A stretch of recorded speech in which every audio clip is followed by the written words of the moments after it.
Wandering through the dense woods, an elderly elf questions his granddaughter if a house truly exists within the dreaded abyssal forest. Lifa, the young elf, confidently assures her grandfather that they are nearing their unbelievable destination.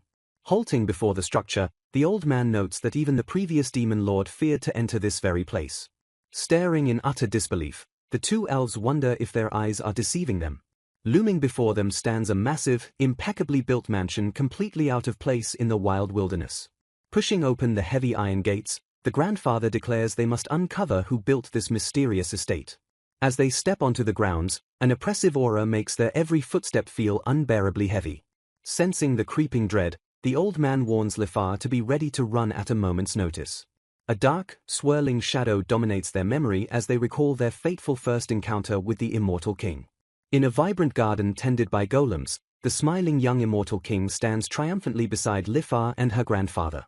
Meanwhile, somewhere else in the eerie woods, a disoriented figure awakens and groggily questions his surroundings. Gasping in shock, a glowing silhouette of a young man manifests amidst the dark trees. Trembling from the surrounding oppressive aura, the mysterious figure wonders what could possibly be wrong with this dreadful forest. Panic setting in, he sprints frantically through the rustling underbrush in search of a safe place to hide. Breaking through the brush, he spots the gaping entrance of a stone cavern and rushes toward it. Pausing at the dark threshold, the exhausted fugitive pants heavily as he catches his breath. Peering into the gloom, he realizes the natural tunnel stretches deep into the earth. Fearing what might follow him inside, he decides it is much safer to venture further into the depths. Deep within the cave, an intricately carved stone doorway stands silently waiting. Stepping before the ancient frame, he breathes a sigh of relief as the weird presence finally fades away. Frustrated by his inexplicable situation, he recalls coming home from work and going straight to bed just yesterday. Looking down in sheer terror, he realizes with a gasp that his entire body is transparent. Floating without feet, the terrified young man wonders if he is actually dead. Gripping his head in despair, he realizes he cannot even remember his own name or the cause of his demise. Suddenly, a glowing digital status screen materializes, identifying him as a level 1 ghost and a soul from another world. Staring at the floating text, he likens the bizarre interface to a video game status screen. Reading further, he discovers that a ghost is merely a deceased soul transformed into a demon by dense magical energy. Gloom washes over him as he realizes he has been reincarnated as the absolute weakest tier of demon. Slumping in defeat, he laments that the mysterious screen offers zero clues about his past life. Refusing to remain nameless in his second life, he decides to simply grant himself a new moniker. Recalling a faint fondness for games and heroic tales, he contemplates his options. Channeling his inner gamer, he proudly claims the cool and heroic name Sigmund. Without warning, the screen flashes brightly as a strange sensation washes over him. Overwhelmed by the sudden shock, Sigmund cries out and nearly collapses. Flailing in sheer panic, he wonders if ghosts can actually die or lose consciousness from simple fear. The system's screen updates automatically, crowning Sigmund with the rare title of Special Named Monster. Swiping through the prompt, he realizes this unique evolution just saved him from vanishing into nothingness. Gathering his wits, Sigmund deduces that the oppressive aura outside belongs to the powerful demons roaming this world.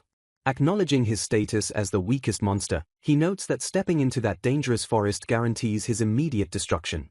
Concluding that dying again is entirely out of the question, he resolves to delve even deeper into the mysterious cavern. Realizing he is only at the entrance of the cavern, Sigmund hopes that moving deeper to face weaker magic energy will allow him to level up safely. Floating deeper into the rocky tunnel, he cautiously explores his new subterranean surroundings. Spotting a massive rat in the darkness, the spectral boy wonders if the squeaking creature is actually a demon. Opening his status screen, he reads that his Drain Touch skill steals life force upon physical contact, making direct attacks unnecessarily dangerous. Slowly and stealthily, he creeps toward the unsuspecting rat to test out his only offensive ability. With a sudden swoosh, he launches his transparent body directly at the giant rodent. Shouting his attack name, he slams his ethereal hands onto the terrified creature to initiate Drain Touch. The skill activates instantly, forcefully sucking the life energy out of the struggling beast. He exclaims in sheer surprise as a sudden, invigorating surge of power flows vigorously through his ghostly form. The rat lets out a final, weak squeak before collapsing lifelessly onto the cavern floor. With a sudden twitch and a soft puff, the rat's physical body vanishes completely into thin air. A small, glowing magic stone drops onto the ground and rolls to a stop where the monster just perished. Reaching out in amazement, Sigmund realizes that his ghostly fingers can successfully hold the physical orb. As he crushes the stone with a loud crack, a strange new energy immediately begins flowing into him. A system notification chimes to announce his level up to Ghost Level 2 and the acquisition of a brand new skill. He deduces that his unique Soul Drain ability allows him to constantly grow stronger by absorbing skills directly from defeated demons' magic stones. Knowing he is currently one of the absolute weakest demons, he resolves to steadily sneak around and defeat enemies to ensure his survival. The system screen confirms his successful acquisition of the useful resistance to sickness skill. Without warning, another giant rat aggressively lunges right at him with a furious squeal. Bracing himself for the painful impact, Sigmund screams as the beast chomps down. To his utter shock, the rat's massive jaws pass completely harmlessly through his transparent body. Blinking in confusion, he looks down at his perfectly uninjured arm while the confused beast squeaks behind him. Realizing with a triumphant grin that physical attacks are completely useless against ghosts, he confidently prepares his counterattack. He aggressively dives into the rat pack, mercilessly utilizing Drain Touch on multiple terrified creatures at once. Multiple magic stones fall to the stony ground with a soft tinkle as he systematically clears out the horde. Slithering among the glowing stones, he wonders if he has already maxed out the skills he can learn from simple rats. Looking up in absolute horror, he spots a colossal, terrifying centipede demon looming menacingly over him. Reassuring himself that physical blows cannot harm him, he nervously prepares to use Drain Touch as the massive bug wriggles violently. After successfully absorbing its stone, he gains the poison creation and resistance to poison skills. Observing a hissing creature nearby, he casually notes that deadly poison doesn't seem to affect his incorporeal state anyway. Swishing confidently past a massive beetle, he effortlessly rolls its magic stone away for consumption. Apologizing briefly to the non-threatening bug, he pops its magic stone to gain the Poor Diet skill in his relentless quest to level up. Wandering further into the depths, he notes that the cavern's confusing, labyrinth-like paths perfectly resemble an RPG dungeon. He theorizes that this complex dungeon likely contains multiple separated floors waiting to be explored. Peering into the gloom, he spots a dark set of carved stone stairs leading further down into the earth. Before descending into the dangerous lower level, he wisely decides to double-check his current status screen. The interface reveals he has reached level 10 and accumulated a diverse variety of new skills, making an evolution immediately available. He notes that evolving at a mere level 10 is quite fitting for the world's weakest creature as he carefully reviews his branching options. Weighing the choice between a martial arts-capable skeleton and a dark magic-wielding high ghost, Sigmund eagerly makes his final selection. Sigmund enthusiastically decides to proceed with the high ghost evolution. Glowing brightly with a sudden flash of light, he officially evolves into a high ghost and lets out a confused sound. Examining his updated status screen, he notes that while his appearance hasn't changed much, he has gained dark magic and a host of improved skills. Smiling brightly, he relishes the feeling of overflowing magical energy and realizes that magic truly is the essence of another world. Eager to test his new strength, he confidently decides to descend to the lower floor. Floating down the stone staircase, the small ghost illuminates the dark passage with his ethereal glow. Glancing around the new level, he notes that the subterranean scenery doesn't look much different from above. A sudden fluttering sound echoes from the darkness as an unseen creature approaches. Preparing himself for combat, he decides to quickly take the creature out using Drain Touch. Screeching aggressively, a monstrous bat swoops down toward him with terrifying speed.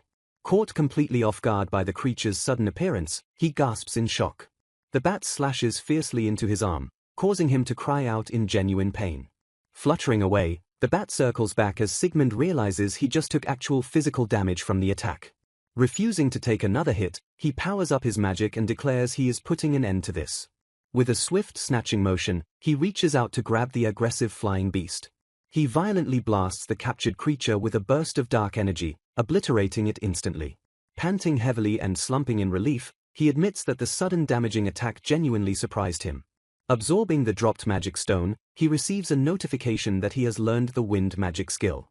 He deduces that magic-imbued attacks can successfully injure spirit-type demons, though he manages to restore his health using Drain Touch.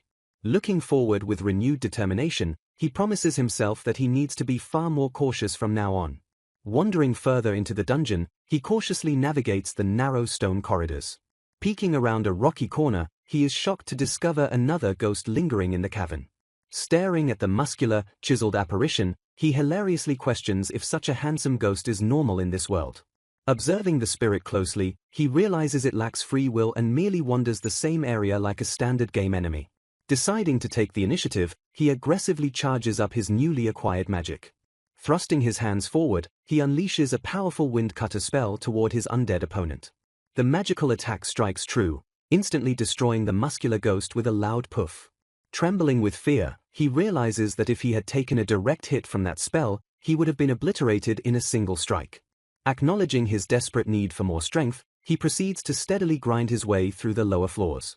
He mercilessly blasts a goblin-like demon with his swirling wind magic. Finally reaching the third floor, he cautiously creeps along the stone walls.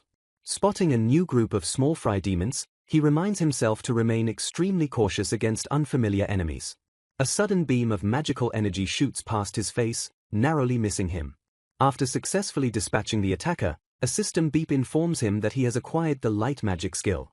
Clutching his face in shock, he realizes how close he came to death and deduces that light magic is definitely his elemental weak point. Curious about his new ability, he wonders if a dark ghost like him can even safely wield light magic. Summoning a small orb of glowing light, he stares at it in quiet contemplation.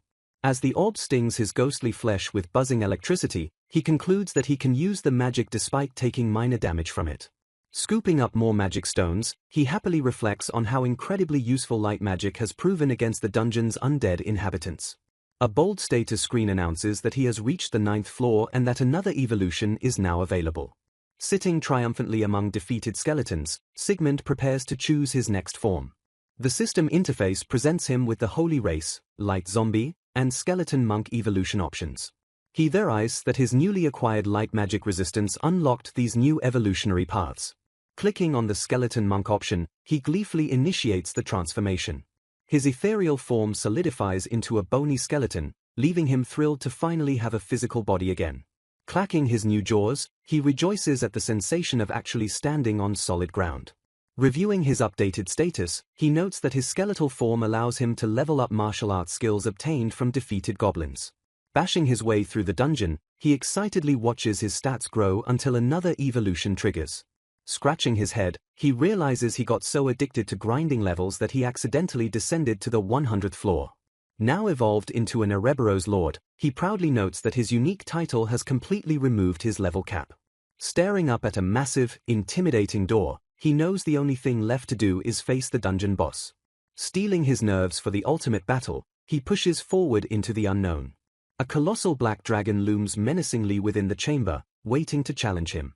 Drawing his sword with a sharp swish, he confidently orders the massive beast to bring it on.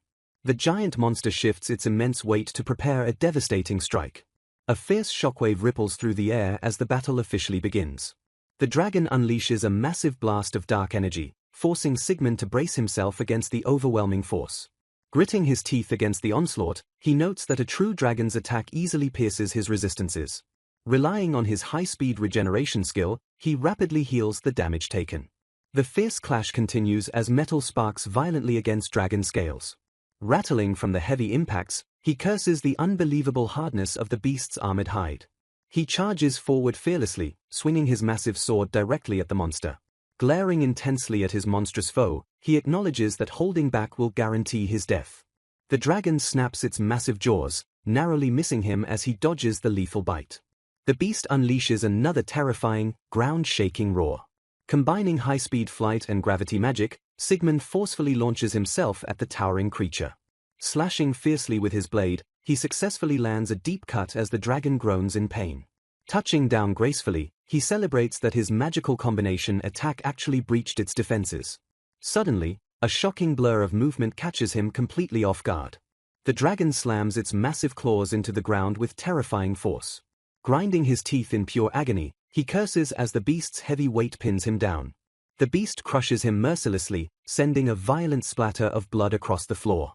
A massive, armored tail sweeps brutally across the shattered battlefield. Screaming in pain, he gets violently swatted away by the sweeping blow. The dragon lunges forward with astonishing speed to finish its prey. Standing battered and covered in his own blood, he realizes his body is critically damaged. Leaping desperately through the air, he attempts a final, risky counterattack. Clamping his jaws directly onto the dragon's neck, he violently activates his vampiric drain. Stepping forward with renewed power, he reveals that his Ouroboros Lord form is the ultimate vampire evolution. Proudly declaring his undead supremacy, he vows that he will not fall easily, even to a mighty dragon. With a sudden burst of speed, Sigmund leaps desperately away as the dragon's jaws snap shut on thin air. Debris scatters as the mighty beast's heavy attack violently shatters the surrounding stony ground. Having finally bested the black dragon, he perches triumphantly upon its massive, slain body while panting heavily. Slumping over with a tired sigh, he notes with a weak chuckle how ridiculously strong the dungeon boss truly was. Sitting atop the fallen dragon, he breathes deeply and realizes how many grueling hours it took to claim victory. A cheerful chime announces his successful acquisition of the Black Dragon boss's rare drop items. Straining with effort, the victorious vampire slowly pushes open the massive, ornate treasure chest that materialized before him. Pulling out his newly acquired loot, he is thrilled to discover a magnificent sword, a new coat, and an absolute mountain of glittering coins. Inspecting his spoils using appraisal glasses, he notes that these items are of incredibly high quality compared to his previous dungeon drops. Holding the newly acquired Dragon Slayer blade Ascalon, he chuckles weakly as he wishes he had found this weapon before fighting the actual dragon. Preparing to leave the dungeon, he utilizes his magic to swiftly soar up toward the surface. Landing smoothly back on solid ground, his long hair and coat billow behind him in the sudden rush of air. Emerging with a sudden swoosh, he arrives in a lush, green forest that feels strangely familiar. Glancing up at the leafy canopy as birds screech above, he realizes he has returned to the very forest where he first awoke. Taking in his surroundings, he realizes that the forest's magical energy feels incredibly weak compared to the dungeon's lowest floors. Surrounded by a sudden aura of gloom, he hilariously questions why he even started dungeon crawling in the first place. Standing in the vibrant forest, Sigmund wonders how many years he spent lurking in the dungeon and feels like he has been missing out on the world. A sudden rumbling sound from behind violently interrupts his peaceful thoughts. Tapping his chest, he smiles in relief that his long grind allowed him to finally gain a real physical body, but the rumbling quickly draws his attention. He watches as the dungeon entrance completely collapses into rubble, realizing it is because he successfully cleared the entire labyrinth. A sudden system chime alerts him that he has received a new title, prompting him to check his updated status screen. His extensive status screen reveals his staggering level 126 as an Ouroboros Lord, boasting a massive collection of maxed-out magic, combat skills, and newly acquired immunities. Reviewing his new titles, he realizes that the grueling dungeon he just conquered was known as the Labyrinth of the Abyss. Scratching his head, he wonders what his next course of action should be now that he is completely free. He takes a determined step forward, ready to embark on a new journey in the untamed wilderness. Remembering that the forest is filled with weaker monsters, he activates his covert skill to completely hide his presence as he swishes through the brush. Contemplating his next move, he decides against leaving the forest to avoid being persecuted by humans who might recognize him as a vampire. Having had his fill of life-and-death struggles in the dungeon, he decides to retreat somewhere deep into the forest to simply take it easy. He figures that since he originally popped up as a monster in this very forest, staying here will naturally provide a comforting sense of home. With a sudden burst of speed, he leaps high into the air to explore his vast new surroundings. Soaring high above the tree canopy, he takes in the breathtaking view of the wilderness below. Floating silently over the lush landscape, he surveys the sprawling mountains and a distant winding river. Staring in absolute awe, he marvels at the sheer beauty of the completely untouched natural scenery. Spotting a sparkling river in the distance, he decides to fly over and investigate since there is more than enough land to choose for his new base. Landing softly beside the riverbank, he crouches down to admire the incredibly clear, sparkling water. Scooping up a handful of the refreshing water, he splashes his face and shivers at the sudden coldness. Thirsty from his long journey, he eagerly gulps down the crystal-clear river water. Wiping his mouth with a satisfied smile, he exclaims that the water tastes absolutely delicious. Looking back on his dungeon days, he realizes that the only thing he ever tasted down there was the foul blood of monsters. He chuckles at his own poor diet, noting that a typical vampire would normally feast on the blood of a beautiful maiden instead of gross dungeon creatures.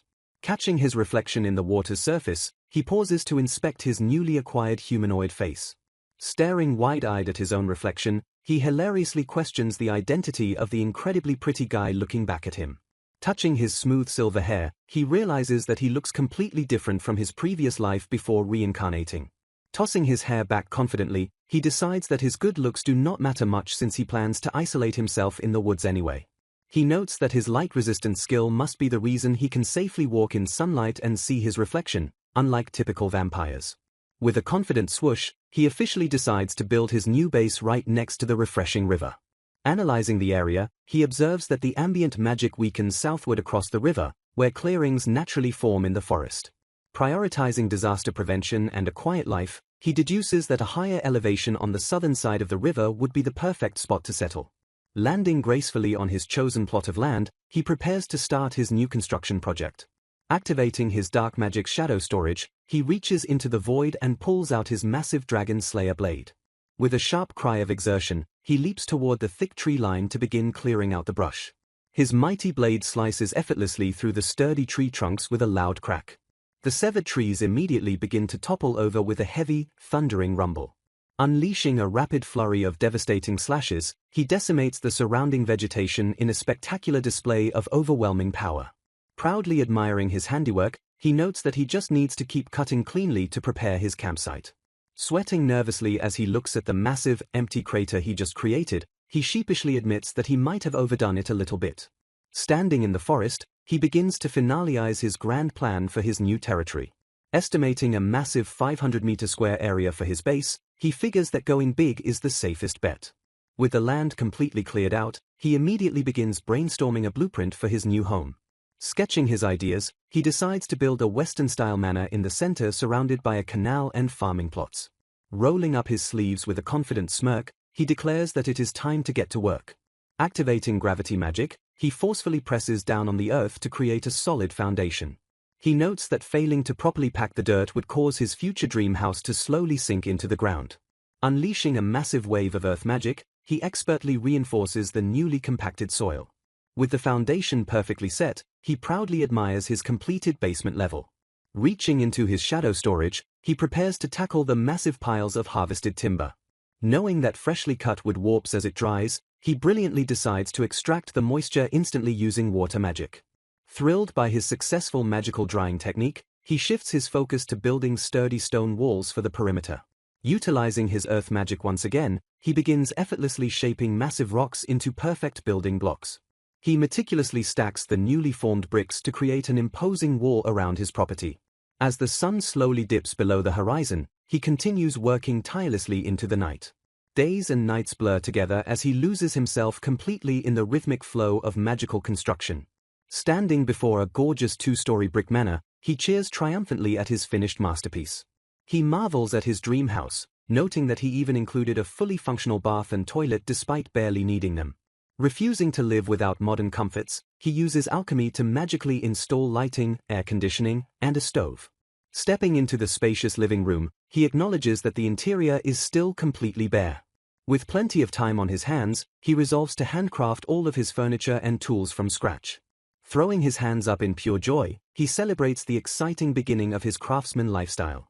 Leaning over his workbench, he skillfully handles a large pelt during his third year of isolation. Recalling his first year, he remembers carefully assembling wooden chairs for his empty home. Reaching his 10th year, he perfectly executes delicate wirework to further decorate his expanding estate. By his 20th year, he is furiously hammering away at a glowing anvil to master the art of blacksmithing. Admiring a perfectly forged knife, he praises himself for taking the time to build a dedicated smithing hut. Suddenly snapping back to reality, he questions why he has spent decades grinding crafting skills instead of enjoying a peaceful retirement. Slumping over in utter defeat, he hilariously admits that he simply cannot stop grinding once he gets absorbed in a task. Realizing he hasn't even plowed his fields yet, he finally decides to take a much-needed break from crafting. A few days later, while casually washing dishes, a sudden noise catches his attention. Peering out through the magical barrier, he detects two non-hostile human presences approaching his gate. Listening to their hesitant footsteps, he wonders if these strangers are the actual owners of the forest. Stepping outside, he nervously realizes he might need to apologize for illegally clearing the land while wondering how long it has been since he last spoke to anyone. Opening the door, he casually asks the two terrified elves if they are his guests. The elderly elf and his granddaughter tremble in absolute terror as the overwhelming pressure of his magical aura washes over them. The old man suddenly collapses from the sheer pressure, prompting Sigmund to rush forward in a panic. Realizing his mistake, he quickly suppresses his wildly leaking magic to prevent any further harm. Apologizing profusely, he notes that these visitors must be incredibly sensitive to magical energy. Gently lifting the unconscious guests, he decides to carry them inside to rest in his newly built guest room. Coughing up a dark substance, a mysterious residue spatters heavily onto the floor. Realizing he cannot simply wipe away the mess by hand, Sigmund decisively casts light magic purification.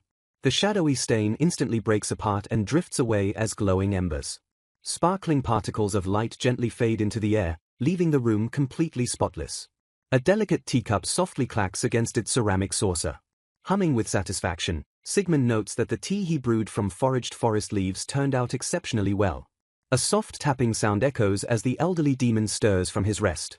Waking up, the old man deeply apologizes for the trouble they caused while Sigmund warmly asks if he is feeling better. Waving off the formal apology, Sigmund casually offers his recovering guest a fresh cup of tea. Taking a grateful sip, the elder praises the magnificent aroma and taste, declaring the leaves to be truly excellent. Acknowledging the compliment, the old man curiously asks if Sigmund is the sole resident of the house. Introducing himself as Sable, the guest explains that he lives on the northern outskirts of the abyssal forest. Revealing his own name, Sigmund cheerfully points out that they are actually neighbors. Suddenly breaking into a nervous sweat, Sigmund silently panics over the possibility that he cleared someone else's property to build his home. Breathing a heavy sigh of relief, Sigmund relaxes completely when Sable assures him that the forest belongs to absolutely no one. Staring intently at his host, Sable asks directly if Master Sigmund is actually a vampire. Sighing internally over impending racial prejudices, Sigmund carefully admits that he is at least a specific type of vampire. Hoping for a peaceful resolution, Sigmund brandishes a silver utensil to prove his light attributes eliminate his need for blood and immunize him to sunlight. Utterly shocked by this legendary revelation, Lefa clatters her teacup and screams for her grandfather. Overwhelmed by the display of impossible power, Sable suddenly collapses forward onto the table. Reassuring his panicked granddaughter, the old man insists he is perfectly fine and orders her to calm down. Mistakenly assuming his magic knocked the old man out, a flustered Sigmund quickly offers to brew some tea for Lefa. Without any warning, Sable slides out of his chair and drops straight to the floor. A bewildered Sigmund lets out a confused gasp as the elderly demon formally addresses him. Bowing deeply in complete prostration, Sable begs Sigmund to take him and his granddaughter as his retainers. Shocked by the heavy request, Sigmund scrambles to seat the old man while Lefa cries out in sheer disbelief. Desperately trying to regain control of the situation, Sigmund asks for a clear explanation of what being a retainer actually entails. Sable explains that a retainer forms a magical contractual relationship, pledging absolute loyalty and losing the ability to disobey their master. Processing the intense severity of the magical bond, Sigmund immediately rejects the idea in his mind. Anticipating the vampire's hesitation, Sable quickly interjects to assure him that the contract provides significant benefits as well. Delving into demon biology, the elder explains that while demon evolution is extremely rare, serving a superior master can sometimes trigger an evolutionary leap. Sweating nervously, Sigmund mentally panics because he is technically an undead monster who has already evolved multiple times. Sable remains firmly bowed, staring up at his prospective master with unwavering intensity. Chuckling at what he assumes is a light-hearted joke, Sable firmly states that demons and the undead are entirely different species. Completely unaware of Sigmund's true origins, the old man confidently declares that skeletons and zombies absolutely cannot evolve into ghouls or vampires. Assuming Sigmund was just trying to ease their tension, Sable apologizes while a frustrated Lefa yells at him to stop. Clearing his throat to change the subject, Sigmund asks why they would choose him when they could easily find other vampires. Gazing up with intense reverence, Sable passionately declares that Sigmund must be an immensely powerful Ouroboros vampire lord. Rambling about the legendary rarity of vampire lords, Sable explains that a demon's instinct to seek strength makes ignoring this opportunity deeply shameful. Realizing the demon kingdom is governed entirely by meatheads who worship strength, Sigmund quietly vows to keep his distance. Analyzing his guests, Sigmund notes they lack ill will and realizes he would be thankful for their knowledge of this world. Warning them of his mundane lifestyle filled with farming and hunting, Sigmund is relieved when Sable states he has no desire for power after 20 years of seclusion. Turning to Lifar to confirm her agreement, Sigmund accepts their proposal and asks the grandfather to teach him the contract process. Swirling magic begins to gather as Sable instructs him to proceed, and they finally begin the ritual. Carefully wrapping his magical energy around the older demon, Sigmund establishes the mystical connection. Trembling under the sheer weight of the spell, Sable groans as the raw power vastly exceeds his expectations. Completely unaware of the elder's internal struggle, Sigmund happily notes the smooth progress and casually asks if his panting guest is okay. Glowing with overflowing vitality and feeling years younger, Sable proudly declares himself a retainer while a mildly amused Sigmund politely nods. Stepping forward with firm determination, Lifar confidently announces she is ready to be next. Repeating the exact same process as before, Sigmund channels his swirling magic to envelop the young demon. Caught off guard by the intense surge of magical power, Lifar violently shudders under the overwhelming sensation. Blushing furiously as Lifar lets out suggestive moans, Sigmund desperately begs the beautiful lady to stop making such awkward noises. Breathing a sigh of relief as the contract safely completes, Sigmund watches Lifar marvel at her newly revitalized body. Clenching her fists with immense excitement, Lifar boasts to her grandfather that she feels strong enough to beat her own father. Validating his granddaughter's newfound strength, Sable explains that a future evolution would make her father completely obsolete, while Sigmund silently finds their family dynamic terrifying. Pitying the doomed father as Lifar vows to do her best, Sigmund refocuses his attention as the elder demon calls out to him once more. Kneeling with profound reverence, the Arashan demon Sable formally pledges to serve as Sigmund's loyal butler from this day forward. Swooping into a graceful curtsy beside her grandfather, Lifar flawlessly introduces herself as his newly appointed maid. Admitting this is the first time he has heard anything about them being maids and butlers, a smiling Sigmund welcomes his new retainers and looks forward to working together. Examining the strange item, Sable stammers in shock as he recognizes it as a legendary devil crawler's thread pouch. Casually confirming the creature hails from around the 30th floor, Sigmund explains he used alchemy to process its silken thread. Realizing the storage pouch itself is a rare magic bag, Sable stares in sheer disbelief that his master has mastered complex alchemy. Shrugging off the intense praise, Sigmund explains he simply imbued the bag with time-space magic for infinite space, though he still prefers his own dark magic shadow storage. Completely overwhelmed by this casual display of impossible power, Sable sighs that it would be vastly easier to list the feats his master cannot perform. Reflecting on their vastly different biologies, Sigmund casually notes that casting dark magic is generally restricted to spirit-type monsters. Shifting his focus, the vampire admits his alchemy failed to weave the threads into cloth and asks if they can be used for furniture instead. Clenching her fists with burning determination, a fired-up Lifar passionately begs him to leave the textile crafting to her. Boasting about her unique heritage, the spider demon proudly declares that absolutely nobody can rival an Arashan's cloth-spinning skills. Feeling deeply honored to handle materials considered a national treasure in the demon kingdom, Lifar eagerly accepts the massive responsibility. Testing the newly crafted furniture, Sigmund notes that the raw forest materials make for incredibly comfortable seating even without proper upholstery. Glowing with absolute delight, Lifar praises the amazingly relaxing restroom and cheerfully vows to live in this house forever. Appreciating her enthusiasm, Sigmund gently asks if a beautiful young woman like her wouldn't rather live independently or get married someday. Caught completely off guard by the suggestion, both demons freeze and stare at their master with blank, horrified expressions. Recovering from the sudden shock, Sable firmly reminds his master that they have already sworn a sacred oath to serve him for their entire lifetimes. Flashing a sly grin, the grandfather boldly offers Lifar as both a maid and a concubine, thoroughly flustering the poor girl. Glaring at the old man, Sigmund immediately shuts down the inappropriate joke and strictly warns him against harassing his own granddaughter. Blushing furiously, Lifar quietly curses under her breath as the sheer embarrassment of the situation washes over her. Pointing a firm finger, Sigmund warns that his strength and vigor skill makes those kinds of dangerous jokes strictly off the table. Refusing to back down entirely, Lifar clings to his arm and sincerely reaffirms her true desire to serve him for the rest of her life. Looking down with a melancholic gaze, the young maid confesses that her only remaining worry is her naturally short lifespan. Comparing her fragile mortal body to a flickering candle, Lifar laments the painful gap between herself and her immortal, ageless master. Processing this heavy truth, Sigmund solemnly realizes that no matter how close they become, death will eventually force them apart.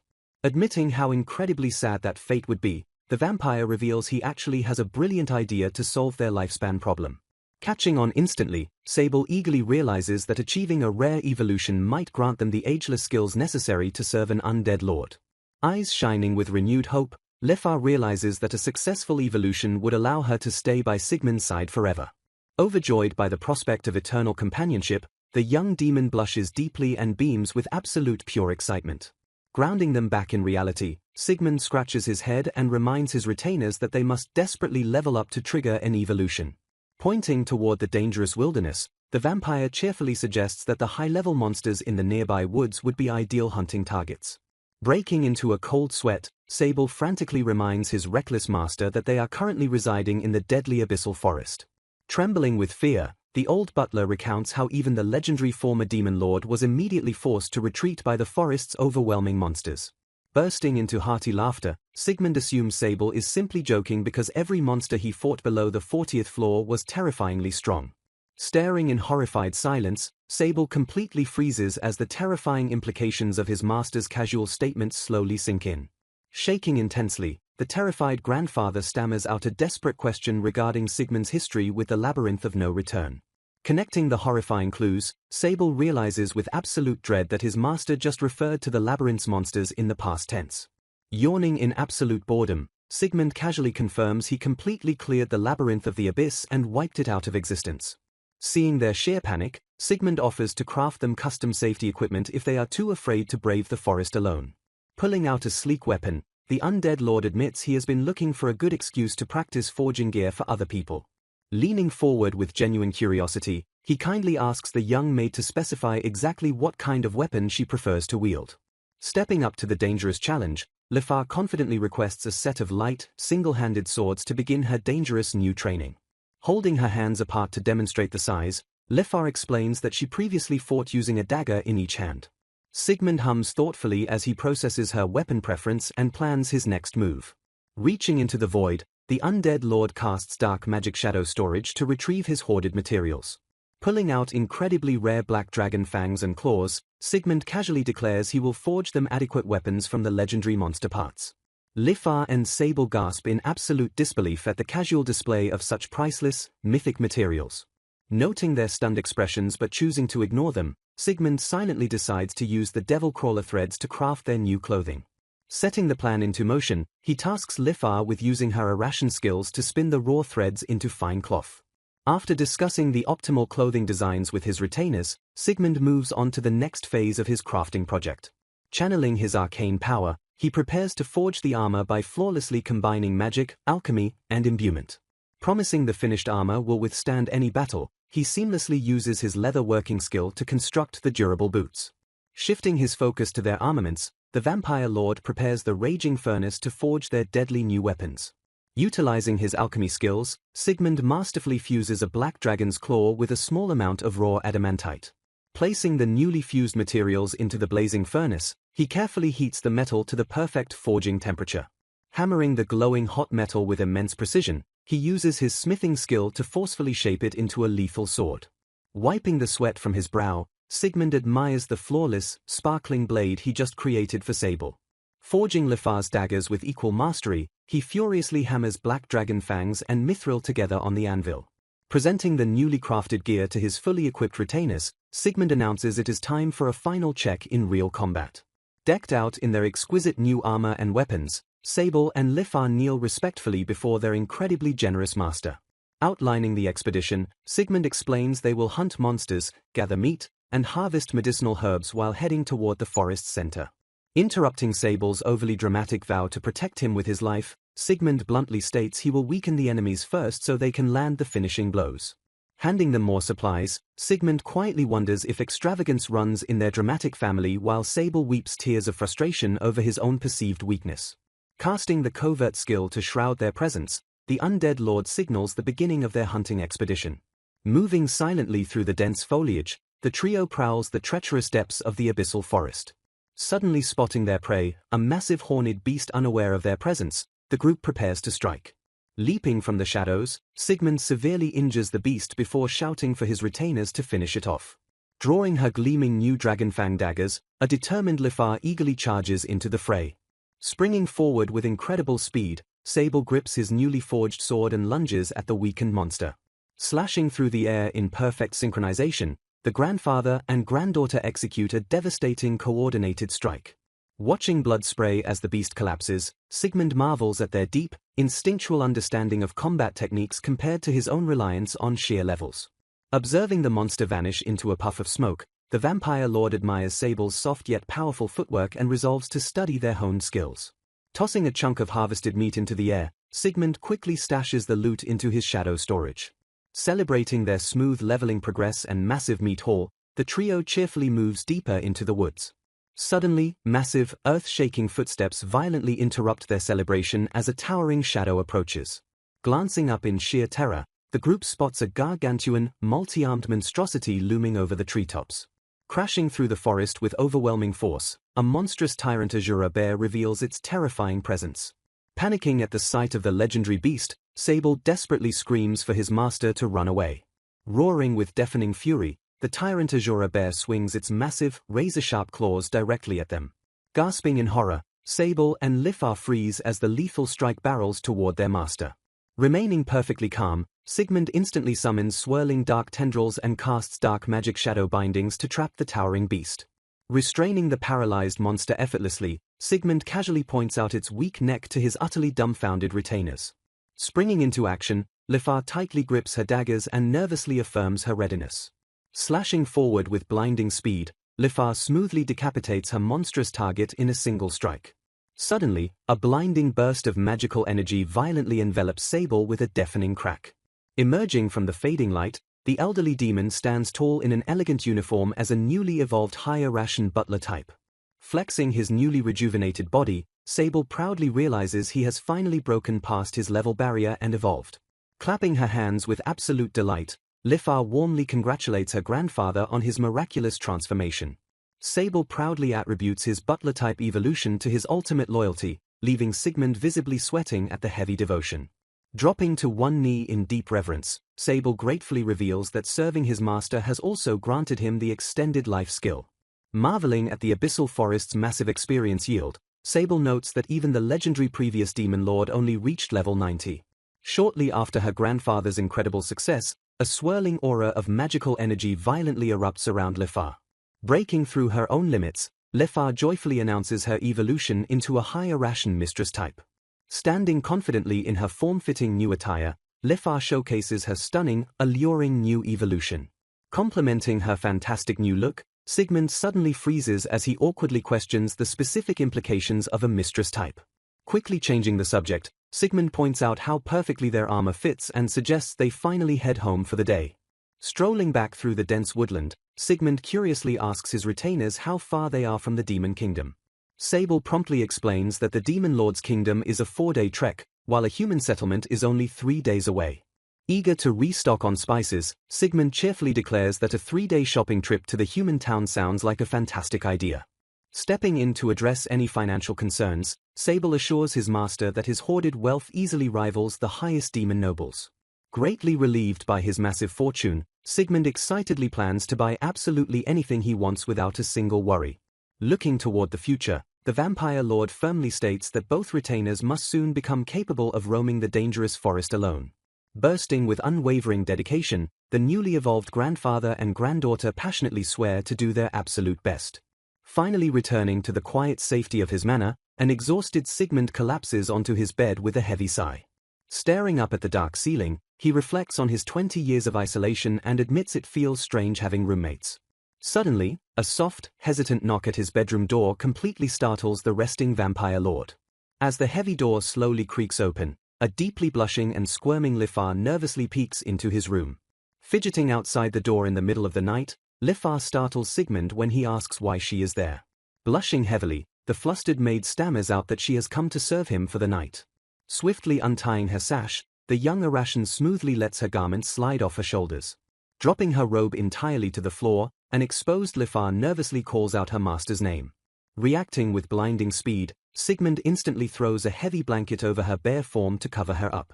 Utterly bewildered by the sudden rejection, Lifar peeks out from under the thick fabric with a confused expression. Blushing furiously, Sigmund abruptly declares he is going to sleep and desperately orders her to return to her room. Slamming the heavy door shut, the panicked vampire lord leaves a baffled Lifar standing alone in the hallway. Meanwhile, the distant demon kingdom's ominous spires rest silently beneath the dark night sky. Inside a dimly lit meeting room, Demon King Vandit asks his subordinates for an update on their current affairs. A subordinate reports that despite their efforts to repair relations, everything is proceeding normally except for the Holy Land. General Igris grimly explains that Jurad still considers magic folk evil and actively calls for their divine extermination. Sighing in deep frustration, Vandit laments that no other country will listen and wishes their enemies were more reasonable. Civil servant Abaddon suggests that recruiting the legendary Sir Sable would greatly benefit their diplomatic standing. Surprised by the mention of his father's former retainer, Vandit notes the veteran demon should be peacefully retired. Acknowledging Sable's prestigious character, the Demon King orders his subordinates to contact the retired warrior for an endorsement. Concluding the tense meeting, Vandit strictly reminds his council not to be careless with their fragile trade agreements. Shifting back to the tranquil abyssal forest, a bright morning sun shines as Sigmund happily admires the weather. Tilling the rich soil effortlessly, the tireless undead lord notes his immortal body makes it difficult to stop working. Pausing his intense agricultural labor, Sigmund reflects on his solitude while Sable and Lifar are out running errands. Surveying the massive cleared land, the vampire wonders if he made the farm too large while killing time. Visualizing a bountiful harvest, Sigmund realizes this field could cultivate enough wheat and grapes to produce alcohol. Remembering the lack of alcohol variety, he concludes that brewing his own drinks is the best option. Acknowledging the difficulty of farming alone, he sighs over the impossibility of hiring humans in this deadly forest. Striking upon a brilliant idea, Sigmund remembers reading about autonomous mechanical workers in one of Sable's magical books. Deciding to postpone the automaton project, he resolves to venture into the forest and search for wild grapevines. Casting a protective barrier around the manor, Sigmund eyes he might easily find grapes near the apples. Leaping with incredible agility, the vampire lord instantly activates his mist form skill to travel much faster. Transforming into swirling dark vapor, Sigmund effortlessly glides high above the dense, lush forest canopy.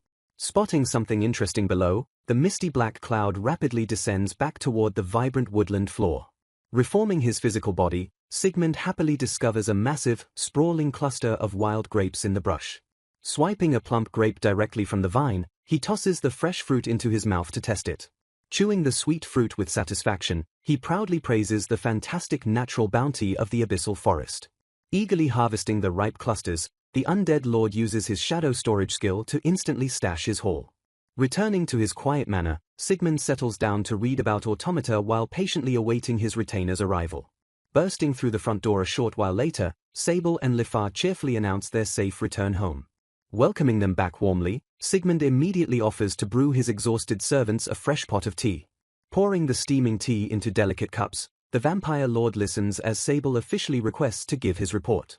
Gesturing toward the wooden table with a calm demeanor, Sigmund kindly instructs the wary demons to sit down. Settling into his chair, Sable formally reports that they successfully acquired the requested crop seeds and magical books. Reporting on their successful shopping trip, the retainers present Sigmund with freshly bought vegetable saplings, daily necessities, spices, and alcohol. Beaming with gratitude, Sigmund warmly thanks the two demons and notes that their supplies will help immensely.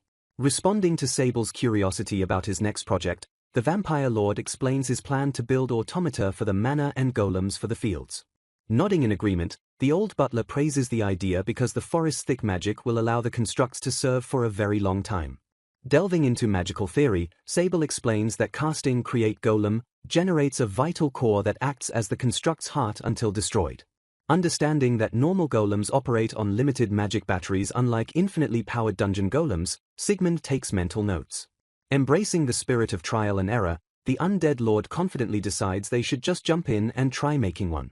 Throwing his hands up with overwhelming excitement, Sigmund suddenly declares he is also going to brew some alcohol.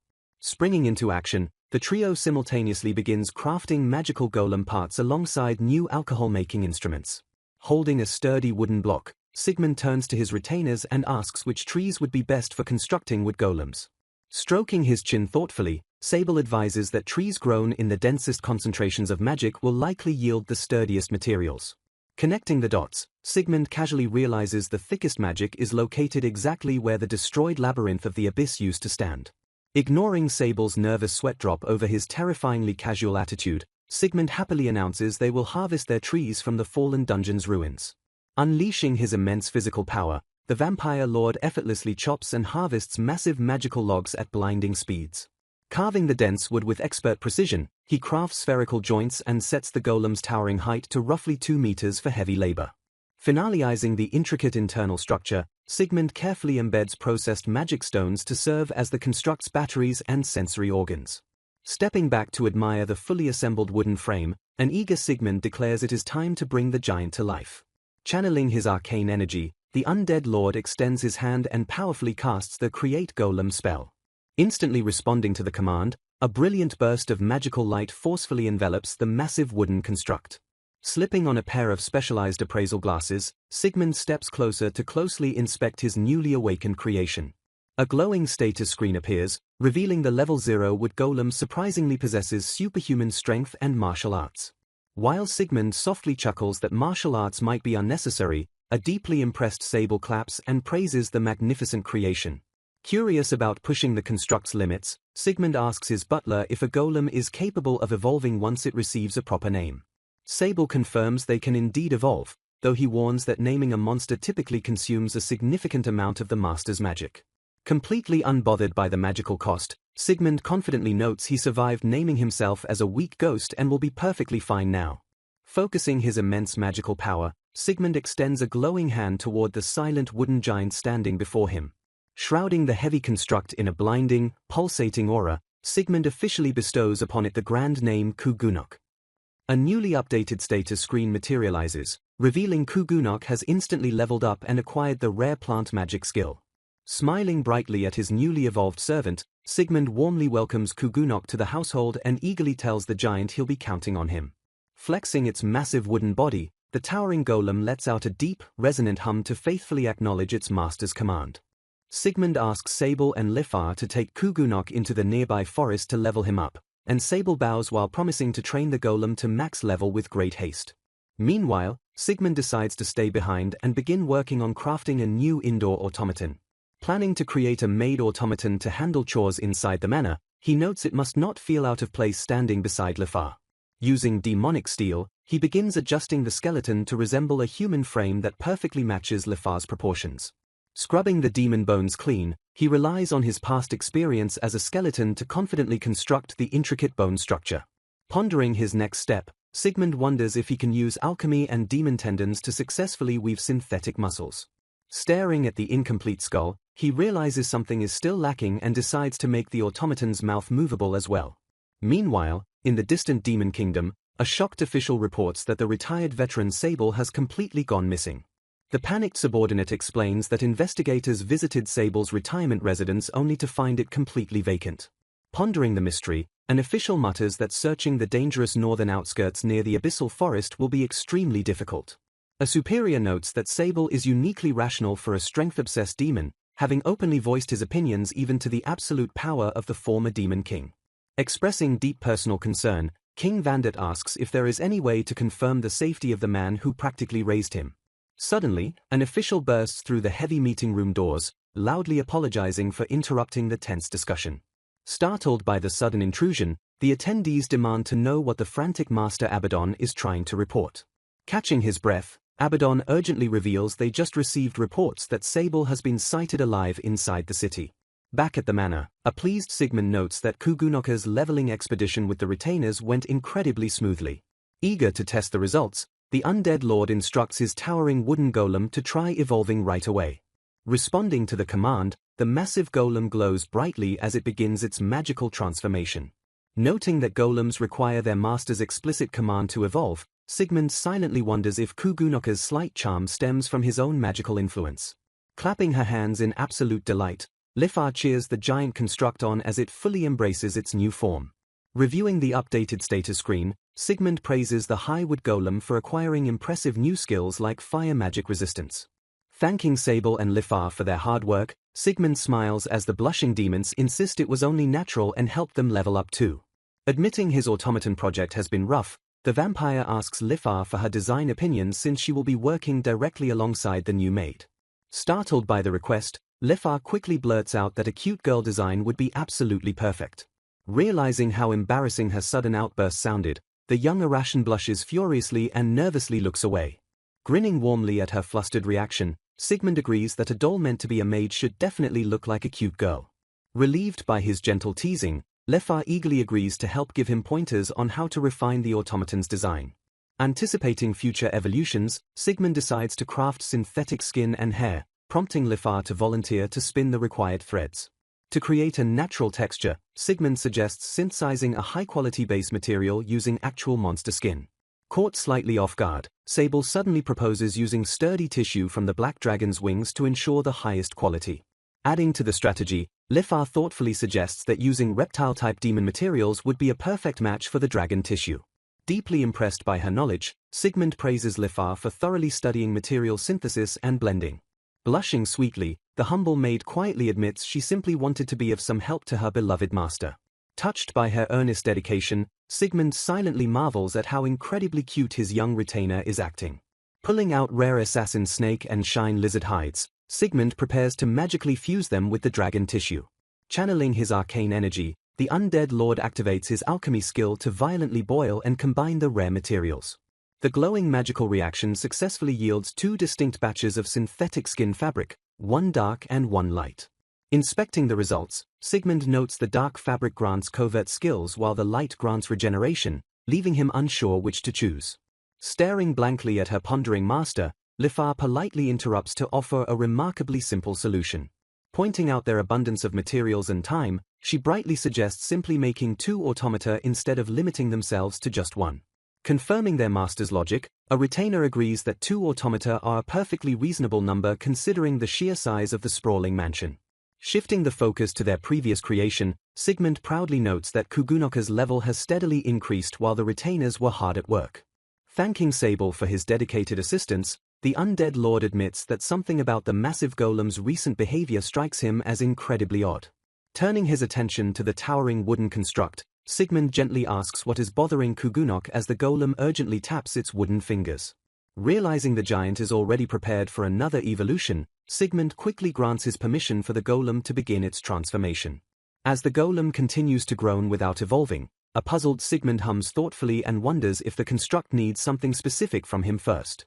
Yielding to the giant's silent demands, the vampire lord calmly activates his shadow storage to retrieve a few potential evolution materials. Tossing various items into the air, Sigmund casually asks if the golem wants them as Kugunok eagerly grunts in response. Offering a glowing magic stone and a solid mithril ingot, the master presents the rare materials to his expectant servant. Suddenly reacting to the powerful items, the massive golem lets out a deep, resonant rumble as it eagerly absorbs the rare metals. A digital prompt materializes instantly, proudly displaying Kugunoka's miraculous evolution into a level 1 supreme golem. Clapping in sheer awe, Sable deduces that the increasingly intelligent golem specifically chose this new form out of a deep desire to be vastly more useful to its master. Gazing proudly at his newly upgraded supreme golem, Sigmund confidently declares that Kugunok can now effortlessly manage the entire mansion grounds single-handedly. Fired up by the golem's impressive growth, an inspired Lefar firmly resolves to push her own limits and grow significantly stronger as well. Shifting his complete focus back to his personal projects, Sigmund isolates himself to passionately work on assembling the delicate automata. Working with absolute precision, the undead lord meticulously snaps perfectly crafted demonic bones and joints into place. Carefully slotting two brilliant red gems into the skull, he secures the sparkling stones to serve as the mechanical doll's lifeless pupils. Stepping back to admire his intricate handiwork, Sigmund successfully finishes constructing the terrifyingly realistic metallic skeletons. Meanwhile, a highly focused Lefar works her Arashan magic to flawlessly weave and sew a pair of elegant maid dresses. Returning to the workshop, Sigmund carefully drapes the magically synthesized skin over the cold mechanical frames. Slipping the freshly tailored maid dresses onto the inert bodies, the master swiftly fully clothes his newest creations. Wiping imaginary sweat from his brow, a deeply satisfied Sigmund triumphantly declares that the twin automata are finally complete. Standing perfectly still in the center of the room, the two stunningly beautiful mechanical maids wait silently for their master's command. Raising his glowing hand toward the lifeless dolls, the undead lord focuses a massive surge of pure magical energy. Channeling his overwhelming power into the empty vessels, Sigmund fiercely chants the Create Golem spell to breathe life into the machines. A blinding burst of arcane light violently erupts through the workshop as the spell successfully binds to the synthetic bodies. Humming to life with a soft mechanical whir, the twin maids slowly open their striking red eyes and gaze directly at their creator.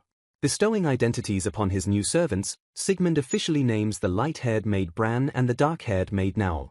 Bowing gracefully in perfect synchronization, Bran and Naul formally introduce themselves as living dolls entirely dedicated to fulfilling his every command.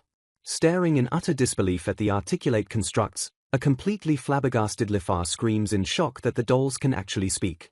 While Lifar continues to panic over their impossible sentience, a deeply impressed Sable simply chuckles and praises his master's unparalleled genius.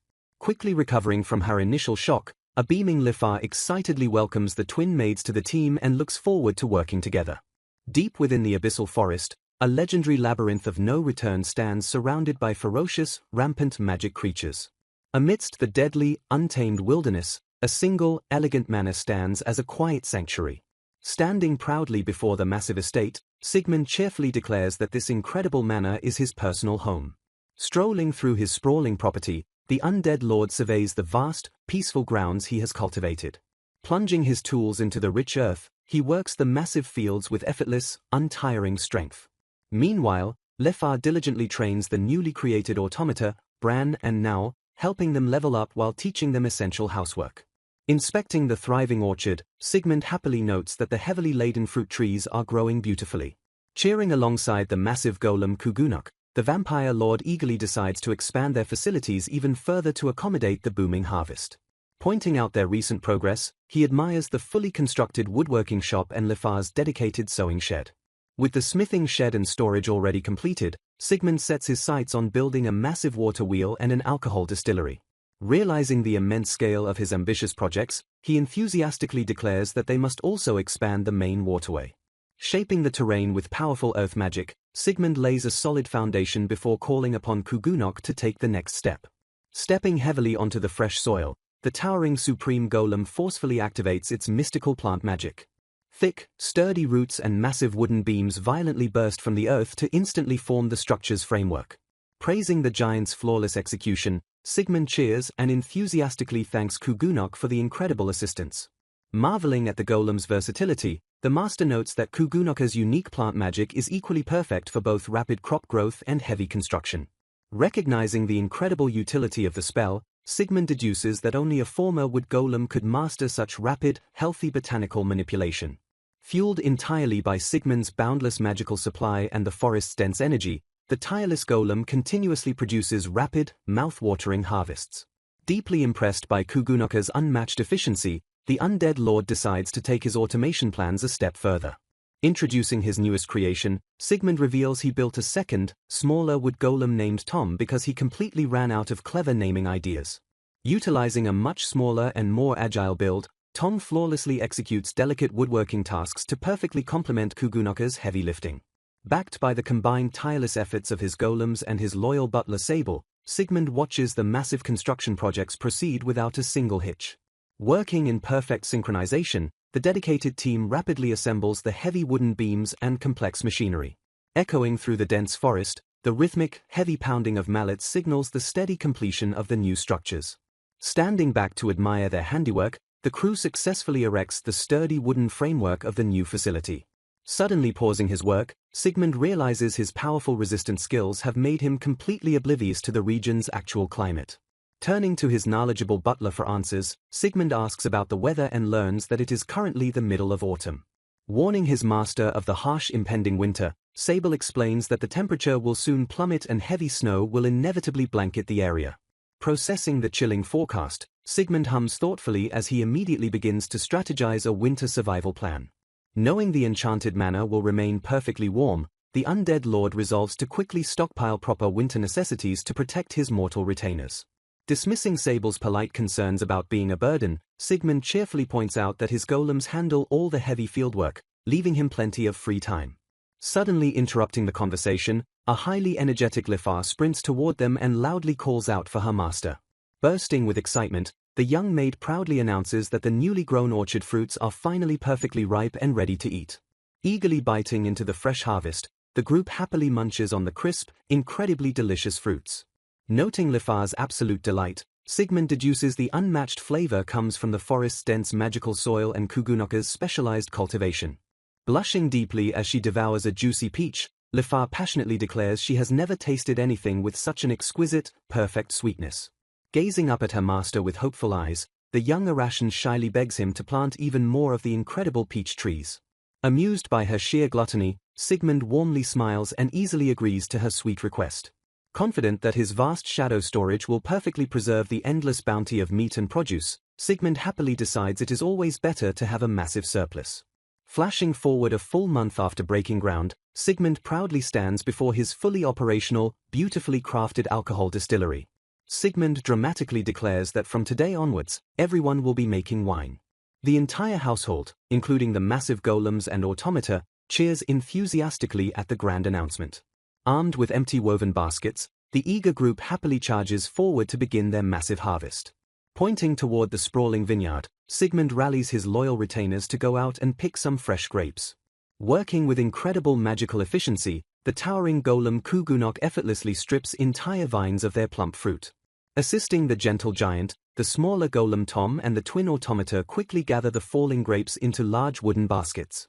Carrying a towering stack of overflowing baskets, Sable proves his demonic strength while Lifar eagerly matches his rapid pace. Back at the manor, Sigmund instructs the group that they will use exactly half of their massive harvest completely whole. Peeling a single grape as an example, he explains the other half will undergo the arduous process of having their skins and seeds removed. Noting his retainers' intense motivation, Sigmund playfully asks if they rarely had the chance to drink alcohol in the past. Sable solemnly admits that as an advisor to the former Demon King, he only drank the rare delicacy once a year at special events. Teasing the old man for always looking so serious, Sigmund eagerly declares it is time to start distilling the best wine they possibly can. Utilizing his advanced gravity magic, the undead lord effortlessly crushes the whole grapes while simultaneously purifying the skinned batch. Working in perfect harmony, the entire household carefully funnels the undiluted liquid into massive wooden casks to begin fermentation. Staring proudly at the lined barrels, Sigmund explains he used enchanting to ensure the building maintains the perfect temperature and humidity for aging. Clasping his hands together, the vampire lord cheerfully announces that all they have to do now is patiently wait for it to be ready. Suddenly realizing a critical flaw in their plan, Sigmund notes they still need glass bottles and corks, which the nearby town does not produce. Stroking his chin thoughtfully, Sable recalls that cork is actually cultivated within the territory of the Demon Kingdom's Prime Minister. Meanwhile, far away in the Demon Kingdom, Prime Minister Demoris violently sneezes just as Lifar confirms they can buy the cork from his lands. Stepping up to the task, Sable volunteers to fetch the cork and asks his master if he should purchase finished glass bottles as well. Declining the helpful offer, Sigmund instructs his butler to simply buy raw glass so he can personally craft the bottles himself. Scratching his head with a fond smile, the undead lord admits he enjoys being meticulous and wants to forge fittingly special bottles for their grand occasion. Bursting with anticipation, Lifar declares she is getting more excited by the minute, though Sigmund laughs and reminds her they don't even know if it tastes good yet. Suddenly shifting his gaze to the silent automata, Sigmund laments that Blanc and Noir currently lack any sense of taste to enjoy their hard work. Acknowledging that their mechanical species doesn't need to eat, he sympathetically notes it would probably be incredibly difficult for them to ever acquire the sense. Surprising his master, Sable reveals that throughout the Demon Kingdom's long history, there have actually been cases of constructs gaining taste through continuous evolution. Instantly reacting to the revelation, the twin automata forcefully interrupt the conversation and loudly call out to their master. Staring with absolute, unblinking determination, Blanc and Noir declare they are immediately going out to raise their levels.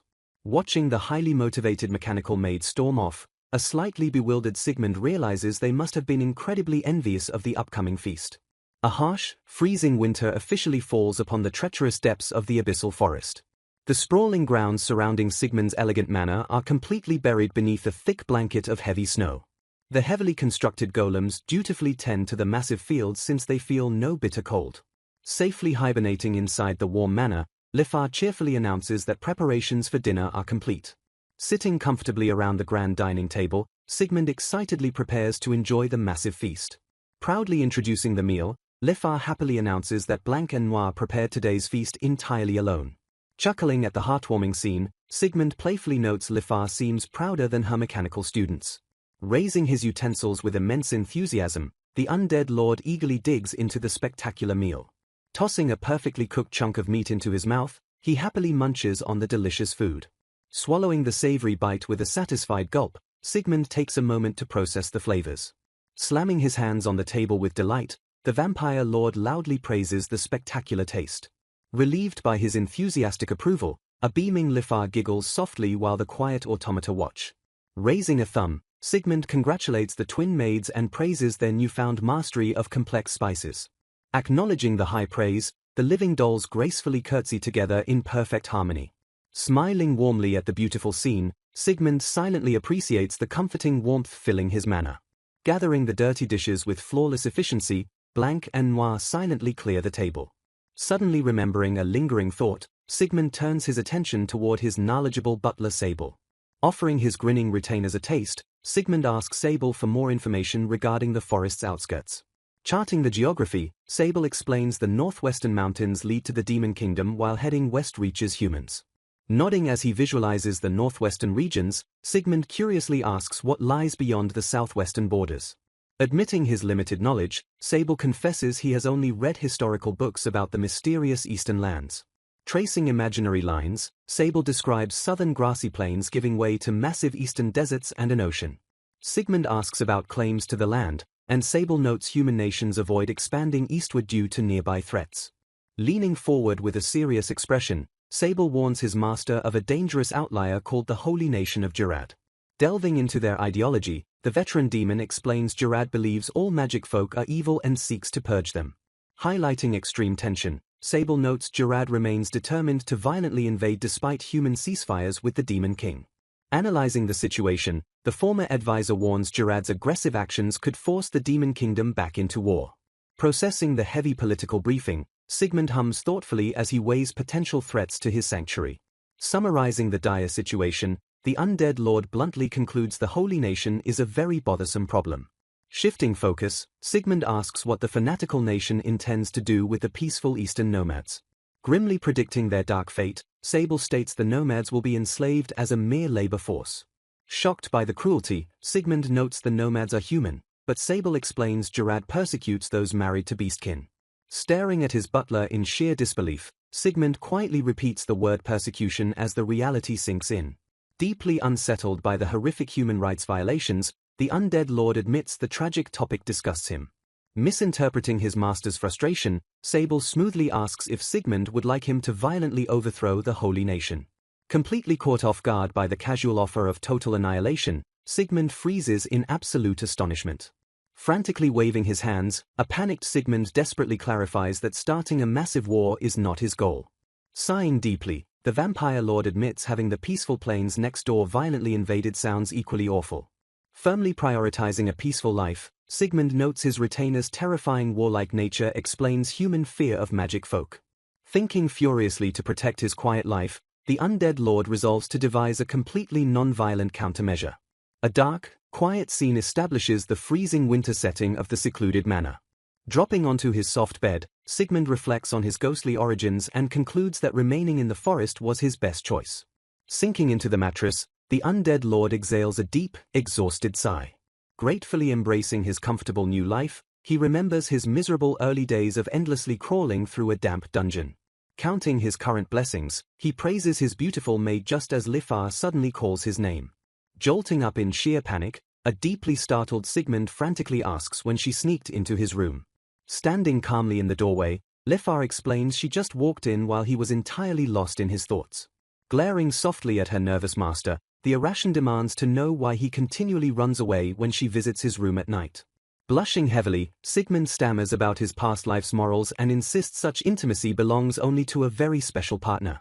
Gazing up with incredibly vulnerable eyes, Lifar softly asks if she cannot be that special someone to him. A tense, heavy silence completely fills the quiet, dimly lit bedroom. Mentally cursing his own hesitation, Sigmund realizes Lifar is offering herself with absolute sincerity and deep thought. As Lifar gently calls his name again, the vampire lord remembers her vow to serve him with everything she possesses. Questioning his own worthiness, Sigmund admits he finds her overwhelmingly adorable and fears he could never be good enough for her. Remembering her unwavering support, he acknowledges she is the only woman in his life and his greatest teacher in this strange world. Surrendering entirely to his genuine feelings, the undead lord softly admits that she is already plenty special to him. Reaching out gently, he calls Lifa's name with a newfound, profound tenderness. Blushing furiously, Sigmund nervously begs the young maid not to laugh since this is his very first time. Giggling warmly, Lifa flashes a bright, affectionate smile and promises she will not laugh at him. Grumbling in playful embarrassment, Sigmund quickly points out that she is already laughing. Morning birds chirp brightly outside the frost-covered manor windows. A peaceful morning light bathes the quiet, snow-dusted estate. Moving with renewed energy, Sigmund quickly pulls a fresh shirt over his head to dress for the new day. Stepping outside into the freezing weather, the undead lord happily notes that his winter olives are growing beautifully. Praising his tireless golem crew, Sigmund confirms he can safely leave the difficult farming work entirely in Kugunoka's massive hands. Utilizing his newly freed schedule, the vampire lord decides to dedicate his time to pressing olive oil and crafting extra tableware. Admiring the thriving winter vegetables, Sigmund celebrates his limitless supply of clear river water and abundant forest meat. Aiming for complete self-sufficiency, he firmly resolves never to return to his desperate days of sucking demon blood for survival.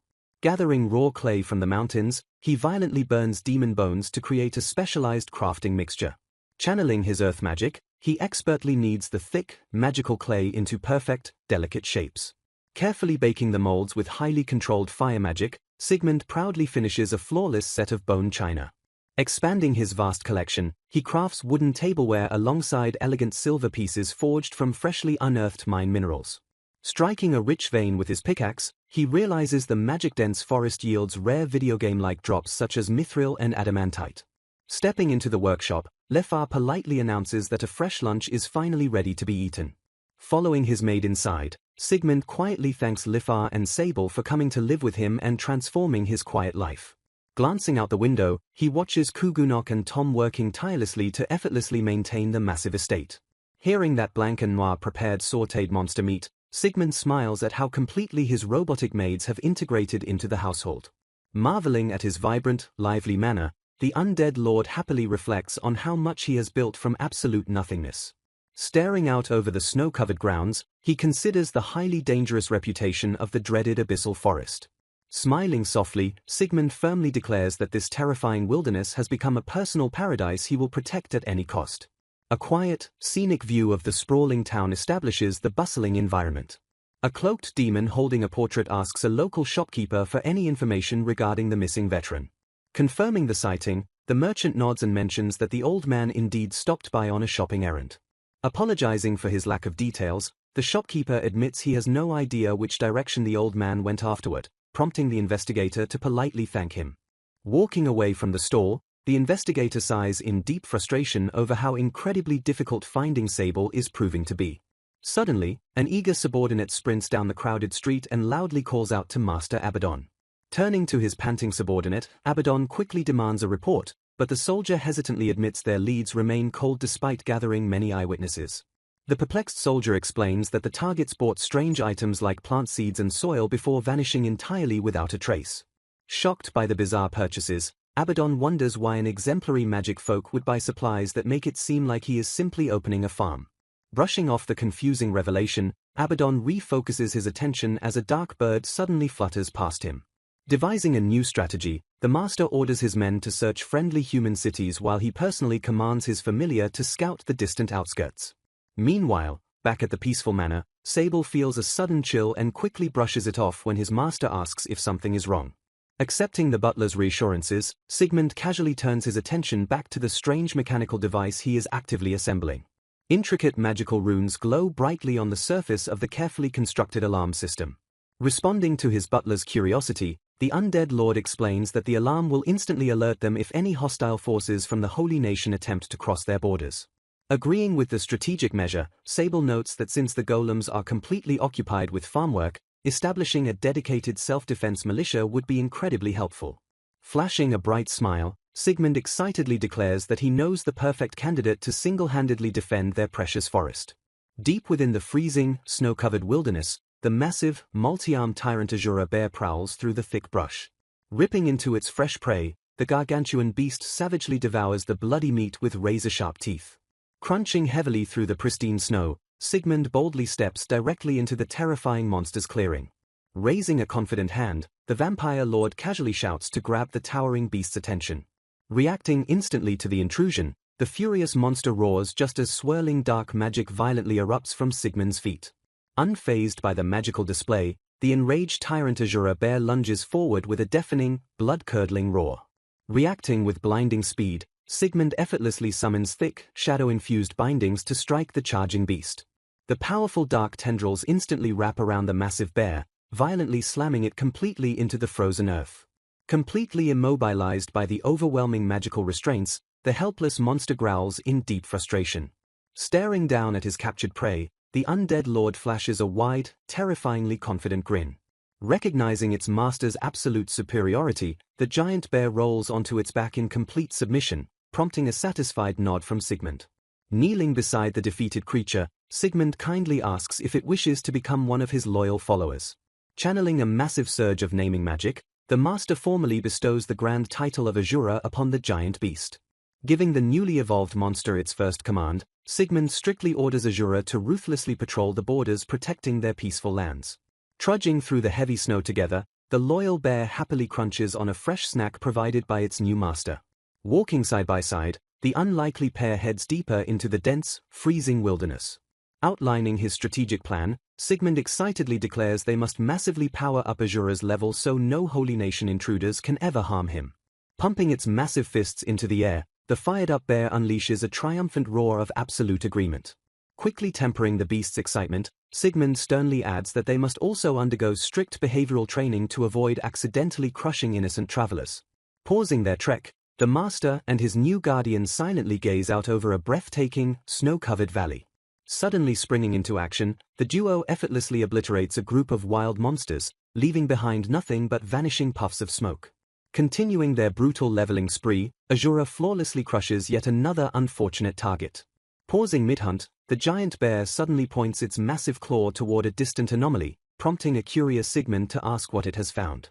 Checking Asura's newly acquired skills, Sigmund realizes the giant bear has learned a devastating technique called Scorching Breath. Curious about the monster's latent power, the undead lord enthusiastically encourages Asura to try the new ability out.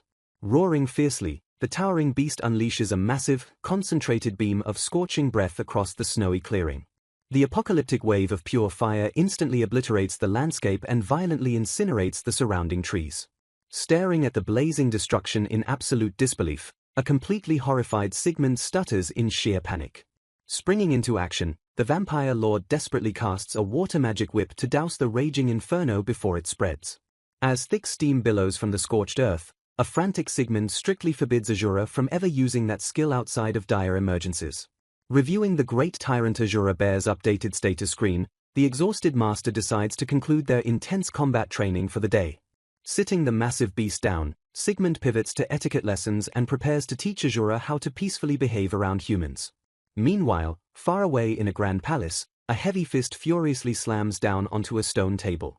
Screaming in blinding rage, a fanatic leader demands to know why his mighty forces cannot capture the eastern grasslands. Glaring down from his opulent throne, divine ruler Bakul of the holy nation of Jirad radiates pure, unrestrained fury.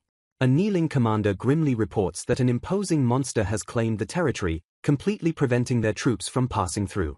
Trembling violently under their ruler's murderous gaze, the terrified soldiers brace themselves for the inevitable explosive backlash. Arrogantly declaring their troops to be descendants of God, the raving lunatic orders his men to simply kill the imposing demon. A dense, suffocating silence falls over the nervously sweating military officers as they process the suicidal command. Stepping forward bravely, an officer explains that if this were merely a regular threat, they would have handled it without ever reporting it. The commander reveals that their scouting party used appraisal glasses to identify the territorial beast as a catastrophic great tyrant Asura bear. Utterly oblivious to the monster's legendary reputation, the confused divine ruler demands to know the exact meaning of this report.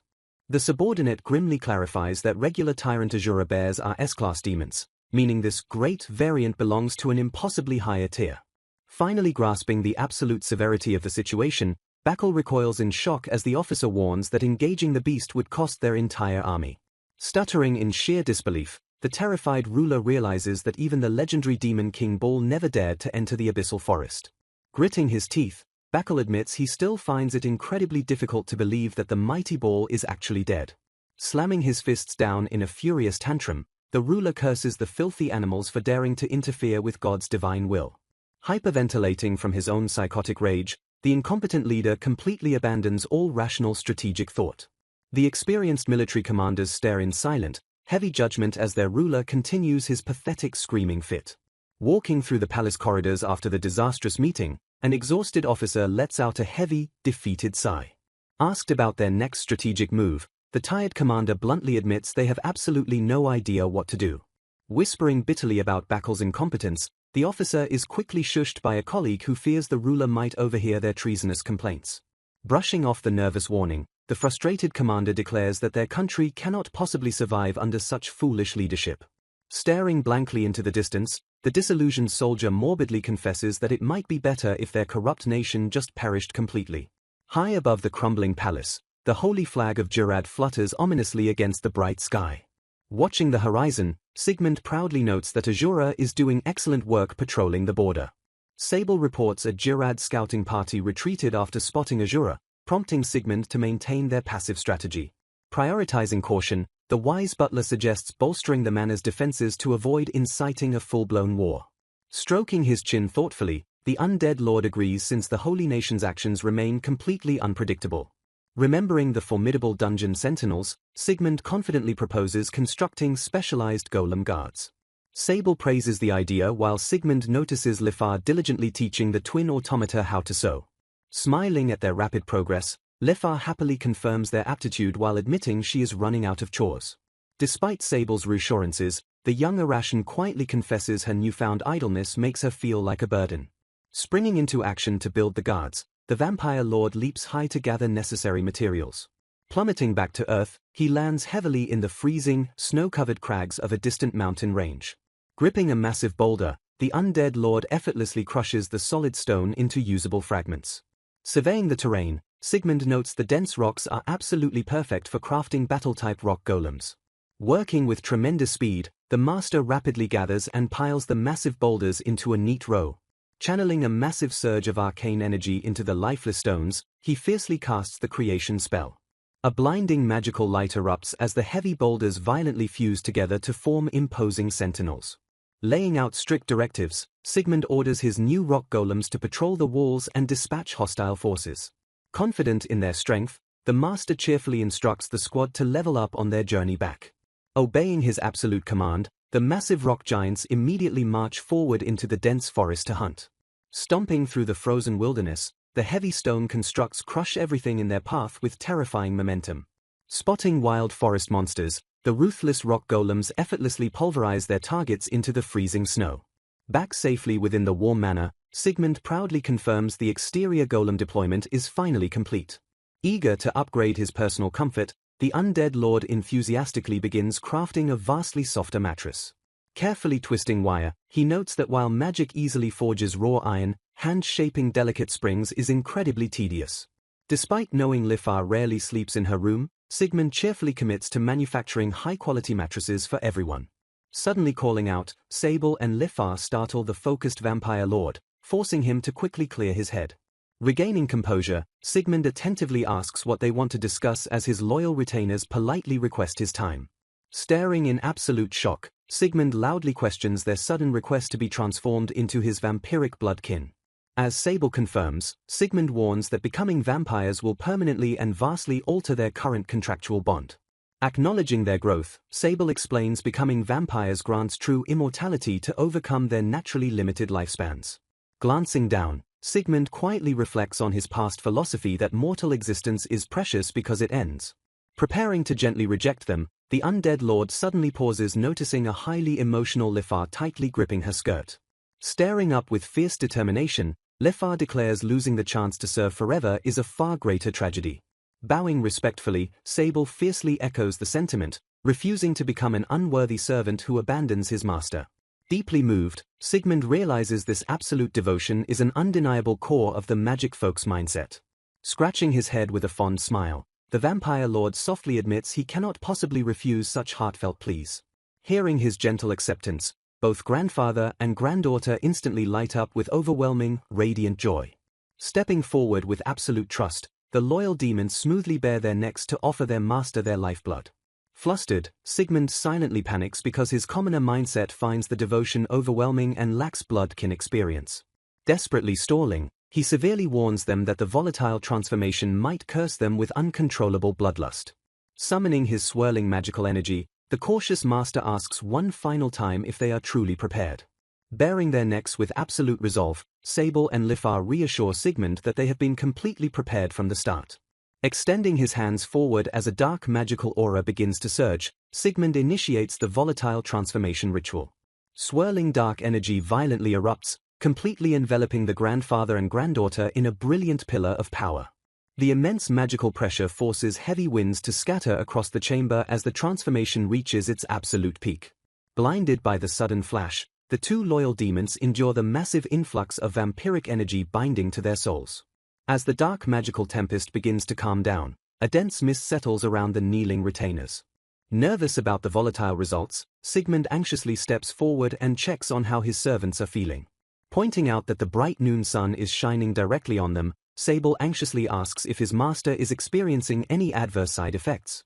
Wiping away their worries with a wave of his hand, Sigmund cheerfully reveals that everything seems perfectly fine. Reviewing their updated stats, Sigmund notes their total resistance to sunlight and silver despite their regenerative abilities falling short of his own.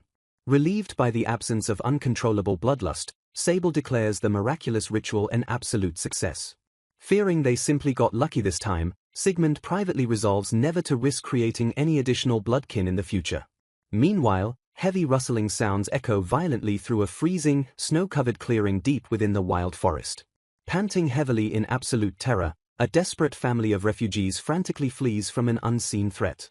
Heavy, deafening stomps shake the frozen earth as a monstrous predator relentlessly barrels through the thick brush. Crashing through the snow-dusted foliage, a terrifying arachnid beast reveals its massive, multi-legged form. Unleashing a blood-curdling shriek, the savage monster lunges forward to claim its cornered prey. Trapped against the dense thicket, the panicked father desperately prepares to protect his crying children. Terrified by the sudden appearance of another giant spider, the desperate mother screams for her family to run. Cornered from all sides, the helpless refugees brace themselves for an inevitable, bloody end. Dropping from the canopy with terrifying momentum, a massive rock sentinel violently crashes directly into the clearing. Roaring in agony as a boulder-like fist crushes its carapace, the wild monster is heavily pinned to the earth. Stepping silently into the chaotic fray, Nowl watches dispassionately as the heavy stone guard neutralizes the threat. Executing a devastating, perfectly synchronized slash, the twin mechanical maids instantly cleave the raging beast apart. Disintegrating into a harmless puff of gray smoke, the defeated monster vanishes entirely from the frozen battlefield. Staring at the empty snow in absolute shock, the trembling father stammers in sheer disbelief over their sudden rescue. Emerging from the winter shadows, a heavily armed Lifar strictly warns the travelers that this forest is immensely dangerous. Bowing with flawless poise, Sable explains their master warmly invites wanderers and formally requests to escort them to the manor. Recognizing the distinct aura of magic folk, the hyperventilating father realizes they are dealing with immensely powerful entities. Presenting a simple choice, Sable smoothly offers to either guide them directly to the manor or lead them safely out of the woods. Tensely whispering amongst themselves, the exhausted parents desperately weigh their rapidly depleting options. Realizing their children are completely out of energy, the father steps forward and formally accepts the generous invitation. Admitting they have absolutely no hope of braving the wilderness alone, the mother begs the elegant demons to lead the way.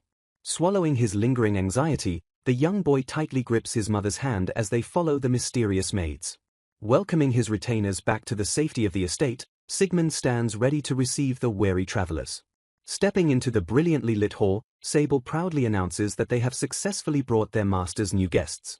Introducing himself casually, Sigmund instructs the exhausted refugees to cast aside all formality and sit down to rest.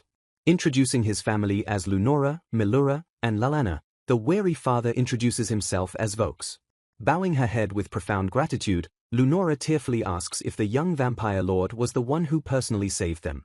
Shrugging off the heavy praise with a warm smile, Sigmund explains he simply happened to pick up on their fading auric signatures by pure coincidence. Addressing his exhausted guests, Sigmund calmly asks if they are nomads. Leaning forward with genuine curiosity, The undead lord gently asks why they would willingly enter such a notoriously dangerous forest.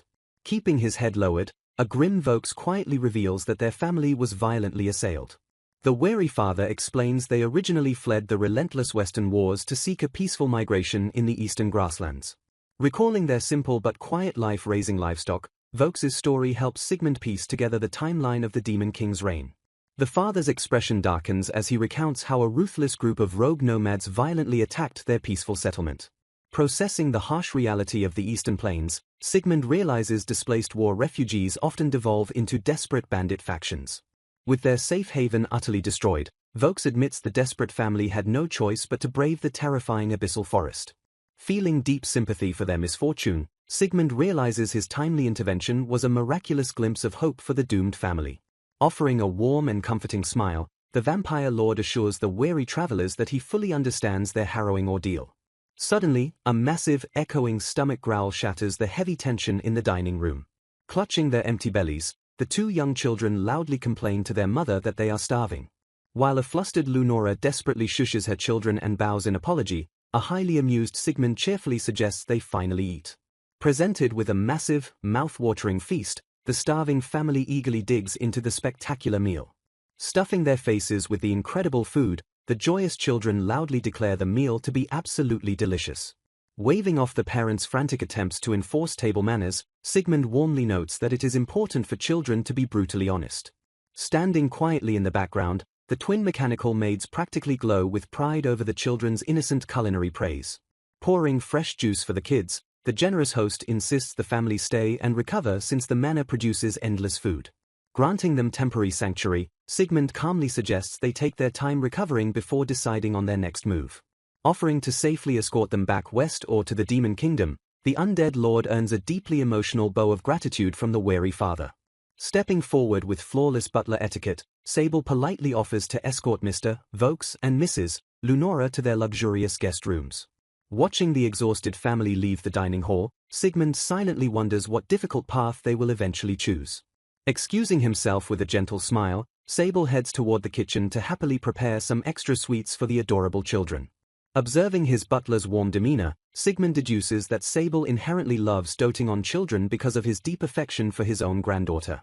Resting his chin on his hand, the vampire lord confidently decides that such inherently good people will inevitably find the right path for their young children.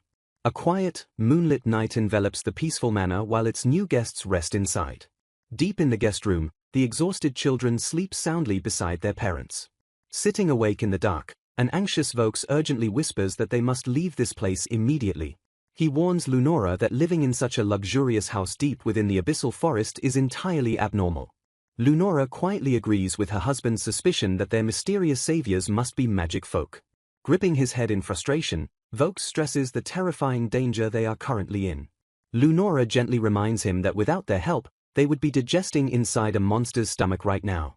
Stroking her sleeping child, she points out that their saviors generously provided warm meals and soft beds.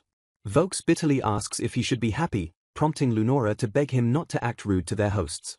Paranoid and stressed, the father insists this luxurious treatment could simply be a trap to lower their guard. Letting out a heavy, defeated sigh, Lunora listens to her husband's relentless suspicions.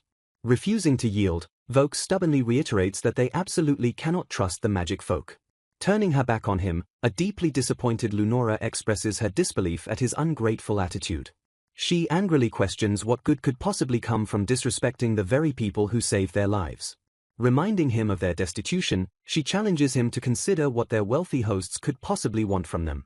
Deflating under her logic, Vokes quietly admits he is simply terrified and worried about her safety. Clenching his fist, the helpless father struggles with his crushing inability to protect his family. Staring into the dark, Vokes firmly declares that he is absolutely certain they are not dealing with regular magic folk. Pouting silently, Lunora refuses to argue further as they settle into an uneasy tension. Meanwhile, sitting alone in his dark room, Sigmund gazes thoughtfully toward the ceiling. Thanks to his passive hearing skill, the vampire lord reluctantly eavesdrops on the couple's entire argument. He notes that the paranoid elves simply refuse to believe their coincidental rescue was an act of pure goodwill. Discussing the guests with Sable, Sigmund marvels at the elves' famously cautious nature regarding other species. Sable points out that returning to the grasslands risks another raid, but adapting to a magic city would be equally difficult. Listening intently, an anxious Lifar fiercely declares she never wants the two young girls to face any more danger. Whisking a bowl of ingredients, Lifar questions why Vokes would remain so hostile toward the person who saved his life. Flashing a knowing grin, Sable smoothly suggests that Vokes's hostility stems from his master's impossibly exemplary nature. Completely baffled by the compliment, Sigmund stares blankly and asks what his butler is talking about. Sable calmly explains that a mighty being like Sigmund might not comprehend the crushing weight of mortal envy. Sweating nervously, the former commoner quickly protests that he perfectly understands what envy feels like. The wise butler details how a destitute Vokes has absolutely nothing left except the desperate urge to protect his family. Sable points out that Sigmund suddenly appeared wielding both overwhelming physical strength and massive financial power. By effortlessly providing the ultimate safety that Vokes failed to secure, Sigmund inherently threatens the desperate father's pride. Realizing the truth, Sigmund sheepishly admits his obsession with self-sufficiency made him forget his massive hoarded wealth. Suggesting a direct talk with the father, Sigmund is quickly interrupted by Sable, who firmly disagrees with that approach. Exchanging a secretive nod with Lifar, the veteran demon cryptically suggests they secretly back Vokes up instead. Sigmund stares in utter confusion as his retainers silently formulate a complex social strategy without him. Shaking off the confusion, Sigmund confirms he would happily welcome their extra hands for farming if they choose to stay. The next morning, the heavy wooden door to the dining hall clicks open. Greeting his guests with a bright, warm smile, Sigmund cheerfully asks if they slept well. Greeting Sigmund warmly, Vokes says good morning and thanks him for the incredibly restful sleep. The excited children eagerly chime in to praise the incredibly soft and fluffy beds. Smiling in relief, Sigmund is silently glad he just finished building those new mattresses. Despite the pleasantries, Vokes casts a tense and cautious sideways glance toward his generous host. Noting the elf's stiff demeanor, Sigmund realizes it will take more than a single day for the wary man to open up. Accepting that all he can do is wait, Sigmund claps his hands together and announces he is digging in. Confused by the phrase, one of the girls curiously asks why he said dibbing in before eating. The adorable children quickly mimic the phrase, giggling playfully as they shout dibbing in together. Watching their innocent joy, Sigmund wonders if he was naturally good with children in his forgotten past life. Later that day, the energetic kids rush outside to play in the winter snow. Standing on the porch, Lunora strictly warns her daughters not to wander past the manor gates. The girls cheerfully acknowledge their mother's rule before sprinting off into the yard. As the kids build a snowman, the massive golem Kugunok gently pats down the snow with its heavy wooden hands. The girls stare in absolute awe as the giant construct peacefully tends to a nearby fruit tree. Identifying the fruit, the golem presents the ripe apples to the completely mesmerized children. With surprising gentleness, Kugunok plucks a fresh apple directly from the snowy branch. Extending its giant wooden hand, the golem kindly offers the sweet fruit to the eager girls. One of the girls takes a massive, joyful bite out of the crisp apple. Her eyes sparkle with delight as she loudly praises the fruit's incredible sweetness. Lunora quickly steps in to remind her daughter she can only have one so she won't ruin her appetite for lunch. The happy child obediently agrees while continuing to happily munch on her delicious snack. Standing nearby, Sigmund watches the heartwarming scene unfold with a fond smile. Turning to Lunora, he notes that a child's endless curiosity is truly a wonderful thing to behold. He gently asks the mother if watching the energetic girls play has tired her out. Flashing a bright grin, Lunora admits that watching them actually makes her feel much more energetic. Sigmund warmly agrees, sharing the uplifting sentiment as they enjoy the peaceful afternoon together. Later on, the quiet corridors of the manor are interrupted by approaching footsteps. A soft, hesitant knock echoes against Sigmund's heavy wooden door. Peeking inside, Lunora asks for a moment to discuss something important, prompting a concerned Sigmund to ask if everything is all right. Nodding firmly, the elven mother receives permission and steps into the room. Getting straight to the point, Lunora asks if it would be possible for her family to live at the manor permanently. Taken aback by the heavy request, Sigmund hums thoughtfully as he processes her words. He carefully asks if Vokes actually agrees with this massive decision, given his blatant desire to leave. Noting their strong bond, Sigmund states he has absolutely no intention of driving a wedge between the married couple. He gently reminds Lunora that her young daughters still desperately need a father figure to look up to. Observing her silence, the undead lord realizes she already deeply understands that painful fact.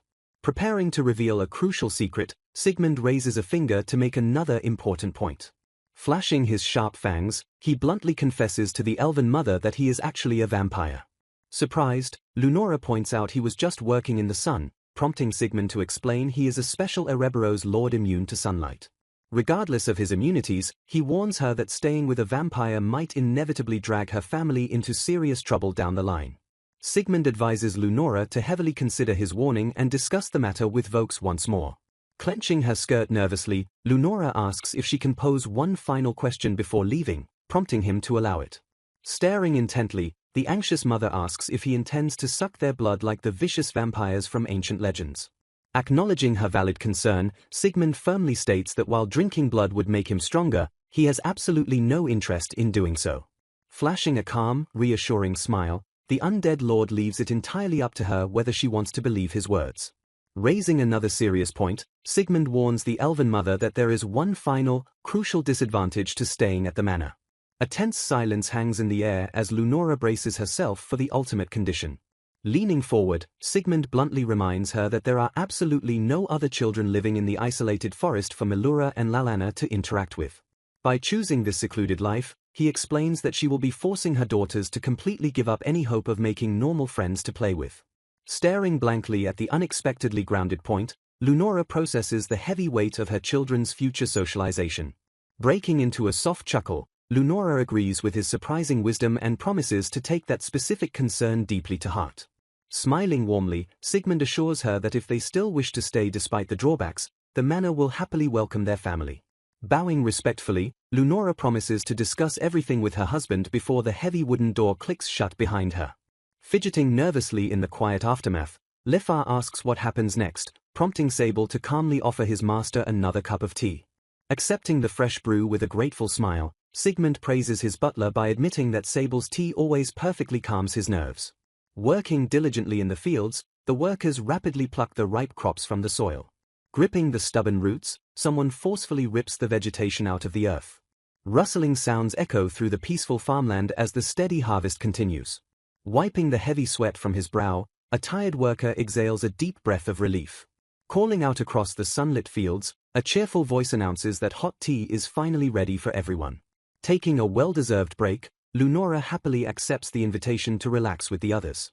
Spotting her energetic children smearing themselves with dirt, the elven mother calls out to Melura and Lalana.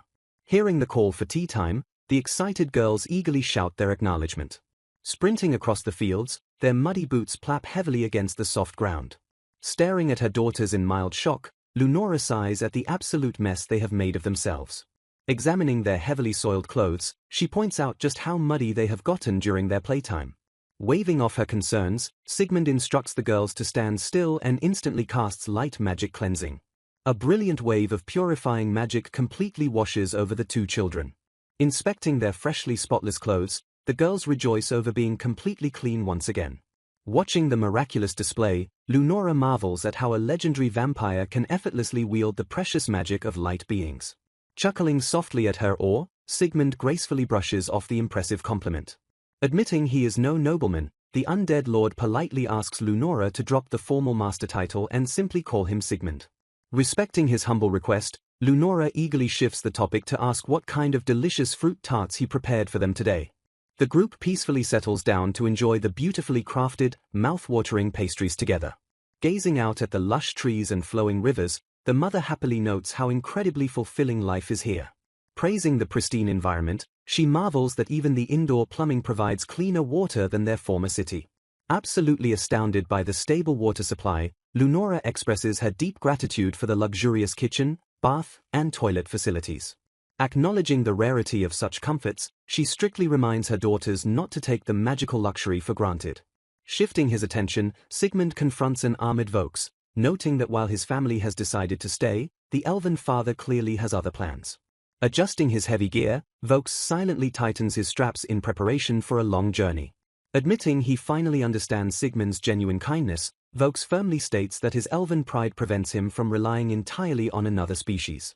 Staring resolutely ahead, the father declares that this fierce independence is simply a core part of their nature.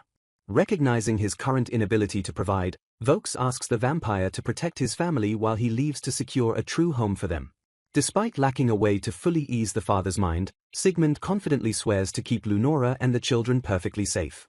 Meeting his gaze, Vokes admits he places his absolute trust in his wife's exceptional ability to judge a person's true character. Overwhelmed by Sigmund's generosity, the elf lists the splendorous, overpowered gear the vampire forged for him, including Asura bear leather and a mithril shortsword. Fully equipped in legendary armor, Vokes stands ready to brave the dangerous world outside the forest. Locking eyes with his generous savior, the proud elf solemnly calls out Sigmund's name. Bowing his head with profound, unwavering gratitude, Vokes deeply thanks the undead lord for everything. Accepting the heartfelt thanks, Sigmund watches the determined father prepare for his emotional departure. Gathering around him, his sad family asks if he truly has to leave so soon, but Vokes gently assures them it will be fine. Embracing his beloved wife and daughters, the father shares one last, touching moment of warmth. Promising to definitely return to them, Vokes bids his family a final, tearful farewell. Stepping out into the freezing wilderness, the determined elf prepares to cross the deadly abyssal forest alone. Interrupting his solemn walk, Sigmund reveals that the giant, terrifying Asura bear will be his personal escort, leaving a sweating Vokes to question how he is supposed to ride it. Looking up with innocent concern, a young child anxiously asks if their father is truly leaving. Lunora gently confirms that Vokes must travel far away for work and tenderly asks her daughters to behave until he returns. Processing the heavy news, the little girls stare silently with a mix of sad understanding and reluctance. Waving their small hands enthusiastically, the daughters eagerly shout for their father to come back soon. The massive Asura bear begins its trek through the snowy forest, carrying the fully armored Vokes away on his journey. Deafening stomps shake the frozen earth as the gargantuan beast disappears deep into the dense woodland. Later that day, the children happily gather together while clutching fresh, magical fruit in their tiny hands. Biting into the sweet fruit, the girls chew happily and excitedly exclaim how incredibly yummy their snacks taste. Noting their excellent progress in the fields, Sigmund cheerfully offers Lunora some free time and asks what she would like to do. Stepping forward earnestly, the elven mother humbly requests that he teach Melura and Lalana how to properly read and write. Caught slightly off guard, Sigmund listens as Lunora points out his massive book collection to prove he possesses rare literacy skills. Sable clarifies that human literacy is heavily restricted to nobles, while Sigmund silently realizes the fantasy text simply translates to Japanese in his mind. Acknowledging the rarity of the skill, Sable admits he can read but humbly defers to his master's vastly superior knowledge. Admitting he has never taught anyone before, the undead lord kindly agrees to give the lessons his absolute best effort. Deeply moved by his profound generosity, Lunora bows her head and sincerely thanks him for securing her daughter's future. Retreating to his quiet study, Sigmund prepares a sharp quill and blank parchment to test his own writing capabilities. Realizing he has only ever read books since arriving in this world, he decides to verify his ability to write before attempting to teach. The sharp quill scratches steadily against the rough paper as Sigmund carefully forms the unfamiliar characters. Relying on muscle memory from his past life, he writes a simple phrase and notes that the magical script perfectly resembles Japanese. Handing the fresh parchment to his maid, Sigmund is relieved when Lifar flawlessly reads his newly written phrase aloud. Observing Lifar's seamless comprehension, Sigmund happily notes that she can read his writing without any problems at all. Wondering if some kind of automatic translation magic is at play, the undead lord concludes that the mysterious phenomenon at least makes things remarkably simple. Confident in the magical translation, Sigmund proudly announces that he can successfully teach the children how to write. Meanwhile in the Demon Kingdom, Abaddon grimly reports that they searched their entire territory from border to border but completely failed to locate Sable. Staring intensely, the military official admits the treacherous abyssal forest is the only remaining place they haven't thoroughly searched. Brushing off the dangerous idea, Demoris laughs and admits he simply cannot imagine the veteran demon surviving inside the dreaded abyssal forest. Nodding solemnly, Abaddon acknowledges his colleague's valid concerns regarding the legendary, lethal wilderness. A sweeping view of the imposing abyssal forest border highlights the terrifyingly dense and silent tree line. Standing before the ominous tree line, an official grimly notes that absolutely nothing lies beyond this border except certain death. Glancing back at the dark woods, the determined scouting team completely understands the fatal implications of their terrifying mission. Refusing to abandon his duty, Abaddon firmly declares they must desperately search the forest for the sake of their new demon king. Channeling his arcane energy, a massive burst of dark magic violently erupts around the determined official. Combining his immense magic with a subordinate's avian familiar, Abaddon prepares to safely scout the deepest reaches of the wilderness. Acknowledging that the small bird cannot fight, the official notes this clever strategy allows them to scout the deadly terrain with perfect safety. Flapping its wings gracefully, the dark avian familiar swiftly flutters high into the freezing winter canopy. Soaring through the frigid air, the magical scout effortlessly navigates the dense, snow-covered branches of the abyssal forest. Gliding high above the treacherous terrain, the familiar surveys the seemingly endless expanse of quiet, frozen woods. Pushing deeper into the legendary labyrinth of trees, the tiny scout continues its relentless aerial patrol. Suddenly catching sight of a massive anomaly, a deeply confused Abaddon gasps in sheer bewilderment. Flapping desperately to adjust its trajectory, the tiny familiar slows down to inspect a towering, completely unnatural structure hidden among the trees. Staring through the bird's eyes in absolute shock, the official questions why a massive, fortified wall would ever exist in the middle of a deadly wilderness. Perching silently atop the imposing stone barrier, the dark familiar peers down into the incredibly vast, cultivated courtyard within. Utterly stunned by the impossible sight of a thriving estate in the abyssal forest, the scouting official stares completely speechless at the unbelievable discovery. Staring through the familiar's eyes, a deeply bewildered Abaddon questions what he is looking at. Spotting a massive wooden construct tending the land, the official asks if it is a golem as his familiar flutters closer. The official marvels at the exquisite craftsmanship of the giant sentinel. Soft footsteps echo nearby as someone approaches the garden. Utterly shocked to see young elves giggling playfully, Abaddon wonders why elven children would ever be in such a deadly place. Breaking his partner's concentration, Demoris urgently points out another figure in the distance. The two officials gasp in shock as they finally spot their missing veteran, Sable. Sensing the intrusion, Sable snaps his head toward the spy and delivers a terrifying, piercing glare. Overwhelmed by the intense killing intent, the tiny familiar squeaks in sheer terror. Panicking completely, the dark bird violently flaps its wings and retreats into the sky. Disconnecting from the spell, Demoris notes the familiar fled and suggests they immediately report their findings to the Demon King. Meanwhile at the manor, Lifar turns her head as the strange magical presence vanishes. Breaking the silence, Sigmund firmly calls out his butler's name. The undead lord notes he just sensed a small, harmless, and completely unnatural demon that he had never encountered before. Sable calmly identifies the presence as a familiar, deducing that someone must have used it to safely scout the area. Processing the tactical implication, Sigmund hums thoughtfully.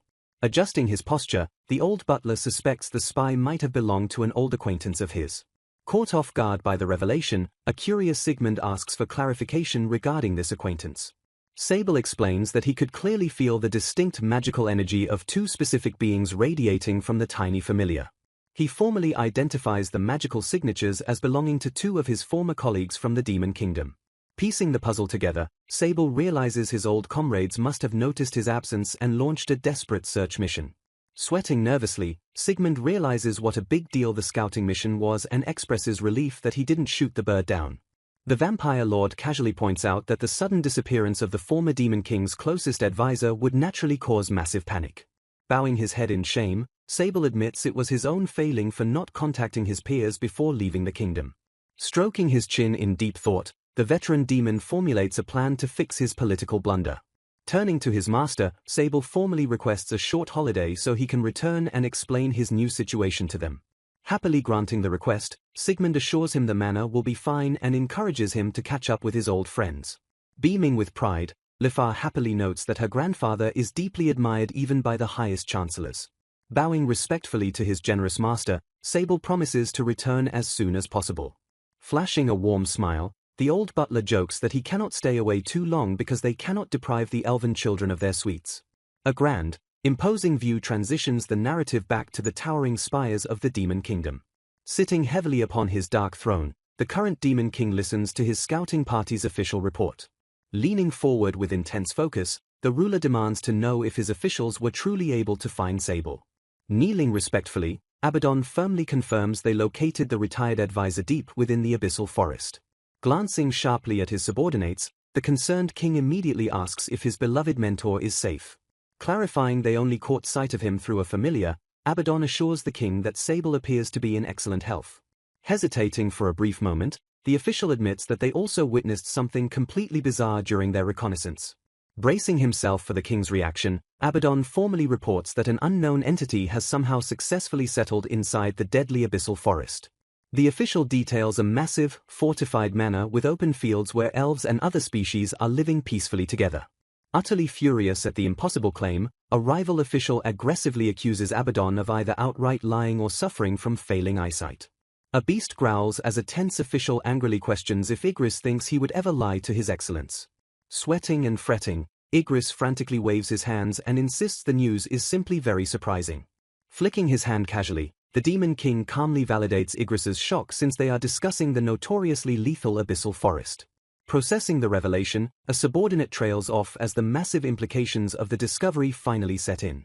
A stunned official questions the impossible reality of a safe haven existing deep inside the perilous abyssal forest. Stroking his chin in thought, another official wonders if Sable's residence there makes the forest official Demon Kingdom territory. Suddenly struck by a brilliant idea, a chancellor enthusiastically brings up the topic of medicinal herbs. He excitedly explains that the forest's incredibly dense magic energy would massively amplify the potency of any herbs grown there. Realizing the strategic value, the official declares that harvesting those herbs would allow the Demon Kingdom to produce unparalleled, overpowering potions. Devising a diplomatic strategy, the Chancellor suggests offering Sable a handsome reward in exchange for claiming that highly valuable piece of land. A deep, chilling voice suddenly echoes through the chamber, firmly declaring that stealing the land would be a massive problem. A tense silence falls over the shocked royal court as they desperately search for the source of the mysterious voice. Glaring at the sudden intruder, an official frantically demands to know how long Sable has been hiding in the room.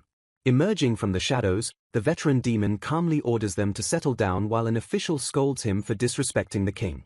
Swishing his elegant cape, Sable offers a flawless, respectful bow while the Demon King cheerfully welcomes his old advisor back. Cutting straight to the chase, Sable acknowledges that a highly important matter has suddenly come up regarding his new home. Confirming the topic, the Demon King confidently proposes taking the land in exchange for a suitable reward. Flashing a dark, terrifying grin, the former advisor respectfully but absolutely declines the royal offer. Snapping his fingers in pure outrage, a furious official demands to know if Sable is actively disobeying His Highness's direct orders. Staring coldly at the royal court, Sable firmly declares that he is no longer a citizen of the Demon Kingdom. Closing his eyes with absolute devotion, the veteran demon proudly announces he has found someone truly worthy of dedicating his life to. Slamming his fist onto the table, a furious guard screams at the sheer disrespect. Drawing his blade with a sharp ring, the enraged guard steps forward and threatens to instantly behead the traitor. Before the guard can strike, a sudden, suffocating wave of dark magic violently erupts from Sable's body. Massive pillars of ominous, swirling energy completely engulf the throne room, plunging the court into absolute terror. Sweating profusely under the crushing magical pressure, the paralyzed officials gasp as they fail to comprehend the overwhelming power. Dropping to his knees, an official realizes Sable's terrifying aura completely dwarfs even the former Demon King's legendary strength. Glaring down at the flinching court, Sable coldly notes that if his mere presence paralyzes them, they would be nothing but trash before his master. With absolute authority, Sable strictly warns them never to lay a finger on the land belonging to his master, the Immortal King.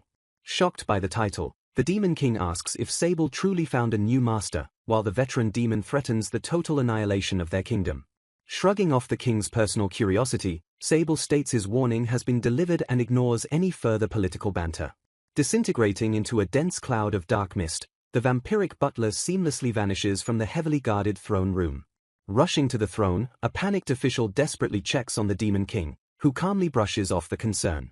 A heavy, tense silence completely suffocates the throne room as the royal court processes the terrifying encounter. Leaning heavily against his throne, the Demon King mutters the title Immortal King, and wonders what kind of godlike being rules that forest. Regaining his composure, the king commands a strict investigation to determine if this mysterious entity poses a fatal threat to the Demon Kingdom. Bowing deeply, the nervous military commanders immediately accept the perilous royal decree. Turning to Abaddon, the Demon King notes that Sable's own son currently serves as one of his direct subordinates. Surprised by the strategic choice, Abaddon confirms that Ludo is indeed serving under his command. The official adds that Ludo's wife, Lagia, is also an active, highly capable subordinate within his military ranks. Pointing decisively, the Demon King formally entrusts Ludo and Lagia with the suicidal mission of investigating the Immortal King's manor. Heavy footsteps echo down the grand hallway as visitors cautiously approach the royal throne room.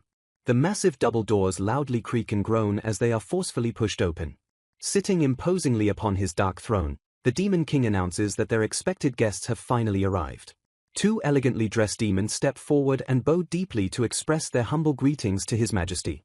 Standing firmly at attention, Civil Officer Rude and Military Officer Largia formally announce their presence at the King's command. Stepping down from the dais, Igris instructs the stiff officers to relax while the Demon King casually nods in agreement. Glaring intensely, Igris informs the nervous pair that they are being entrusted with an incredibly important mission. Sweating under the heavy royal pressure, Rude silently wonders what kind of massive operation requires seeing His Majesty in person. Breaking the tense silence, Igris bluntly asks if the two officers know of the legendary Abyssal Forest. The royal official reveals that they have discovered two of their family members, Sable and Lifar, residing deep within the deadly woods. Utterly blindsided by the impossible news, both officers freeze in absolute, wide-eyed shock. Stammering nervously, Rude questions the intel since he only knew Sable retired near the forest, proving they were completely unaware of the truth. Stepping forward smoothly, Abaddon firmly confirms the sighting by stating he and Lord Demoris witnessed it directly through a familiar. Acknowledging the unbelievable nature of the report, Abaddon explains that Mr. Sable has somehow managed to physically evolve. Hearing the impossible claim, the married couple gasps in sheer disbelief at the terrifying word evolve. The Demon King watches the family's dramatic reaction with cold, calculating silence. Recovering his composure, Rude recalls ancient texts stating that reaching a maximum level limit allows a being to ascend into a higher-ranking species. Sweating profusely, an embarrassed Igris quickly agrees with the civil officer, exposing that he actually had absolutely no idea how the evolution worked. Returning to the main objective, Igris officially commands the pair to enter the forest and check on Mr. Sable's well-being. Suddenly breaking protocol, a frantic Largia gasps and begs the officials to hold on for a moment. Shrugging off her husband's attempts to calm her, the terrified mother demands to know if her daughter Lifar is okay. Analyzing the magical signatures from the familiar, Abaddon confidently deduces that Lifar is perfectly safe and still with her grandfather. Largia nods in profound relief while Abaddon casually insults Igris by claiming her sharp composure is wasted serving under him. Channeling his immense dark energy, the Demon King suddenly summons a massive, glowing magical map into the air. Pointing to a glowing red blip, the king reveals exactly where the missing family members are located. Rude panics upon realizing the coordinates are dead center in the forest, while Largia cries out for her adorable daughter. Staring coldly at the map, the Demon King prepares to reveal the most disturbing piece of intelligence yet. The imposing ruler deduces that Sable and Lifar only managed to evolve because they swore absolute loyalty to a powerful new master. He formally commands the officers to find this so-called Immortal King, and determine if he poses a threat to the Demon Kingdom. Rude repeats the terrifying title as the king nods, confirming that is exactly what Sable called his mysterious lord. Warning them that survival is not guaranteed, the king graciously offers them the chance to refuse the suicidal mission without blame. Pushing past their paralyzing fear, both Rude and Largia eagerly accept the deadly assignment to rescue their family. Meanwhile, far away in the peaceful abyssal forest, the sun shines brightly over Sigmund's luxurious manor. Returning exactly as planned, Sable confirms to his master that the Dark Familiar was indeed sent by the Demon Kingdom. Welcomed back by Lifar, the veteran demon confidently assures Sigmund that his stern warning will deter any more strange royal activity. Several peaceful days pass, leaving Sigmund to deeply reflect on his butler's supposedly reassuring promise.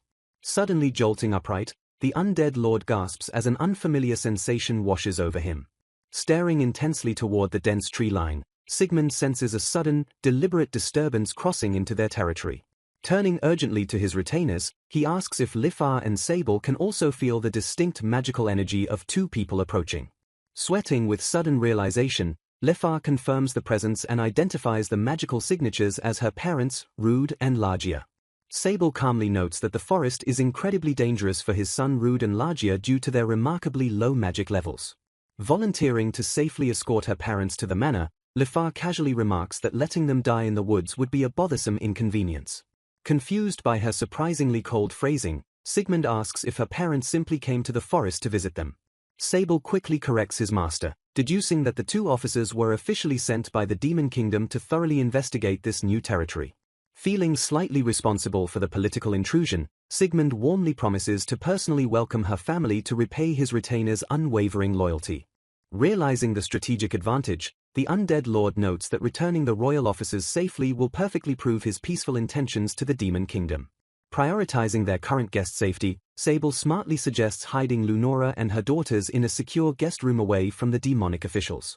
Agreeing with the vigilant strategy, Sigmund calls out to Lunora in the garden and cheerfully announces a sudden treat break. Waving toward the muddy children, the vampire lord enthusiastically announces that they have prepared a massive batch of delicious sweets. Hearing the magical word, the two young elven girls instantly light up with radiant, overwhelming joy.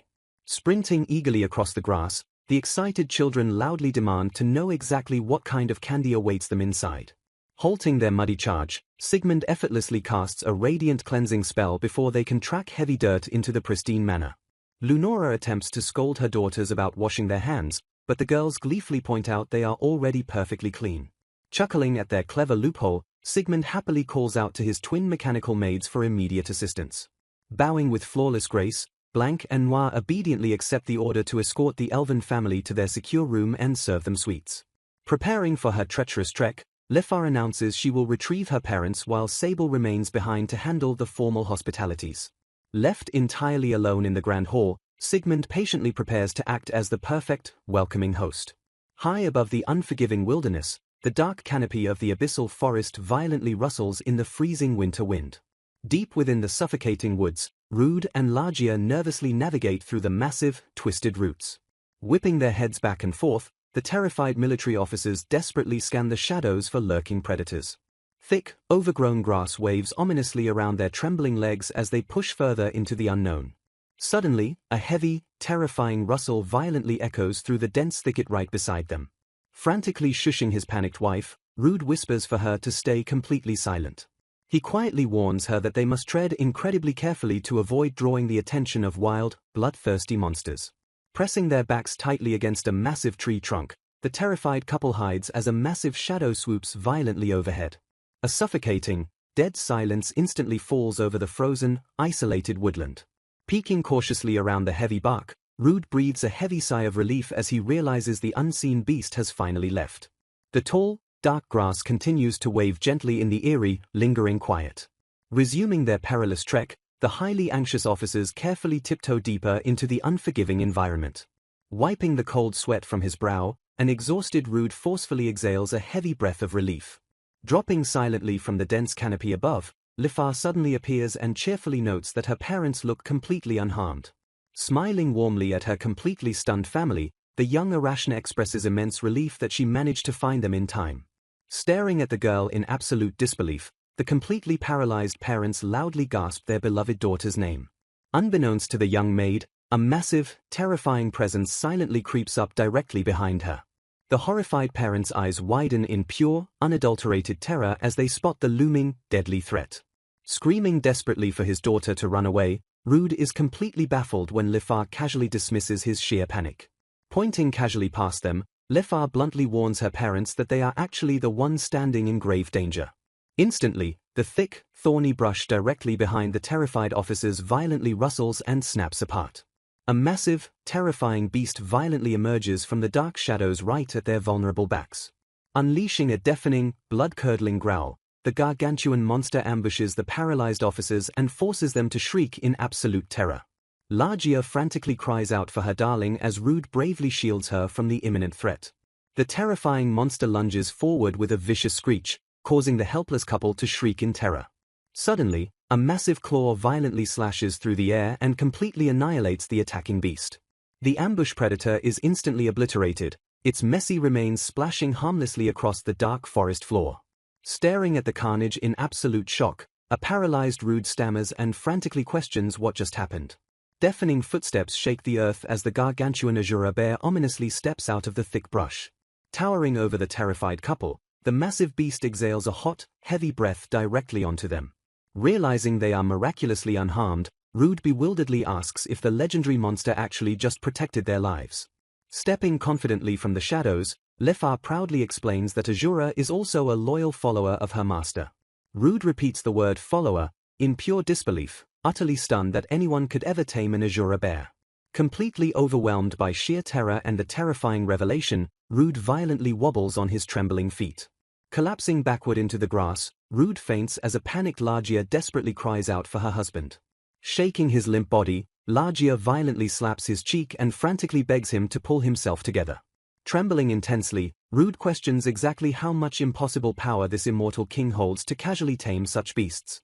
Chuckling softly at their terrified reaction, Lifar confidently offers to guide the shaken couple back to her master's manor.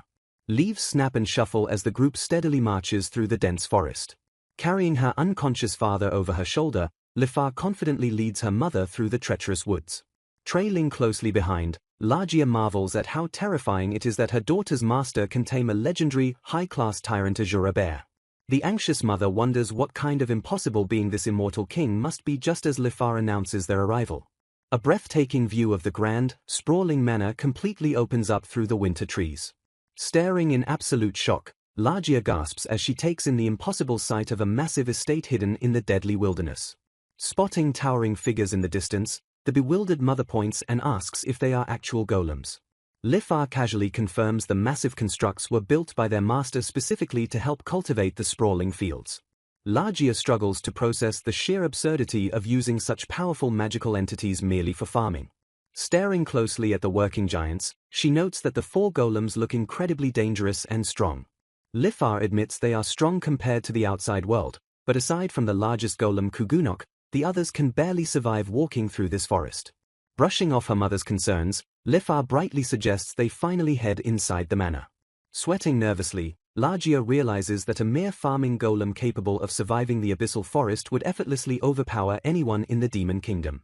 The heavy wooden door clicks sharply as the group enters the grand estate. Stepping confidently into the immaculate hall, Lifar cheerfully announces that she has brought their unexpected guests home.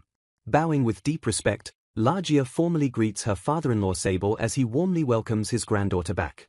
Flashing a knowing grin, Sable acknowledges Largia before letting out a disappointed sigh over his pitiful, unconscious son.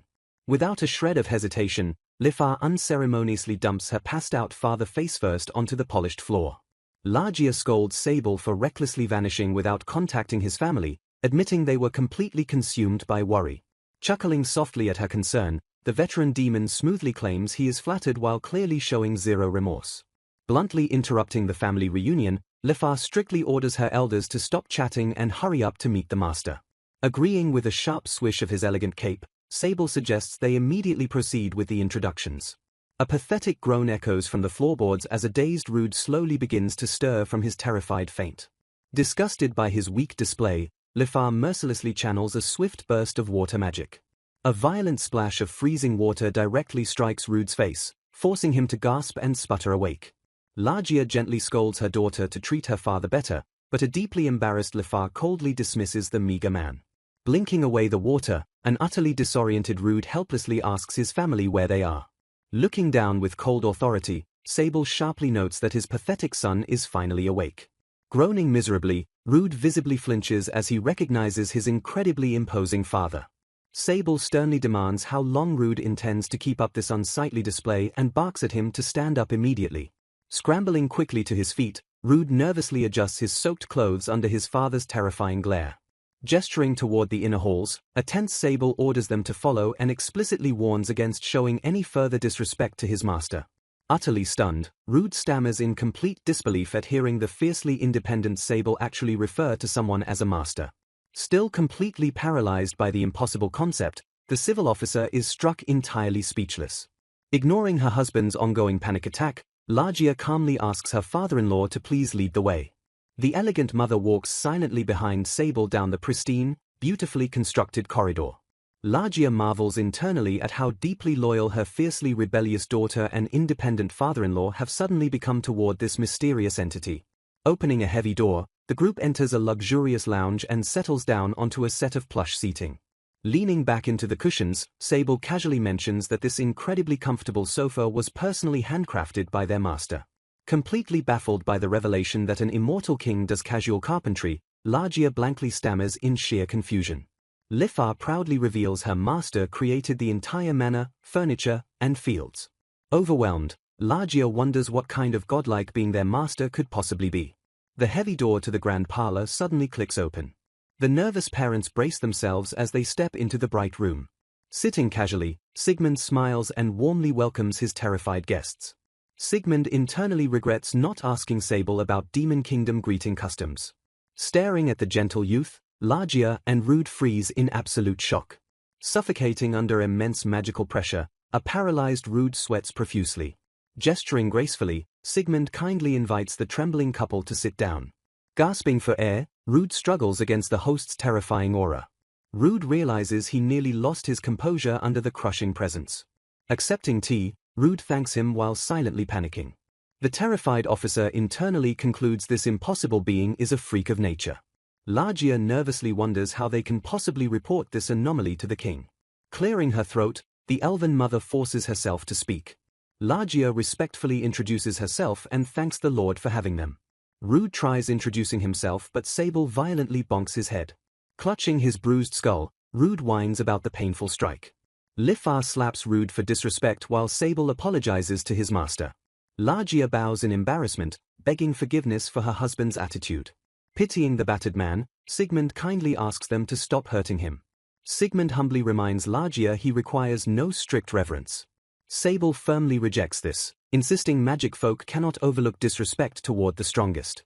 Sigmund sharply counters that such outdated thinking led to the former king's violence. Rude wonders if the master's composure stems from knowing his absolute power.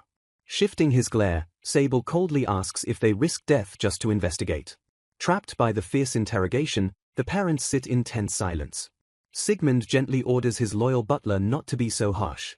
Sigmund reveals he never expected the kingdom to send Sable's family on a suicide mission. Sable deduces Demoris manipulated Abaddon because he knew Sable would rescue his family. Largia gasps in horror, realizing the chancellors went to ruthless lengths for a background check. Lifar scowls, blaming Sable for vaguely name-dropping the Immortal King before vanishing. A muffled Rude realizes that claiming daylight immunity essentially declared war. Largia gags her babbling husband as he points out the leaders couldn't ignore this threat. Apologizing, Sigmund assures them he simply chose to peacefully retire here. Declaring peaceful intentions, Sigmund warmly invites them to visit anytime. Sigmund kindly asks for a warning familiar next time, which they eagerly agree to. Smiling contentedly, the vampire lord feels relieved his diplomacy worked. Shattering the peace, Sable proudly interjects that they still view the Demon Kingdom as home. Leaving Rude stunned, Sable commands him to warn invaders that he and Lifar will defend their homeland.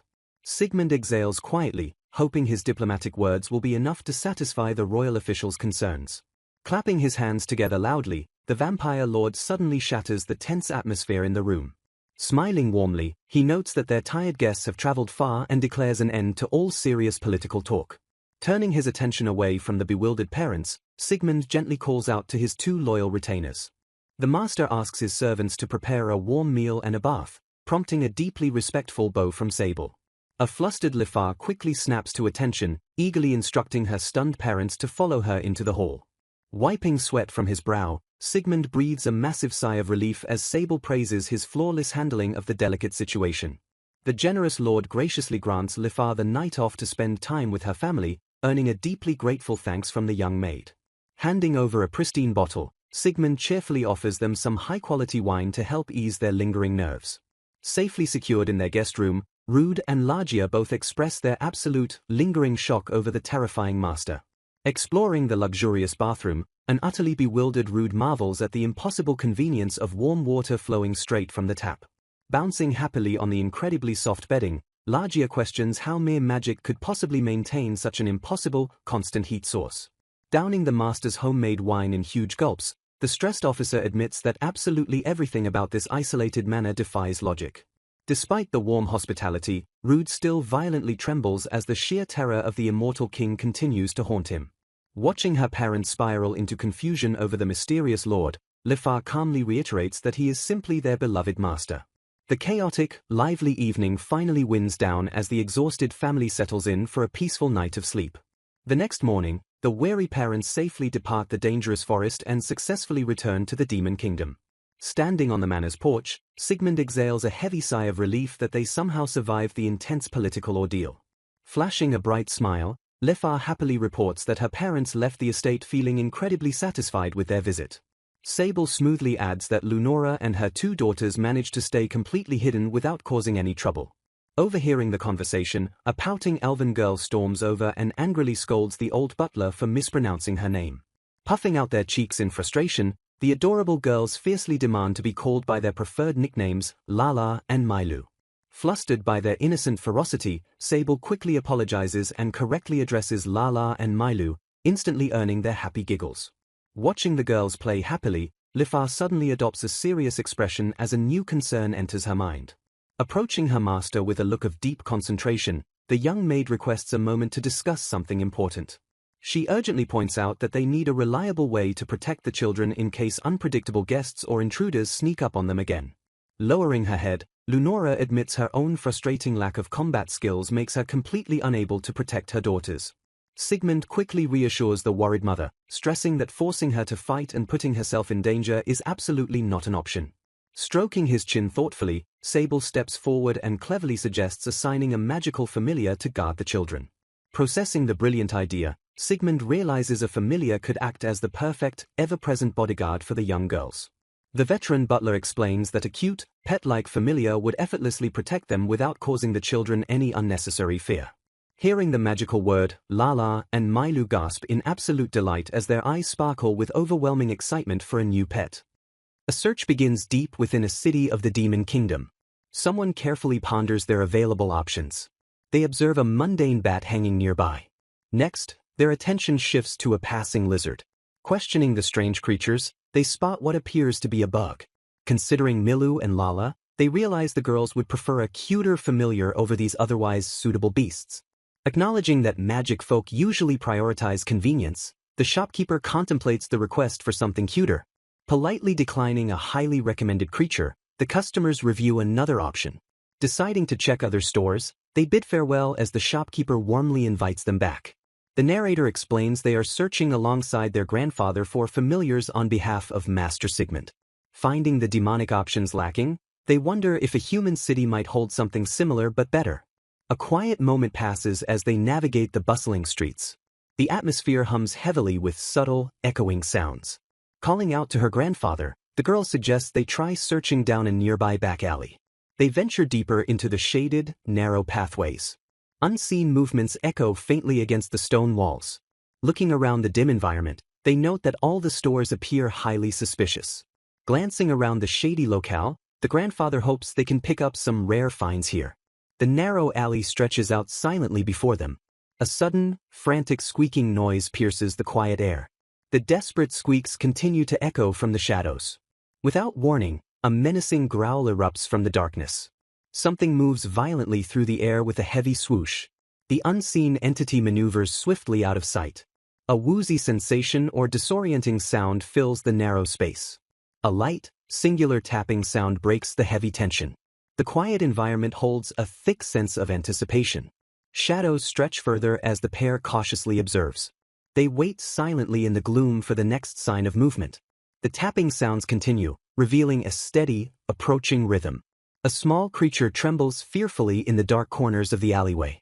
Spotting a sparkling, suitable creature, the grandfather urges them to immediately give chase. They spring into action and sprint through the narrow streets. The pursuit intensifies as they close the distance on their target. Rounding a sharp corner, they keep the fleeing creature in their sights. The target swishes quickly past an obstacle to evade capture. They excitedly point out that the creature just darted into a nearby store. Something flaps rapidly as it enters the dusty shop. An exasperated voice complains about a cat bringing its prey inside again as a meow rings out. A surprised exclamation escapes the pursuers as they stumble upon the unexpected scene inside. Stepping inside, the grandfather kindly assures the apologetic shopkeeper that the commotion is all right. Curious about the situation, he asks what happened as the nervous woman hesitantly requests a moment of their time. Inside a woven basket, 3 tiny kittens snore peacefully together in deep slumber. The young girl's eyes light up with pure delight as she marvels at the incredibly cute creatures. Gesturing to the mother cat, the shopkeeper explains that the former stray simply wandered in and gave birth here. She admits her meager back alley pharmacy is no place for them, lacking the time to care for kittens who might ruin her merchandise. Despite the burden, she sorrowfully confesses that she simply lacks the heart to throw the helpless animals out onto the streets. Crossing his arms, the grandfather hums thoughtfully while assessing their predicament. Leaning forward with eager excitement, the girl respectfully asks the shopkeeper if they can adopt the felines. After hearing their situation, the relieved shopkeeper realizes they are seeking cute familiars for two young girls. Sensing their intent, the mother cat suddenly lets out a sharp, knowing meow. She steps forward with cautious grace, thoroughly inspecting the strangers who wish to take her children. Staring directly at them, the feline seems to silently ask if they would truly mind taking on the responsibility. The mother cat affectionately licks the girl's hand, proving she deliberately led them to the shop for this exact reason. Resting her head gently against the girl's palm, the cat displays complete and absolute trust.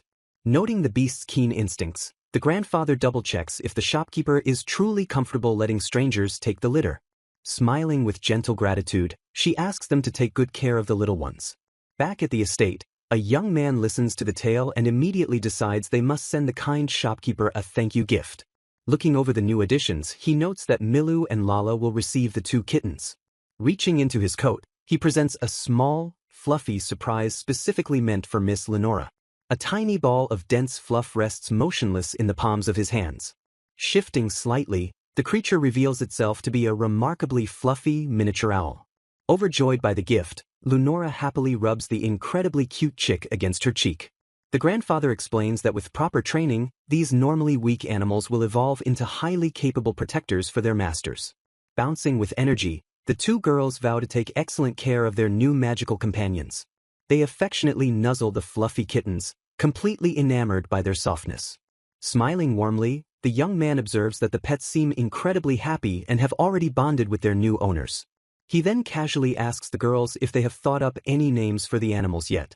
Thrusting her dark-furred kitten high into the air, one girl proudly declares his name is Kuro. Mirroring her excitement, the other girl holds up her white kitten and cheerfully announces his name is Shiro. Lenora stares intensely at her little owl, silently pondering the perfect moniker. Finding her inspiration, she calmly declares that she will call the bird Ball. The young man brightly praises all of them for choosing such excellent names. Shifting to business, he states he needs to borrow the pets for a bit, prompting the grandfather to ask if he intends to raise their levels. The young man confirms he will handle it personally, utilizing his recovery magic just in case the normal cats run into danger. The grandfather appreciates the caution while two of their companions offer to escort him during the process. Preparing for the ritual, the young man explains he will first establish the magical master-servant connection. He adds that this bond will imprint his traits onto them, significantly easing their evolution process as he declares his readiness. The party gives a firm nod of agreement, fully prepared for the upcoming task.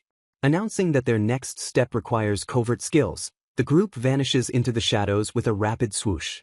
Waiting in the rustling brush, the young master explains his trap relies on magic creatures sensing the weak auras of his new familiars. A massive serpent slithers through the grass, shuddering ominously as it stalks its prey. Without warning, the gigantic beast lunges forward to strike with deadly speed. A blinding flash of magic suddenly erupts, instantly severing the monster's head from its body. Pinning the wiggling remains to the ground, the master ensures the creature cannot move any further. Stepping back, he commands his tiny familiars to launch their attack against the restrained foe. Trotting eagerly forward, the three small animals cautiously approach their immobilized prey. Leaping into action, one of the kittens lets out a fierce meow and bashes into the massive beast. The wounded creature hisses violently in response to the tiny, relentless assault. In a frantic flurry of motion, the kittens and the peeping owl ruthlessly pummel the hissing monster. Observing the swishing strikes, the master finally understands how his new familiars fight. Sharp, unrelenting slashes continue to aggressively tear into the defeated monster's flesh. The rapid onslaught of swishing blows relentlessly chips away at the crippled enemy. Working closely together, the tiny animals launch a synchronized strike against the creature's remains. Suddenly, an intense magical aura engulfs the familiars as their small bodies begin to tremble violently. Still shaking uncontrollably in the dark, the glowing pets prompt their master to worriedly ask what is wrong.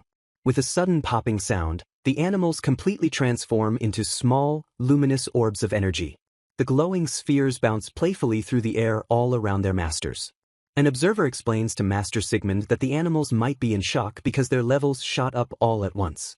Hearing a sudden rustle from the shadows, one of the companions instantly yanks out a weapon. A terrifying new monster streaks out of the dark brush in an attempt to ambush the group. Completely unfazed by the threat, the master excitedly declares they will simply keep leveling up fast. Following a sharp clacking sound, the master eagerly announces it is finally time to check their updated statuses. Noting they all evolved into covert types, he reviews the data and confirms the kittens are now great assassin cats. Turning his attention to Ball, he observes the bird has similarly evolved into a great shadow owl equipped with dark magic. Praising the clever little things, he marvels at how they evolved in ways that perfectly take advantage of their small statures. He concludes that their newly learned stealth skills will allow them to remain safely hidden in the shadows most of the time. Looking proudly at the confident pets, the master promises to keep raising their levels so they can properly protect Lunora and her girls. Returning to the Demon Kingdom's conference room, officials warmly welcome Rudd and Regia back safely. Rudd admits his daughter meeting him in the forest saved him from extreme danger. Asked about the Immortal King, Regia confirms her father introduced her to him. An official leans forward eagerly, asking what this mysterious ruler is actually like. Regia calmly reveals the land's ruler is named Lord Sigmund. Confused, an official questions if Sigmund is a noble vampire, having never heard the name. Someone notes vampires are identifiable by eye color, making Regia hesitate. She explains that unlike her and her father, Lord Sigmund lacks blood-red eyes. His hair is white like a vampire's, but his eyes are sky blue. She stuns everyone by revealing he walks in sunlight and flawlessly uses light magic. A demon listens in shock as she notes Sigmund easily navigates the Abyss Forest safely. They conclude Lord Sigmund is an entity ranking even higher than noble vampires. The council erupts in panic, dreading that he might be a vampire lord. One demon terrifyingly labels him a monster with impossible sunlight and light magic resistances. Fearing war with this immortal king, Demolise sharply interjects that fighting will never happen. Demolise sternly warns that warring against him would completely destroy the demon kingdom. Urging peace, he declares they must coexist, prompting the others to swiftly agree. Demolise asks Rudd to confirm the immortal king has no intention of fighting them. Rudd reassures them, sharing Sigmund's promise to help if the demon kingdom faces crisis. Relieved, Demolise vows to maintain friendly relations and prepare a demon king report. An official asks Lord Demolise what precautions they need against Holy Kingdom spies. Smiling, Demolise reveals his subordinates are already monitoring spies using their specialty in information control. Meanwhile, the scene shifts to a bustling tavern on the Demon Kingdom's outskirts. Leaning forward, a patron discreetly asks his companion about the latest rumors. He whispers that the previous Demon King's butler and his granddaughter have disappeared. His friend argues wartime disappearances are normal, confirming he means the old butler. They marvel at how openly the previous Demon King treated the butler. Noting the old man retired near the Abyss Forest, one questions the danger.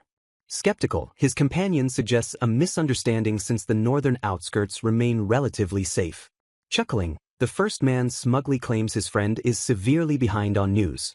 He reveals the old man and granddaughter actually moved directly into the Abyss Forest. Scoffing, the companion suggests someone simply fed him fake information. The informant notes the butler's family was recently sent into the Abyss Forest. Assuming a doomed rescue mission, the friend guesses the search party died.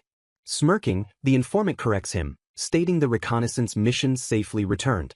The companion's eyes widen in absolute shock at this massive revelation. Swearing it is true, the informant insists he saw them return himself. The friend realizes entering the Abyss Forest means they urgently need more information. The informant clarifies they must gather intel from inside the Demon Kingdom instead. Downplaying it, the companion guesses the military was just surveying nearby monster habitats.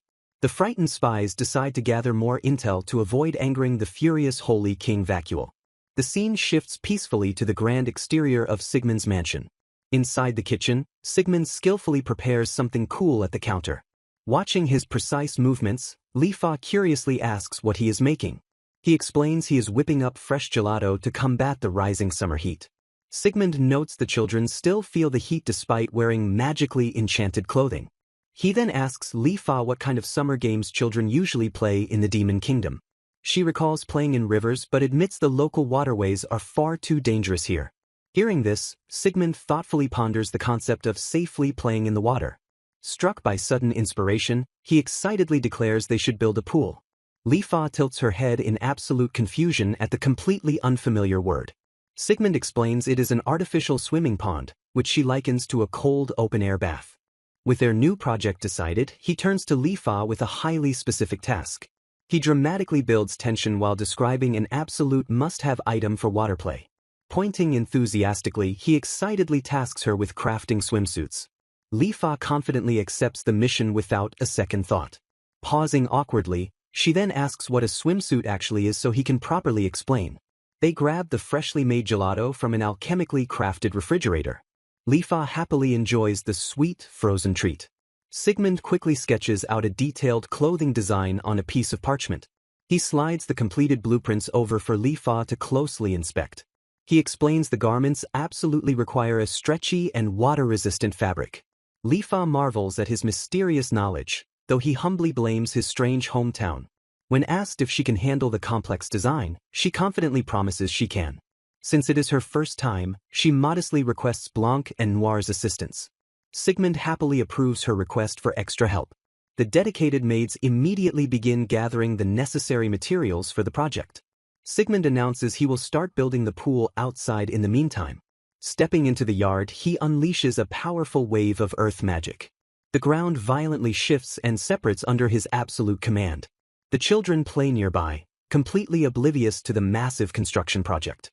A massive rectangular pit is quickly carved perfectly into the earth. He carefully lines the pit with smooth white stones to prevent leaks and sharp edges.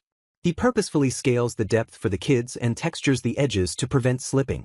To keep the water fresh, he constructs a magical device that continuously circulates canal water. The confused familiars watch from afar, wondering what their master is doing. A heavy stream of clean water violently erupts from the magical device. Standing proudly before his flooded basin, Sigmund announces the pool is completely finished. The ecstatic children immediately rush forward to dive into the cool water. Sigmund intercepts the disappointed kids, reminding them they cannot play until their swimsuits arrive. Pondering his ongoing pool construction, Sigmund considers building a sun lounger while he is at it. Shifting focus indoors, Lifa excitedly addresses Miss Renora. She enthusiastically announces that it is time to decide on their custom swimsuit designs. When Renora hesitantly points out that Lord Sigmund already provided references, Lifa quickly agrees. However, Lifa insists their master believes swimsuits must be perfectly tailored to each person's unique body type and preferences. Taking charge of the crafting process, Lifa gently asks Renora if she wouldn't prefer something cute to wear. Renora happily agrees to the idea, adding that she also wants adorable outfits crafted for both Mill and Lala. The group immediately dives into their work, carefully cutting and measuring the water-resistant fabric. Needles flash rapidly as the girls diligently sew the customized garments together. Focusing intently on their task, they skillfully apply the final stitching to the swimwear. They proudly hold up the beautifully crafted swimsuits to inspect their excellent handiwork. Letting out a satisfied breath, Lifa proudly declares that the tailoring is completely finished. Applauding the beautiful results, someone notes that Lord Sigmund has also just finished constructing the pool outside. Excited by their success, they agree to show Sigmund so they can all play in the water tomorrow. Blushing with anticipation, Renora nervously realizes the pool day is actually happening. Bright sunlight and fluffy white clouds fill the brilliant blue sky. A sweeping view of the grand mansion reveals a beautiful summer day in full swing. Standing excitedly by the water, the group loudly declares it the perfect day for the pool. The children gleefully jump into the sparkling water, sending a massive splash into the air. Splashing playfully, they happily exclaim that the freezing water feels absolutely amazing.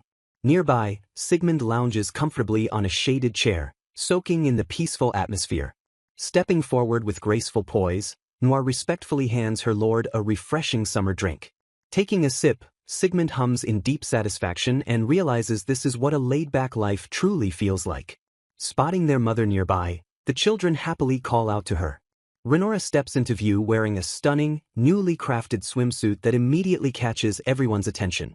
As the kids beg her to play, Sigmund quietly wonders if the swimsuit he taught Lifa about was actually supposed to look like that. He silently deduces that elves might simply look naturally better when wearing lighter clothing. Looking away to avoid staring, he admits he finally understands why Mr. Volks was so incredibly worried about her. Lifa finally arrives at the pool and bashfully apologizes for keeping them waiting so long while she changed. Telling her not to worry, Sigmund suddenly pauses as his eyes widen in complete surprise.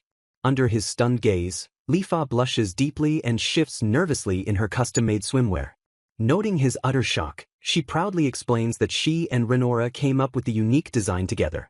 Smiling warmly at his maid, Sigmund compliments the outfit and assures her that it suits her perfectly.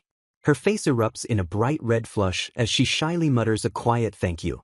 Breaking the tension, one of the girls grabs her hand and eagerly drags her toward the cool water. Beaming with newfound excitement, Lifa turns back and calls out for her master to join them. Accepting the invitation, Sigmund dives smoothly into the crystal-clear depths of the pool. He surfaces with a relaxed smile, fully immersing himself in the vibrant summer fun. Splashing around with the group, he happily admits he hasn't had this much fun in the water since he was a kid. Lifa eagerly agrees, noting it has been a while for her too while praising how nice the pool is. Floating peacefully, Sigmund concludes that spending a relaxing summer afternoon by the pool is the true definition of a relaxed life. Sometime later, the scene shifts as Sigmund works quietly in his lush, sunlit vegetable garden. Reaching into the vibrant green vines, he carefully plucks a freshly grown vegetable.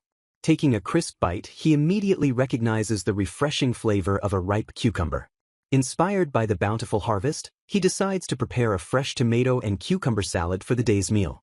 Remembering the bleakness of the undead dungeon, he cherishes the simple joy of enjoying a good meal once again.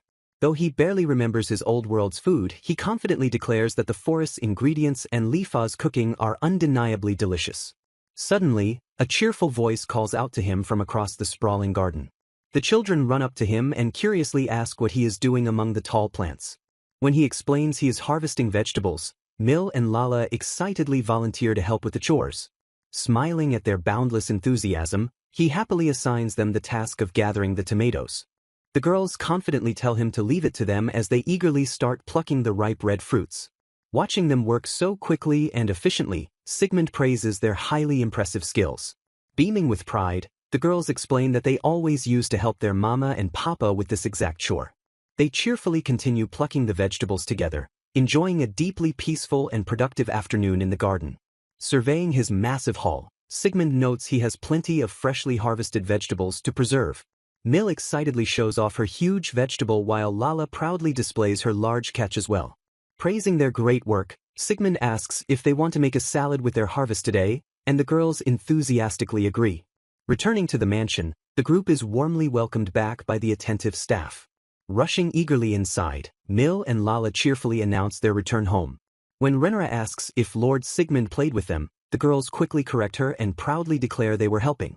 Sigmund praises their hard work and announces the meal will feature their hand-picked vegetables, prompting Lifa to immediately start cooking. Cheering with excitement, the group decides to wait eagerly in the dining hall until the feast is fully prepared. Gathering around the beautifully set table, everyone gives their sincere thanks for the delicious food. The group happily digs into the fresh, colorful salad and enjoys the fruits of their afternoon labor. Savoring the vibrant meal, they share warm smiles and quiet satisfaction over the homegrown ingredients. Chewing happily, the girls find the fresh vegetables to be an incredibly delicious dining experience.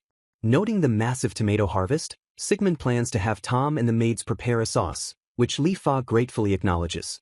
Resting after the satisfying meal, Lifa asks Sigmund what he wants to do next. Sigmund reveals his desire to meticulously plan an expansion outside the estate walls to alleviate the cramped feeling of the surrounding forest. Understanding his grand vision, Lifa notes that he is actively planning to expand the entire estate. Remembering a recent request, Sigmund mentions that Tom specifically wanted to expand the vineyard. Hearing the word vineyard, Lifa's eyes instantly light up with a sparkling, joyful intensity. She leans forward with overwhelming anticipation, utterly captivated by the prospect of expanding the wine production. Realizing Sibur and Lifa both desperately want more wine, Sigmund sweats slightly under their intense, starry-eyed expectations. Giving in to their silent pressure, Sigmund agrees to the expansion and immediately receives high praise from his eager staff. Laughing warmly at the situation, Sigmund accepts that things will definitely get incredibly busy again starting tomorrow. A sweeping view reveals the sprawling grasslands located just south of the dense abyss forest. Deep within this territory, the heavily fortified encampment of the Zelad Holy Kingdom stands ready for action. A frantic soldier sprints into the command tent and loudly announces an urgent report. He reveals that scouts have found no trace of the roaming Asura bear for several days, suggesting it has completely abandoned its territory. The Holy Kingdom Army Invasion Unit commander smirks wickedly as he declares this absence is their perfect chance to strike. Ordering his men to continue the investigation, the commander plans to inform His Majesty so they can invade before new monsters settle. He rubs his chin greedily, wondering what kind of lavish reward the king will grant his unit for claiming the plains. Elsewhere in the bustling camp, a timid young beastman slave carefully carries a fresh stack of towels. She nervously approaches the massive command tent with her head bowed low. The commander spots her and aggressively shouts, demanding to know what she is doing near his quarters. Trembling in sheer terror, the young slave stammers that she was only trying to replace the dirty towels. Shielding the crying girl from the commander's wrath, a subordinate quickly steps in and asks if there is a problem. Furious, the commander orders his subordinate to keep the filthy, eyesore slaves far away from his personal tent. The subordinate bows deeply in sincere apology while the disgusted commander simply scoffs and walks away. Turning back to the weeping beastman, the subordinate gently comforts her and assures her that none of this is her fault. He kindly instructs her to find work somewhere else while promising to handle the commander's tent personally. Watching her leave, he sighs heavily over the commander's escalating racial hatred and their nation's globally condemned slavery system. He bitterly reminds himself that he is in no position to criticize since he still accepts a paycheck from this very country. Glancing upward in the quiet aftermath, something dark perched on a wooden beam catches his eye. He stares in mild confusion, finding it highly unusual for a common crow to be resting this far out in the wilderness. Several months later, a soldier proudly reports that the Asura bear remains missing and no new monsters have claimed the area. Grinning with sinister anticipation, the commander eagerly asks if their disposable meat shields are ready for the impending invasion. A visibly uncomfortable soldier hesitates, boldly suggesting that calling the slaves meat shields is a bit too harsh. The commander furiously dismisses the concern, declaring he has absolutely no need to show consideration to a lowly slave unit. He rants that dwarves, elves, beastmen, and demons are all abominable creatures compared to humans who carry the divine blood of the gods. Writing off the human slaves as nothing more than criminals, he boasts that he is simply putting useless trash to good work. Stepping closer, the commander glares menacingly into the dissenting soldier's terrified eyes. He snarls a dark threat, asking if the subordinate wishes to become a criminal slave himself for violating strict military regulations. The panicked soldier frantically denies any insubordination, satisfying the commander who warns him to stop spouting nonsense. Clearing his throat, the arrogant commander strides outside to formally address his gathered forces. Raising his hand high into the air, he commands the entire army to form up and officially begin preparations for the invasion. Thousands of heavily armored Holy Kingdom soldiers stand in rigid, disciplined formation as they prepare for absolute war. Far above the hostile encampment, the mysterious dark bird finally takes flight. Gliding smoothly through the open sky, the raven leaves the grasslands behind.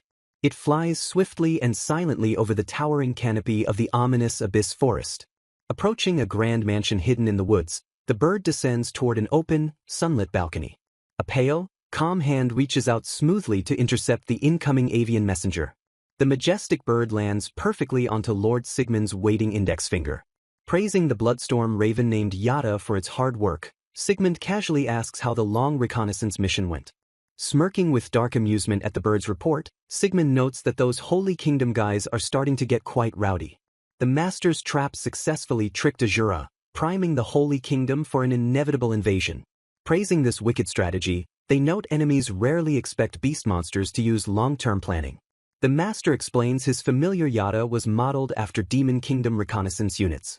Yada was originally a monster mimicking human voices to lure and devour prey. However, the Master's influence transformed the deadly predator into a loud chatterbox crow. Hearing a bloodthirsty suggestion, someone eagerly asks if they should annihilate the invaders now. A subordinate swiftly reminds Yata that their master avoids revealing himself to humanity. Lifa declares the Master's overwhelming power could effortlessly rule all surrounding nations. An observer quietly realizes Lifa was not exaggerating about his immense capabilities. Humanity discovering him would spark troublesome conflicts, ruining his deep desire for tranquility. Sitting peacefully, the master nods emphatically to confirm his preference for a quiet life. Stretching his arms, he thoroughly enjoys the deeply relaxing atmosphere of his estate. The curious familiar questions why the master previously mentioned wanting to free slaves. He fully supports Sibor and Lifa's idea to expand their territory and free captives. Grinning knowingly, he declares this noble objective is exactly why they are moving. Ordering Yada to monitor the Holy Kingdom, the master receives a confident confirmation. With a sudden rustle of dark feathers, the loyal spy launches into the sky.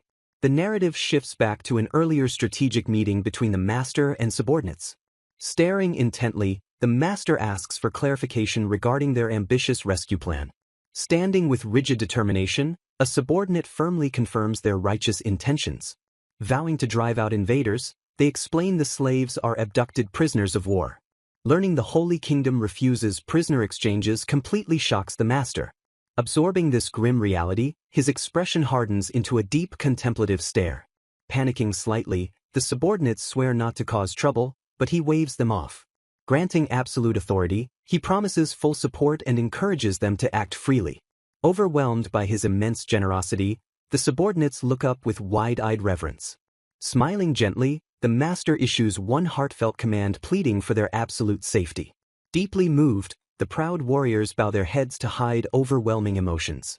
With absolute devotion, they accept his protective decree and swear to return safely. The memory fades, returning focus to the master standing alone on his sunlit balcony. Turning away from the sweeping forest view, he casually heads back inside his mansion. Embracing his laid-back lifestyle, he happily decides to make wine before the vanguard returns. Arriving late at night, a cloaked figure apologizes for his untimely intrusion. Lord Demoris warmly welcomes Sibor while acknowledging the recent scouting report. Sibor dismisses the apologies, calling the perilous mission a valuable learning experience. Demoris correctly guesses the visit involves the Holy Kingdom targeting southern grasslands. Sibor confirms this, revealing his familiar spotted enemy scouts making territorial incursions. Demoris deduces the isolated Holy Kingdom is desperate enough to ignore monsters. Predicting enemies will use slaves as shields, Sibor sees an opportunity for liberation. Demoris eagerly asks if Lord Sigmund is officially willing to lend his aid. Sibor immediately shuts this down, clarifying the rescue mission is his personal initiative. Reminding them of his origins, Sibor refuses to ignore his captive countrymen. Pledging absolute dedication, the elder vampire vows that he and Lifa will assist. Demoris carefully double-checks this resolve, earning a resolute confirmation from the warrior. Sibor explains they will covertly monitor enemy forces and signal the army. Their signal will trigger a distraction, providing an opening to reclaim the slaves. Demoris agrees instantly, committing to prepare combat medics and deploy elite forces. A subordinate highlights the massive logistical issue of marching to distant grasslands. Sibor calmly suggests cutting straight through the deadly abyss forest as the solution. When Demoris calls this impossible, Sibor laughs and promises to serve as escorts. Deeply relieved, Demoris graciously places his kingdom's forces entirely in Sibor's capable hands. Sibor nods confidently, completely ready to execute the daring rescue mission. Wrapping up, Demoris announces he will speak with His Majesty and elite commanders. Respectfully bowing his head, Sibor asks the official to pass along his regards. With the alliance officially struck, the elder vampire silently vanishes into shadowed corridors. Left completely alone in the quiet chamber, Demoris lets out an exhausted sigh. Rubbing his temples, he nervously wonders if they can muster enough capable soldiers. Meanwhile, aromatic wood chips and exotic spices sit neatly arranged on a table. Sigmund playfully asks Blanc what she thinks they are making today. Flashing a bright grin, Sigmund prepares to unveil his highly anticipated culinary project. Throwing his hands up enthusiastically, he loudly announces they will craft smoked food. Sensing Blanc's confusion, he explains it is a technique where food is smoke-flavored. He notes exposing ingredients to burning wood vastly improves taste and longevity. Blanc accurately deduces the strange wooden apparatus resting nearby is the actual smoker. Confirming her guess, Sigmund declares they will use it to create smoked sausages. Calling out for volunteers, he is instantly met with raised hands from children. Glancing at his familiars, he chuckles that this chore might be too difficult. Rolling up his sleeves, he instructs the group to grind the fresh meat. Revealing a heavy metallic grinder, he excitedly shows off the exact machine needed. Dropping fresh chunks of raw meat inside, he demonstrates how to load it. Turning to the bouncing kids, he happily asks them to turn the crank. Grabbing the handle eagerly, the chanting children rapidly spin the heavy crank. Gasps of sheer amazement escape the children as they marvel at the impressive culinary setup before them. Watching the handle spin rapidly, Mill eagerly begs for her turn to operate the heavy grinder. She grabs the crank tightly and enthusiastically spins it to grind the fresh chunks of meat. Praising her great work, Sigmund cheerfully suggests they switch turns to keep the process moving. He explains that their next crucial step involves thoroughly mixing the ground meat with salt and herbs. The group dives into the messy task, vigorously kneading the seasoned meat mixture together with their bare hands. Sigmund instructs that once the meat is perfectly mixed, they will carefully stuff it into the casings. Working with focused precision, they meticulously force the seasoned meat into the long, empty casings. They deftly pinch and twist the filled casings to form perfectly portioned individual sausages. The kids continue twisting the long meat links with surprising skill and intense concentration. Tying off the final links, they proudly admire their massive string of beautifully handmade sausages. Throwing their hands up in triumph, the children happily declare that the exhausting stuffing process is entirely done. Praising their excellent work, Sigmund explains they just need to boil and smoke the sausages before waiting. Thick, aromatic smoke billows heavily out of the wooden smoker as the meat slowly cures inside.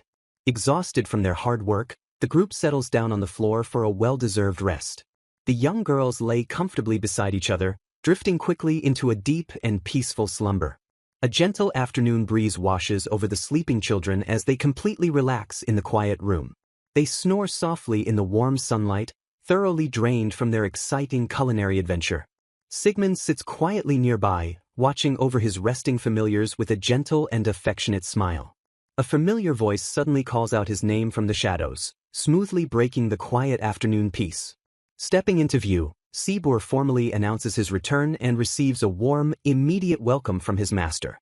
Sigmund asks if the crucial negotiations with the Demon Kingdom went well, to which Sibur confirms they concluded without a single hitch.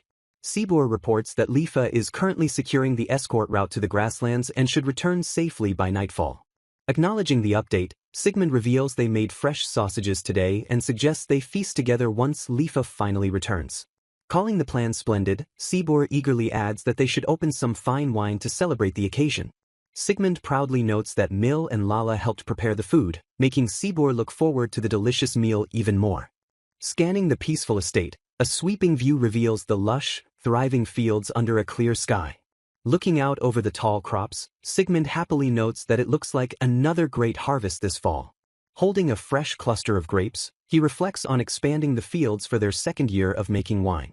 Sweating nervously, he realizes harvesting and processing will be an issue even with Kuganochi speeding up the crops using plant magic. He laments that he will not have enough time to make all the wine bottles since the current wood golems lack enough hands. Frowning slightly, he realizes he cannot exactly invite human glassblowers into the dangerous abyss forest. Stretching his arms lazily, he decides to simply figure it out later since he has plenty of free time. Shifting to a conversation, Lifa tilts her head and repeats the word barbecue in complete surprise. Sigmund explains the post-harvest feast is a perfect reward for their hard work, earning Lifa's enthusiastic agreement. Stepping forward gracefully, Noir bows and volunteers to begin prepping the meat and vegetables. Clenching her fist with determination, Blanc proudly declares she will get the fire ready. Moving with expert precision, Noir swiftly slices the fresh meat harvested from forest monsters and begins seasoning it. Without missing a beat, she rapidly chops the freshly picked vegetables into perfect bite-sized pieces. Arranging the raw cuts flawlessly on a platter, she notes that should do it for the meat preparations. Clapping her hands together, Lifa excitedly suggests they grill some mushrooms as well. As Noir chuckles at her love for mushroom dishes, Lifa explains they are actually a very common food among demons. She details that plants and animals become far more delicious when they absorb heavy magical energy from the rich soil. Holding up a massive mushroom cap, Lifa proudly declares that the ones grown in the Abyss Forest are especially exceptional. Outside in the yard, Blanc finishes meticulously stacking a large pile of wooden logs for the campfire. Noir announces the ingredients are fully prepped, prompting Sigmund to thank the trio and call everyone over. Staring at the massive platter of raw food, Mil and Lala cheer wildly in pure anticipation. With a casual snap of her fingers, Blanc ignites the stacked firewood with a sudden burst of magical flames. Sigmund carefully places the thick, seasoned slices of meat onto the searing hot grill. When Mil begs to know if it is ready, Sigmund warns her to wait so she avoids getting a stomachache from undercooked food. Flipping the perfectly seared cuts, he tells the cheering Mil to hold out her waiting plate. Handing the hot food over, he is immediately met with Lala eagerly demanding a portion for herself. Lala happily receives her generous serving of freshly grilled meat with a massive, beaming smile. Sigmund announces the vegetables are also done, prompting the other children to excitedly rush forward. Picking up a steaming skewer, Sigmund generously offers a freshly grilled vegetable to Lifa. Blushing slightly, Lifa accepts the delicious food with a polite and highly grateful bow. Taking a gentle bite, she closes her eyes to savor the hot, grilled vegetable skewer. Her eyes widen in pure shock as the incredible, magical flavor instantly hits her taste buds. Smiling warmly at her host, she happily tells Sigmund that the meal is absolutely delicious. Sigmund smiles back softly, clearly pleased that his culinary efforts are being so well received. Enjoying her own portion nearby, Renora notes that eating outside like this is quite a fun experience. Holding up her completely empty plate, Mil excitedly begs the chef for another serving. Down on the grass, the tiny familiars happily chew on their own generous portions of the grand feast. Celebrating the successful harvest, Lifa and Noir happily clink their wooden mugs together in a cheerful toast. The entire group enjoys the lively, joyous outdoor barbecue under the bright, warm afternoon sun. Watching the bustling gathering, Sigmund smiles warmly and notes how glad he is to see everyone having such a good time. Relaxing under the stunning autumn leaves, the two companions agree it is a perfectly fine day. Noting the forest's mysterious nature, Sigmund observes that even the evergreen spots are surprisingly changing color this year. Sibor explains the trees absorb massive amounts of magical energy from the land, likely transforming them into entities similar to Treyant monsters. Sigmund realizes this magical absorption is exactly why the vibrant scenery completely changes every single year. Taking a quiet moment to relax, a fresh drink is poured smoothly into a waiting wooden cup. Praising his master's brewing skills, Sibor admits the exceptional ale completely changed his mind about cheap liquor. Sigmund casually reveals he enhanced the brew using a rare plant similar to hops. Laughing warmly, Sigmund happily accepts the high praise coming from a respected wine connoisseur like Sibor. Staring thoughtfully, Sibor wishes for the day when they can enjoy a peaceful midday drink like this back in the Demon Kingdom. Reflecting on the kingdom's rocky past when the war had just begun, they agree that people's lives are finally starting to improve. Acknowledging the ongoing monster sightings, Sibor laments that true widespread peace is still a long way off. Hoping for a peaceful future, Sibor firmly trusts that the current Demon King will successfully lead their people. Praising the remarkable ruler for standing up for his citizens, Sigmund notes how deeply Sibor trusts the Demon King. Bowing respectfully, Sibor quickly clarifies that his absolute loyalty belongs entirely to his master. Smiling brightly at the touching sentiment, Sigmund admits life would be incredibly lonely without Sibor around. Shifting the topic toward the future, Sigmund suddenly realizes Lord Volume 10 might actually be in serious trouble. He notes that the Abyss Forest's meat and vegetables are high-end delicacies rarely tasted even by top-ranking demons. Looking over at the children, he worries about what will happen if Mil and Lala get too accustomed to eating such luxurious meals. Panicking that he might be ruining the family's future, Sigmund resolves to help Mr. Volume 10 find a good place to live while keeping the kids healthy. Breaking his stressful train of thought, a cheerful voice suddenly calls out for her big brother. Mil excitedly runs over to him, happily announcing she grilled his portion so they can eat together. Touched by her sweet gesture, Sigmund smiles gently and thanks the young girl for the food. Accepting defeat, he realizes changing their ingredients now is impossible, making the girls' transformation into little gourmets completely inevitable. Gliding swiftly through the sky, the avian familiar reaches out to its master. Landing gracefully, Yada reports that the Holy Kingdom has finally made its move. Praising the bird for its good work, Sigmund orders it to keep a close eye on the enemy's movements. Confirming the order, Sigmund immediately contacts Sibor to warn him that the invasion of the grasslands has begun. Receiving the urgent telepathic message, Sibor pauses to listen carefully to his master. Recognizing that breaking the enemy's magical slave contracts requires immense energy, Sigmund offers to personally lend a hand until the captives are freed. Overjoyed by this incredibly reassuring offer, Sibor declares that with Sigmund's overwhelming strength they can break every single contract. Bowing respectfully, the loyal vampire announces his immediate departure to inform the Demon Kingdom of their updated strategy. Launching into the air, Sibor streaks across the sky toward the distant kingdom. He cuts swiftly through the clouds, navigating the rugged terrain at breakneck speed. Looming on the horizon, the grand architecture of the Demon Kingdom comes into full view. Dropping silently from the night sky, Sibor lands perfectly on a castle balcony. Inside the quiet chamber, Lord Demoris suddenly glances toward the window as he senses a presence. Startled by the sudden intrusion, a nearby guard instantly draws his weapon and demands the intruder identify himself. Recognizing the cloaked figure instantly, Demoris calls off the guard in sheer surprise. As Sibor apologizes for the urgent intrusion, an exasperated Demoris begs the elder vampire to just visit normally for once. Shifting immediately to business, Demoris accurately guesses that the Holy Kingdom has finally made its move. Requesting an immediate audience with His Majesty, Demoris asks Sibor to accompany him to the throne room. Sitting confidently upon his throne, the Demon King Vanguard notes the Zelad Holy Kingdom's hostile mobilization. Agreeing it is the ideal opportunity to reclaim their enslaved brethren, the commanders promise to prepare a rescue squad immediately. Entrusting the military operation to his subordinate, the Demon King orders Iglis to assemble their elite forces. When asked about the unbreakable magic contracts, Sibor proudly reveals that his master has graciously agreed to intervene. Gasps of awe ripple through the throne room as the demons marvel that the immortal king himself will assist them. Sibor swiftly manages expectations, clarifying that his master's assistance is strictly limited to breaking the contracts from afar. Understanding the need for secrecy, the Demon King admits the Immortal King's mere involvement is more than they could have ever hoped for. Praising the Demon King's mature adaptability, Sibor excuses himself to begin preparations while the commanders finalize the operational details.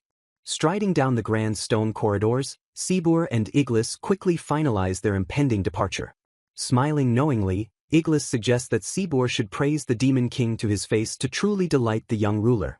He points out that the elder vampire's current standing feels far more like a trusted friend than a mere subordinate. Chuckling at the astute observation, Sibor compliments the commander for his sharp insight. Marching steadily toward the looming treeline, a soldier informs Lord Iglis that they will arrive at the Abyss Forest shortly. Staring into the oppressive darkness of the woods, a nervous soldier questions if they are truly cutting straight through the deadly territory.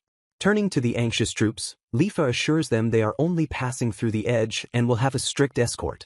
Catching her specific phrasing, a confused commander echoes the word to question exactly who she means by we. Smiling confidently, Lifa gestures toward the massive, terrifying monsters emerging from the shadows to assist with guard duty. The demon soldiers reel back in absolute terror as a colossal Asura bear steps into the clearing. Trembling at the sheer size of the beast, the commander admits that seeing it in person sends a violent chill down his spine.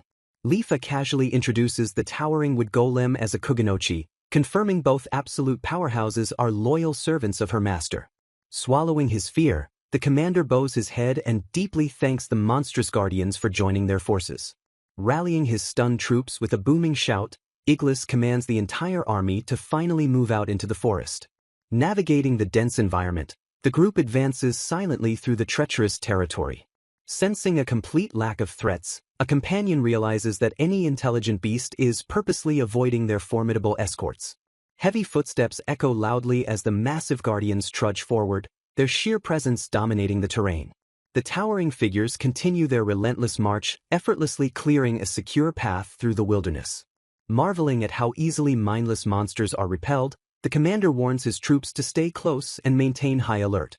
The vanguard forces press onward, moving with calculated precision toward their final destination. Observing from a hidden vantage point, an ally informs Lord Sigmund that the Demon King's army will arrive shortly.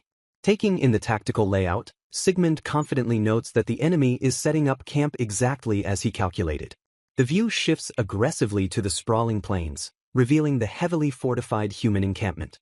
Armed soldiers patrol the bustling camp, completely oblivious to the hidden eyes watching their every move.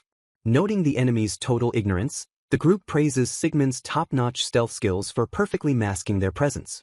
With their preparations complete, An ally requests that a signal be sent to her grandfather to initiate the strike. A magical communication flares to life, silently bridging the gap between the coordinated strike teams. Emerging from the dense tree-line, the advancing troops marvel at how quickly they reach the grassland's outskirts. Receiving the anticipated signal from his master, the elder vampire turns and asks if his allies are fully prepared. A confident smirk graces the subordinate's face as she assures him they are naturally ready for action. Trusting his vanguard, the elder vampire delegates the remaining tasks exactly as they had originally planned.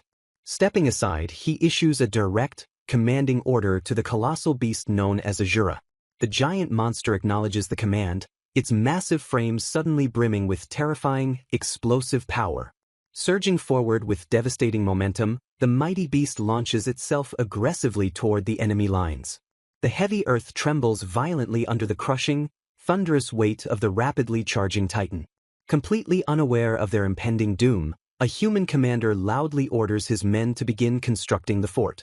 Pausing mid-task, the commander nervously admits that something feels entirely off, immediately alarming his subordinate. Scanning the eerie plains, he highlights the highly suspicious absence of even a single monster or small animal. Sensing an imminent threat, the commander frantically barks urgent orders to tighten the perimeter and stay on high alert. Before the soldiers can brace themselves, a panicked scout sprints forward to scream about a massive problem. Utter terror grips the Holy Kingdom encampment as they realize a gigantic Asura bear is charging directly at them. Spotting the colossal beast, a soldier screams in sheer terror as a massive Asura bear suddenly appears. Panic erupts through the camp as they realize the beast hasn't changed territories and is charging straight toward them. Standing on its hind legs, the towering bear unleashes a deafening roar that shakes the very earth. With devastating force, the monstrous bear swings its massive clawed paw down upon the human encampment. The tremendous strike violently shatters the wooden palisades and sends heavy debris flying in all directions. Thick clouds of dust and splintered wood explode into the air as the beast continues its relentless rampage. Heavily armored soldiers abandon their posts and sprint for their lives from the unstoppable monster. Pointing frantically toward the front lines, a desperate soldier calls out to the terrified slave troops. A ruthless commander orders the slaves to line up and block the bear so the human forces can retreat safely. Gripping their crude weapons, the grim slaves quickly realize their masters intend to use them as disposable meat shields. The colossal Asura bear looms menacingly over the trembling slave vanguard as it prepares to strike. Nearby, the camp's draft horses panic and rear up wildly in a desperate attempt to break free from their supply wagons. Ignoring the slaves completely, the massive beast charges past them and violently tackles the Holy Kingdom's supply convoy. A shocked soldier cries out in total dismay as the bear aggressively ravages their precious supply lines. Heavy wooden crates and vital resources are brutally smashed to pieces under the beast's overwhelming strength. The relentless Asura bear continues to crush the remaining transport carts to ensure nothing is left intact. Standing triumphantly amidst the ruined supplies, the beast lets out another terrifying and victorious roar. Having completely decimated the camp's logistics, the towering monster slowly turns and begins to lumber away. The stunned slaves lower their weapons in sheer disbelief as they watch the unstoppable force simply leave the battlefield. A dark-haired slave sighs in deep relief while grimly noting that no one can trade supplies for their own lives. The gigantic Asura bear continues its peaceful retreat back into the forest, leaving the utterly broken human army behind. Deep within the shadowed tree-line, a calm voice suddenly calls out the massive beast's name.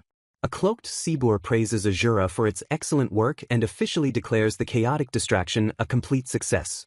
Startled by the new arrivals, a bewildered slave mutters in confusion as demonic figures casually emerge from the shadows. A young beastman slave stares with wide and highly hopeful eyes at their sudden and mysterious saviors. Stepping forward with a highly confident smirk, Lifa prepares to execute the crucial next phase of their rescue operation. She swiftly raises her hands and unleashes a powerful wave of restorative magic across the stunned slave battalion. A brilliant and ethereal light completely envelopes the bewildered captives before they can even react. Smiling brightly at her success, Lifa telepathically calls out to her master and asks him to initiate the final step. Miles away from the battlefield, a complex magical circle materializes perfectly as Sigmund activates his overwhelming power. The master's incredibly potent magic instantly surges directly into the invisible slave contracts binding the captives. With a sharp and resounding crack, the oppressive magical bindings shatter completely into countless glowing fragments. The shocked beastmen and demons touch their necks in pure disbelief as they realize they are finally free. Observing the spectacular results through his magical interface, Sigmund calmly confirms the highly successful mass dispel. He reports that he has completely cancelled their slave contracts before eagerly preparing for the next step of his plan. Lifa asks Sigmund to collect the abandoned building stones while she safely guides the freed slaves to the Demon King's army. Smiling widely to himself, Sigmund admits that plundering the process stone was actually his main goal all along. Delighted by the massive haul, he notes how much time and effort the invaders saved him by bringing so much processed stone. Back on the ruined battlefield, the liberated slaves stare in absolute awe at Lifa as she prepares to lead them to true safety.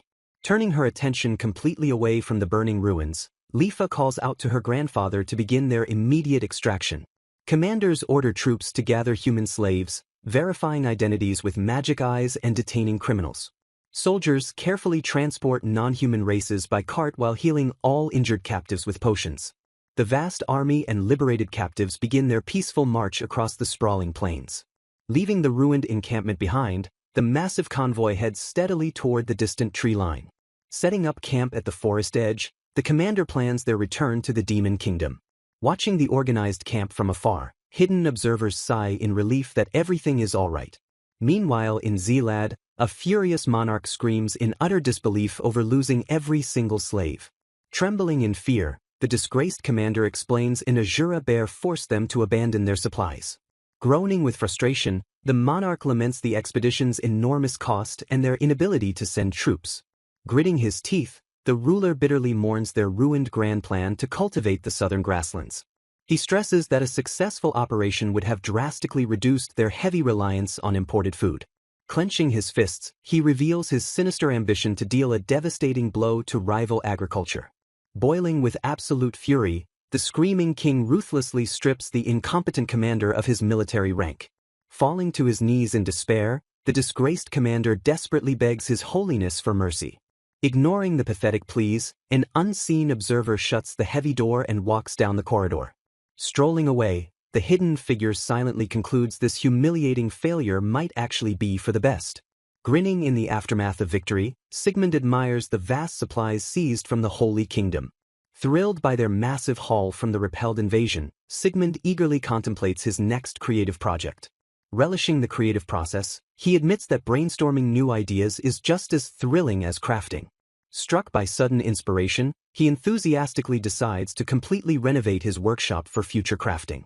Diving immediately into the task, Sigmund brandishes his heavy tools to begin the massive renovation.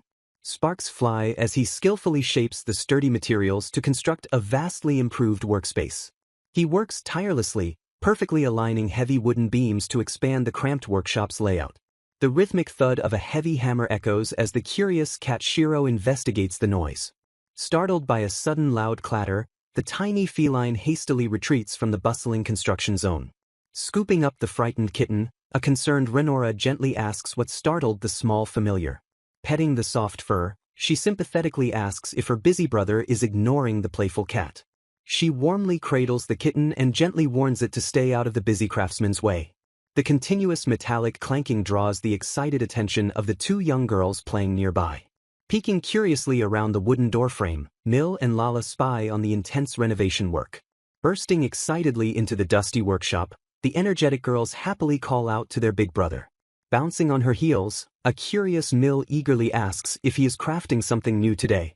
Wiping the hard-earned sweat from his brow, Sigmund happily confirms he is remodeling the entire workshop. Tugging playfully at his clothes, a pouting Lala desperately demands that he stop working and play. Rushing in to intervene, Renora strictly scolds her daughter for bothering the busy lord. Throwing a dramatic tantrum, Lala whines loudly about being incredibly bored at the quiet estate. Pausing his heavy labor, Sigmund hums thoughtfully as he considers the restless toddler's plight. Raising a finger with a bright smile, he asks the girls to wait just one more day. He enthusiastically promises to craft a brand new, amazing toy specifically for them to enjoy. Acknowledging their deep boredom, he gently seeks Renora's permission to build the children something fun. Deeply touched by his incredible kindness, a grateful Renora happily accepts his highly generous offer. Kneeling down, Sigmund cheerfully instructs the bouncing girls to behave well and wait very patiently. Cheering with pure delight, the excited children sprint away to let him finish his hard work. Stepping outside into the bright sunlight, Sigmund thoughtfully surveys the sprawling, empty estate grounds. Gathering his magical energy, he visualizes the perfect outdoor entertainment for the energetic youngsters. He firmly decides to construct durable playground equipment rather than just a simple indoor toy. Knowing a slide is a guaranteed hit, he plans to carve it from sturdy, solid stone. He carefully plans to perfectly smooth the edges and place it in clear view of the mansion. Slamming his hands down, he unleashes a massive surge of earth magic to shape the terrain.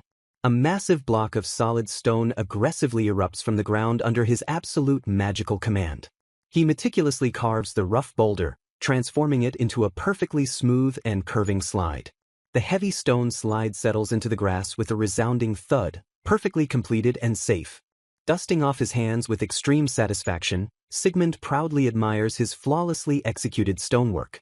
Deciding a lone slide is too boring, he immediately resolves to build a fun swing set too. Using sturdy ropes and thick wooden planks, he skillfully begins assembling the hanging swing structure. The beautifully crafted wooden swing hangs securely from a massive tree, completing the ultimate playground. Sigmund diligently reviews his construction materials, ready to build something new. Pondering his options, he wonders whether chains or rope would work better for hanging the swing. He swiftly carves sturdy wooden beams to construct the solid framework. Snapping the wooden joints perfectly into place, he proudly admires his steady progress. Knowing monster materials offer superior strength, he decisively chooses thick ropes for the swing. He expertly loops and ties the durable rope around the heavy wooden frame. Securing the heavy knots, he pulls the durable rigging incredibly tight. The sturdy wooden seat hangs perfectly balanced from the thick monster hide ropes. Giving it a firm tug, he confirms the swing is completely safe and secure.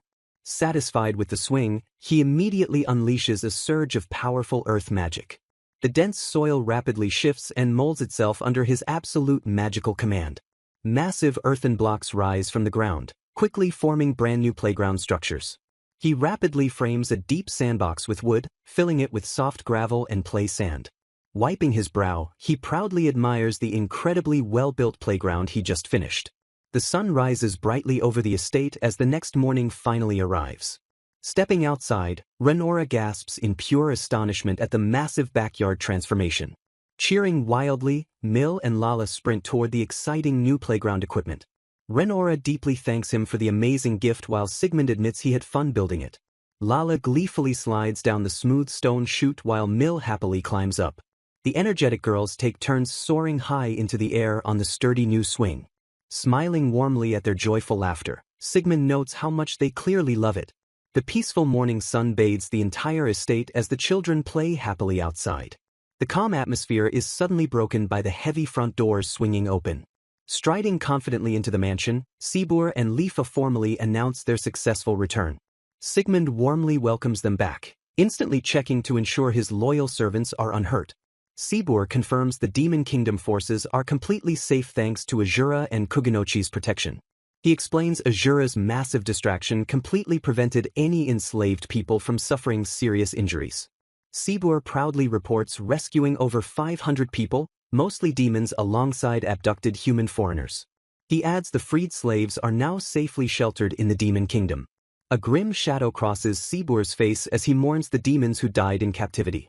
A heavy, somber silence fills the room as they reflect on the enemy's horrific cruelty. Breaking the tension, Sigmund grimly acknowledges that many demons are still held captive there. Sigmund officially entrusts the ongoing slave rescue operations entirely to Sibur and Lifa. Bowing with absolute reverence, the grateful vampires deeply thank their generous lord. Sigmund smiles softly, noting that the rescued captives have loving families waiting for them. Staring out the window at Mill and Lala, he firmly declares that families must stay together. Lifa smiles warmly, completely agreeing with her master's heartfelt and protective sentiment. A sweeping view introduces the vast and untamed territories of the Western nations.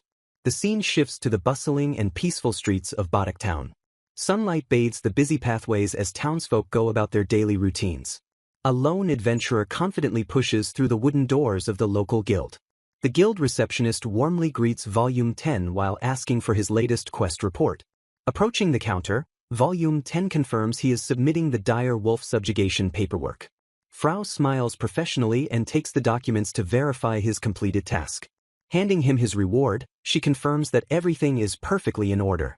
Frau praises him as the town's strongest fighter, but Volume 10 humbly disagrees. Leaning forward, she enthusiastically notes that his deep modesty built his stellar reputation. She marvels at how masterfully he wields weapons alongside his superior elven magic. Volume 10 silently credits Sigmund's gear and overwhelming magical energy for his own success. He stares at his hands while feeling humbled by the memory of true power. He reminds himself that beings on entirely different power levels truly exist. Snapping out of his thoughts, Volume 10 turns toward a sudden approaching noise. He notices familiar faces approaching his table in the lively guild hall. Milk and Selena enthusiastically spot Volume 10 and politely ask to join his table. Volume 10 offers them seats as a third girl complains about being left behind. The girls playfully bicker among themselves about Marl being far too slow. Leaning in eagerly, Marl begs Volume 10 to teach her more magic later. Volume 10 praises Marl's dedication by calling the rising star a breeze to teach. Selena quickly shifts the topic and asks if he will finally join their party. Volume 10 hesitates and awkwardly points out that their adventurer party is exclusively female. Selena complains that sleazy mercenaries mostly just view them as pieces of meat. She explains the dangerous men constantly look down on them and start trouble.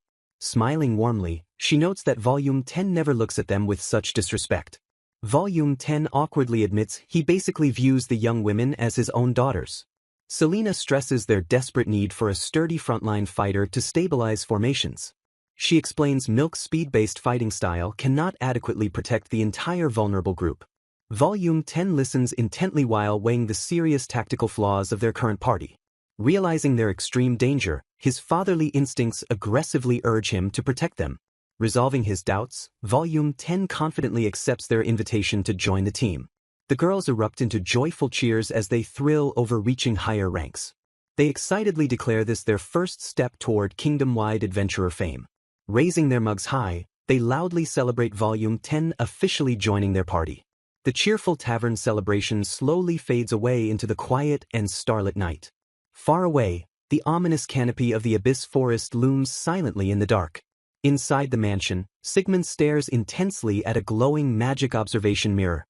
Sigmund awkwardly reveals to Sibur that Volume 10 officially joined an all-female party. Sibur pragmatically assumes Volume 10 is building a harem and leaves Sigmund completely speechless. Leaning thoughtfully against his hand, Sigmund admits that as an adventurer, joining a party is the right choice. Teasing his master, Sibur asks if Sigmund is feeling a bit envious, noting the odd choice of an all-female party. Flustered and defensive, Sigmund aggressively denies feeling jealous in the slightest. Reassuring him, Sibur states that even in the Demon Kingdom, it is completely standard practice for a powerhouse to take multiple wives. Sibur smiles knowingly as the uncomfortable conversation stretches on. Sweating nervously, Sigmund waves the idea away, claiming no one would ever want to marry someone living deep in a dangerous forest. Shifting the focus, Sigmund strictly orders his companions to keep Vox's new all-female party an absolute secret from Renora and the children. Leaning back with a heavy sigh, Sigmund decides the best course of action is to simply keep a close eye on the situation for now. A few days later, a bright and sunny morning bathes the grand estate in warm light. Deep inside his workshop, Sigmund focuses entirely on his latest, intricate magical project. A loud, continuous chiming suddenly rings out from a nearby magical communication tool. Checking the device, Sibur asks if it is a message from Lord Volume 10, and Sigmund confirms he wants new equipment crafted for his party members. Sigmund awkwardly wonders if Volume 10 is being completely brazen or if the elf simply trusts him that deeply. Despite Renora living with them, Sigmund realizes that Volume 10 reaching out like this proves the man has absolutely no ulterior motives. Sibur points out that Volume 10 wearing Sigmund's high-tier gear likely created a massive, dangerous combat gap between him and his new companions. Nodding in agreement, Sigmund realizes Volume 10 cannot simply take his own gear off if he wants to remain completely safe. Getting straight to work, Sigmund tosses a heavy, clattering pile of raw materials directly onto the crafting table. He reviews the order, confirming he needs to craft priest robes, mage robes, light armor, boots, and weapons for the three girls. Sibur notes that a proper focus must be carefully embedded if Sigmund intends to craft a capable mage's staff. Sigmund agrees with the assessment, realizing he needs top-tier materials for the magical weapons. However, Sigmund stresses he cannot possibly craft fitted armor and boots without first taking their exact physical measurements. Realizing he must create self-sizing garments, Sigmund wonders if he can convince Lifa to help him weave the necessary magical fabric. Deep in the quiet town of Badak, a small, dark bird silently perches outside a high tavern window. Slipping inside, Yata confidently greets Boss Volume 10 from the shadows. Yata introduces himself as Sigmund's familiar and announces he has delivered the full set of equipment, leaving Volume 10 completely stunned. Volume 10 catches a small, enchanted bracelet that the familiar expertly tosses toward him. Yata warns him not to lose the custom-made magic bag containing the high-end gear, leaving Volume 10 in absolute awe of its quality. Woken by the sudden commotion, a sleepy Selena enters the room and asks Volume 10 what is going on. Spotting the bird, she smiles warmly and calls the familiar incredibly cute. Apologizing for waking her, Volume 10 excitedly reveals that the promised armor from his benefactor has finally arrived. With a sudden flash of light, the magical bracelet releases the perfectly crafted, glowing gear.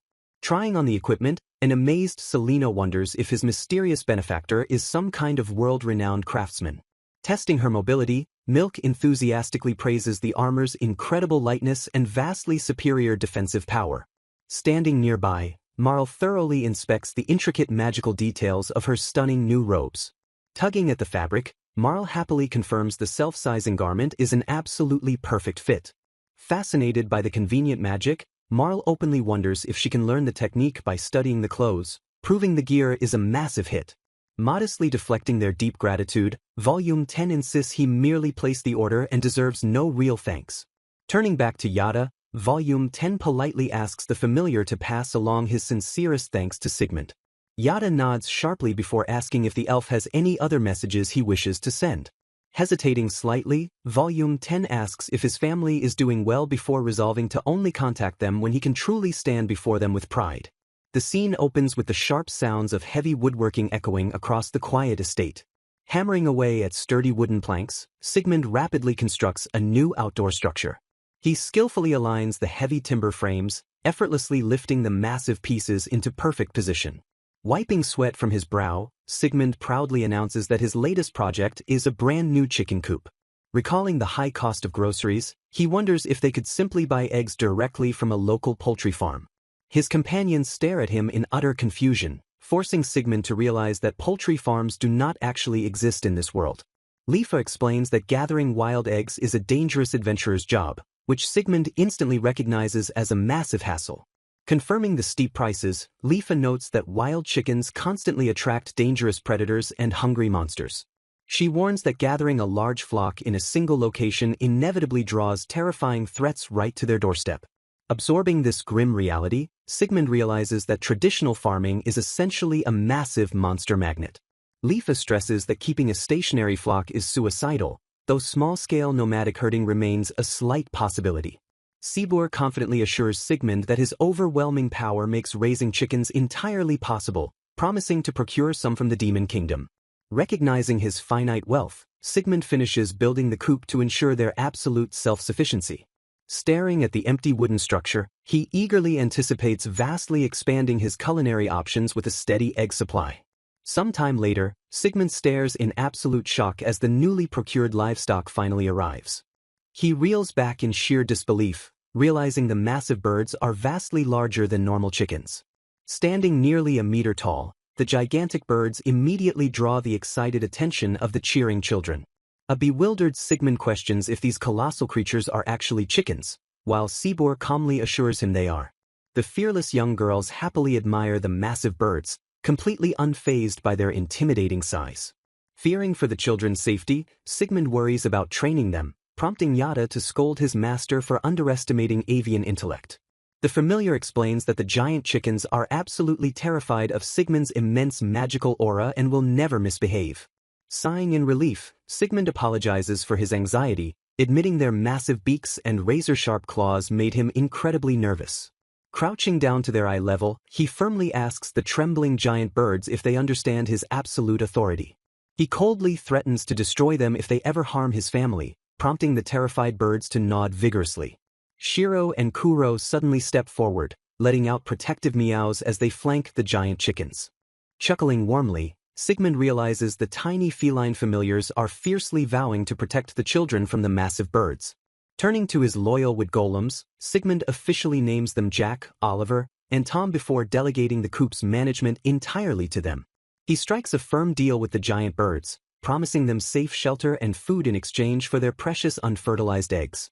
Satisfied with their obedient compliance, he immediately unleashes his magic to aggressively expand the previously built coop. Earth and would violently shift and expand under his command, instantly transforming the structure to perfectly accommodate the giant birds. Later at the dinner table, Sigmund enthusiastically devours a massive egg dish, thrilling over his luxurious new, self-sufficient lifestyle.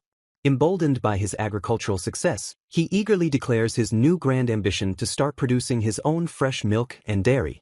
Seeking to expand, he immediately asks about purchasing dairy cows, which Sibor confirms are available in very limited numbers. Sibor adds that nomadic tribes from the Western nations traditionally sell high-quality dairy products like cheese and butter. Sigmund instantly recalls that Renora and her Beastman tribe originally lived as wandering nomads before settling down. Renora confirms they raised sheep and goats, avoiding massive cows entirely, which deeply piques Sigmund's curiosity about their actual size. Shocked to his core, Sigmund realizes the local cows are basically terrifying 4-meter-tall behemoths comparable to rhinos. While noting their extreme danger to ordinary farmers, Sibor confidently assures him that their powerful golems could easily subdue the massive beasts. Sidestepping normal livestock entirely, Sibor highly recommends purchasing a terrifying milk buffalo monster, leaving Sigmund completely stunned. Sibor smoothly justifies the dangerous choice by explaining that the monstrous buffalo magically produces fresh milk year-round without ever giving birth. Sibor notes the buffalo milk is highly renowned for its flavor among royalty. Agreeing on the milk buffalo, Sigmund entrusts Sibor with acquiring the rare beast. Renora willingly offers her nomadic knowledge while Sigmund prepares the perfect environment. Anticipating a busy schedule, Sigmund plans to build a cowshed using wood golems. Far away, the grand architecture of Zelad Vacuole looms under the sky. An official hands General Roden the devastating casualty report from the recent expedition. Roden angrily calls the expedition a disaster caused by marching into dangerous territory. He condemns the pure madness of assuming a centuries-old monster had abandoned its land. The official grimly reports heavy supply losses and the complete wipeout of slave resources. General Roden exhales a heavy, exhausted sigh over the disastrous military failure. Arriving at the throne room, Roden formally answers the royal summons. Chancellor Jimran desperately asks if there is any way to defeat the tyrant Asura bear. Roden grimly replies that humans cannot possibly hope to oppose such a beast. He explains that magic-repelling tools are completely useless against an SS-rank monster. Jimran suggests sending an elite unit since local nomads navigate the region just fine. Minister Medes furiously interrupts, calling the entire Night Order incompetent for failing. Enraged by the insult, Roden aggressively draws his sword on the disrespectful minister. Medes gasps in sheer terror as the lethal blade stops inches from his face. Glaring fiercely, Roden coldly addresses the trembling Minister Medes. Roden refuses to sacrifice his men against a monster that overpowered the Demon King. A tense stare-down ensues as the fierce general firmly holds his ground. The monarch intervenes, ordering both Roden and Medes to immediately stand down. Bowing deeply, the men offer their deepest apologies to the ruling monarch. Shifting focus, the ruler addresses the looming issue of the expedition's angry noble funders. The furious nobles are demanding treasury funds to cover their massive catastrophic deficit. A cunning advisor suggests deliberately denying compensation to strip the scheming nobles of power. The monarch questions if this bold move will direct dangerous dissatisfaction toward the crown. The advisor claims they can blame the unpredictable monster attack like a natural disaster. The monarch sits in quiet contemplation, carefully weighing the ruthless political strategy. Smirking wickedly, the ruler agrees to only aid nobles drowning in severe debt. He laments that overcoming such petty political hurdles makes continent unification a long road. Jimran steps forward, noting the incident clarified one major strategic reality. They completely agree that establishing a military base in the grasslands is impossible. Realizing new monsters would just replace the bear, the king promises a different strategy. Conceding defeat, the king orders the kingdom to focus entirely on rebuilding domestic strength. Thick winter snow blankets the peaceful outdoor landscape. Joyful cheers erupt as the children slide rapidly down the snowy slope. The energetic kids giggle loudly while enjoying their thrilling winter playtime. They glide smoothly across the freezing terrain without a single care.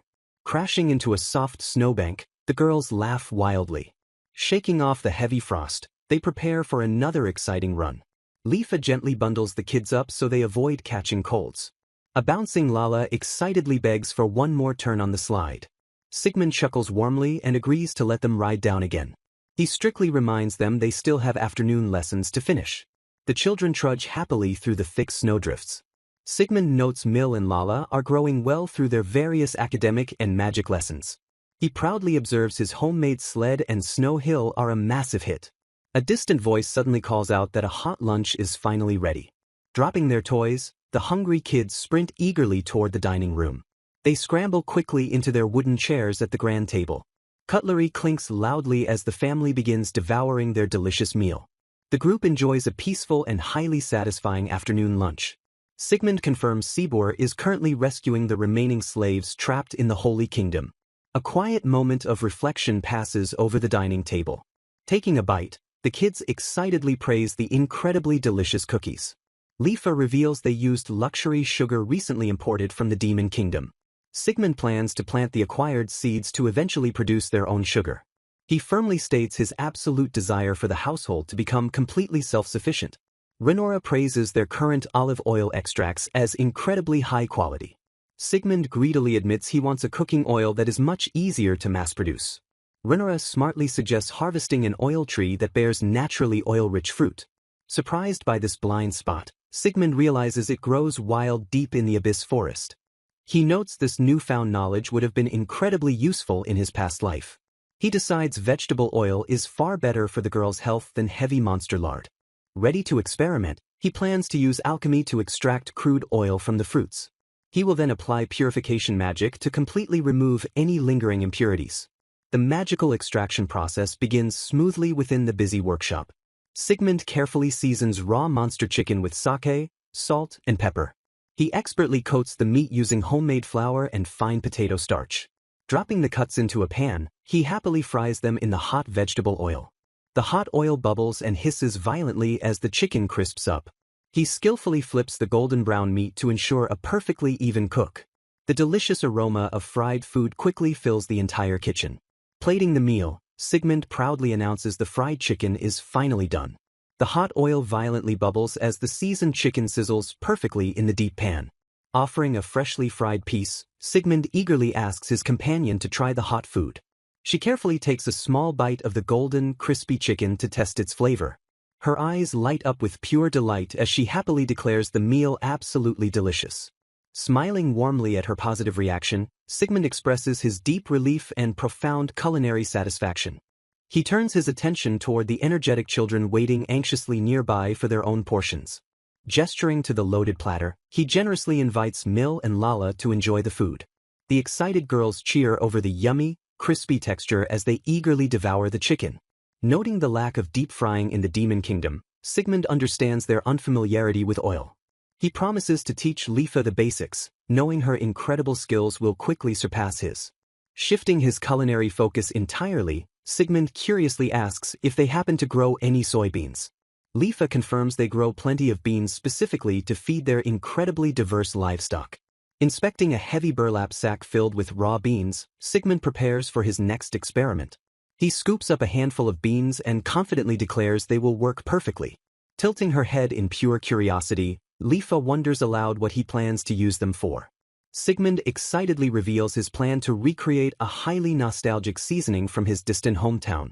He quickly boils the beans in water while using magic to bypass the tedious preparation. Mixing in salt, he notes that this traditional process normally requires koji to properly ferment. Bypassing tradition entirely, he ingeniously casts a dark magic decay spell to artificially ferment it. Dark magical energy violently swirls around the bowl as the rapid fermentation process immediately begins. He dips a finger into the strange paste and carefully tastes the resulting magical concoction. Frowning slightly at the bitter taste, he realizes the initial magical experiment was slightly flawed. He notes that he over-fermented the mixture and needs to carefully adjust the salt ratio. Gathering his focus, he casts the Dark Decay spell again on a fresh new batch. He repeatedly applies dark magic while meticulously fine-tuning the fermentation levels for perfect, delicious results. A sudden look of pure realization washes over his face as the rich aroma shifts. Throwing his hands up in absolute triumph, Sigmund happily declares the culinary project finally complete. When asked about the mysterious paste, he proudly introduces the finished product as traditional miso.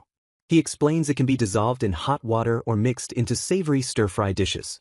Handing over a steaming bowl of fresh miso soup, he eagerly awaits Lifa's honest opinion. She carefully brings the hot wooden bowl to her lips and takes a gentle sip. Her eyes widen in absolute amazement as the rich, complex flavor immediately hits her palate. Praising its deliciously mellow flavor, she marvels at the incredibly mysterious and savory new soup. Sigmund notes he needs much more trial and error before he can successfully recreate soy sauce. Muttering intensely about recipes, Lifa obsessively contemplates how to perfectly utilize her master's hometown flavor. As she fiercely vows to master miso perfectly, a sweating Sigmund realizes he awakened something. Having successfully crafted miso, Sigmund eagerly plans his next project. He passionately declares that their next grand destination is the ocean. Sigmund explains he will cross the grasslands to catch fresh fish. When Lifa offers to join, he warns her about the freezing sea. Lifa smugly reminds him that familiars are completely resistant to cold. Conceding the point, Sigmund happily agrees to let her tag along. The duo leaps into the sky to begin their long journey. They soar rapidly high above the sprawling continent. Passing safely over snow-capped mountains, they make excellent time. Descending gracefully, they finally land on the snowy terrain. Sigmund stares ahead as freezing winter winds whip around them. They confidently approach the edge of the snowy bluff. A vast icy ocean completely dominates the horizon before them. Heavy waves crash violently against the freezing shoreline. Smelling the breeze, Sigmund decides to harvest some sea salt. Lifa curiously asks if sea salt differs from standard rock salt. Sigmund explains the unique textures enhance different culinary dishes perfectly. Using water magic, he swiftly separates impurities from the seawater. He then casts fire magic to aggressively evaporate the remaining moisture. Realizing his inefficiency, he finishes by sterilizing it with light magic. A massive mound of pure white sea salt instantly materializes. Lifa stares in awe at the flawlessly extracted seasoning. She correctly guesses he is already planning new delicious recipes. Noting the massive pile, Lifa politely asks if he gathered enough. Preparing to dive, Sigmund assures her he handles underwater environments perfectly. Lifa eagerly accepts his invitation to join the underwater expedition. He instructs her to stay very close for her own safety. Lifa instantly hugs his arm tightly with an eager smile. Blushing slightly, Sigmund allows her to cling to him happily. A massive magical air bubble quickly envelopes the two companions. They sink smoothly into the dark and freezing ocean depths. Lifa marvels at the convenient magic keeping them dry and breathing. Reaching the seafloor, Sigmund spots something highly useful growing nearby. He excitedly identifies the aquatic plant as kelp for cooking. He explains the kelp will perfectly boil down into rich broth. Plucking the plants, he plans to test them back home. A massive school of fish suddenly swims into their view. Sigmund groans that catching the fast fish barehanded will be annoying. Rejecting magic, he decides to try a completely different fishing approach. Cracking his knuckles, Sigmund prepares to catch the fish manually. Readying himself, Sigmund enthusiastically shouts for the operation to begin. The loyal familiars and golems quickly position themselves for the task. A massive fishing net plunges deep into the dark ocean waters. Schools of fish swim unknowingly around the expertly placed trap. Heavy ropes pull tightly as the trap perfectly springs shut. Straining against the immense weight, the trap ascends toward the surface. Violent splashes erupt as the heavy net breaches the ocean surface. Sigmund commands everyone to pull simultaneously to secure the massive hull. Grunting with intense effort, the team heaves the heavy ropes together. They shout in unison while fiercely dragging the net ashore. The bulging net finally lands on the beach with a heavy thud. Countless fish flop violently across the wet sand in pure chaos. The excited children marvel in awe at the sheer amount of fish. The captured marine life continues thrashing wildly on the shoreline. Lifa instructs everyone to start sorting while she handles another threat. Dangerous oceanic predators eagerly swarm toward the massive pile of fish. She confidently declares she will eliminate the monsters gathering around them. Lifa leaps into action and viciously strikes the approaching sea monsters.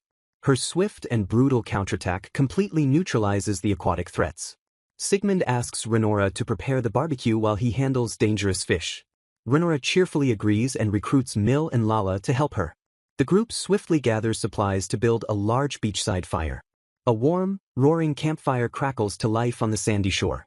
Sigmund praises their excellent teamwork as the preparations finish flawlessly. Praising Lifa's defense, Sigmund happily invites the entire group to eat. The family gathers closely around the fire to enjoy the feast. They eagerly bite into the freshly grilled, deliciously salted seafood. The children chew happily while exclaiming how yummy the meal is. Watching the kids eat, Sigmund smiles warmly at his perfect choice. Bounding cheerfully toward the estate, the energetic children happily announce their safe return.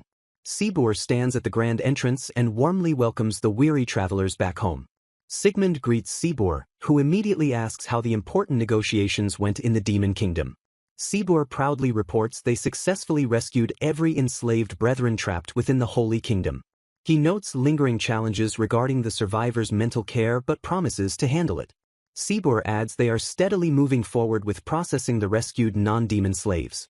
Realizing his crucial assistance is no longer required, Sibor formally declares his return.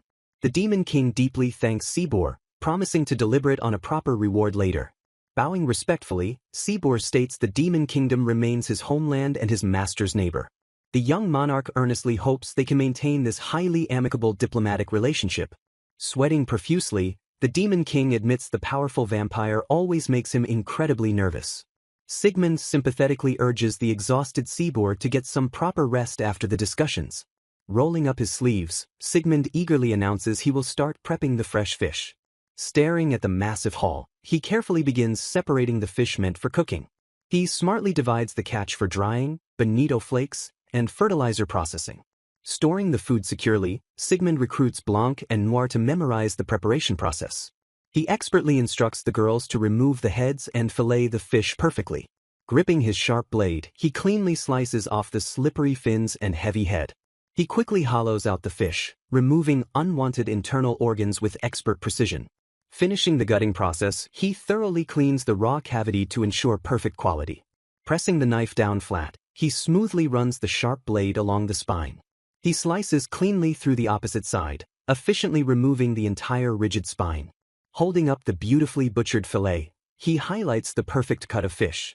He orders them to shape the meat while setting aside bones for later use.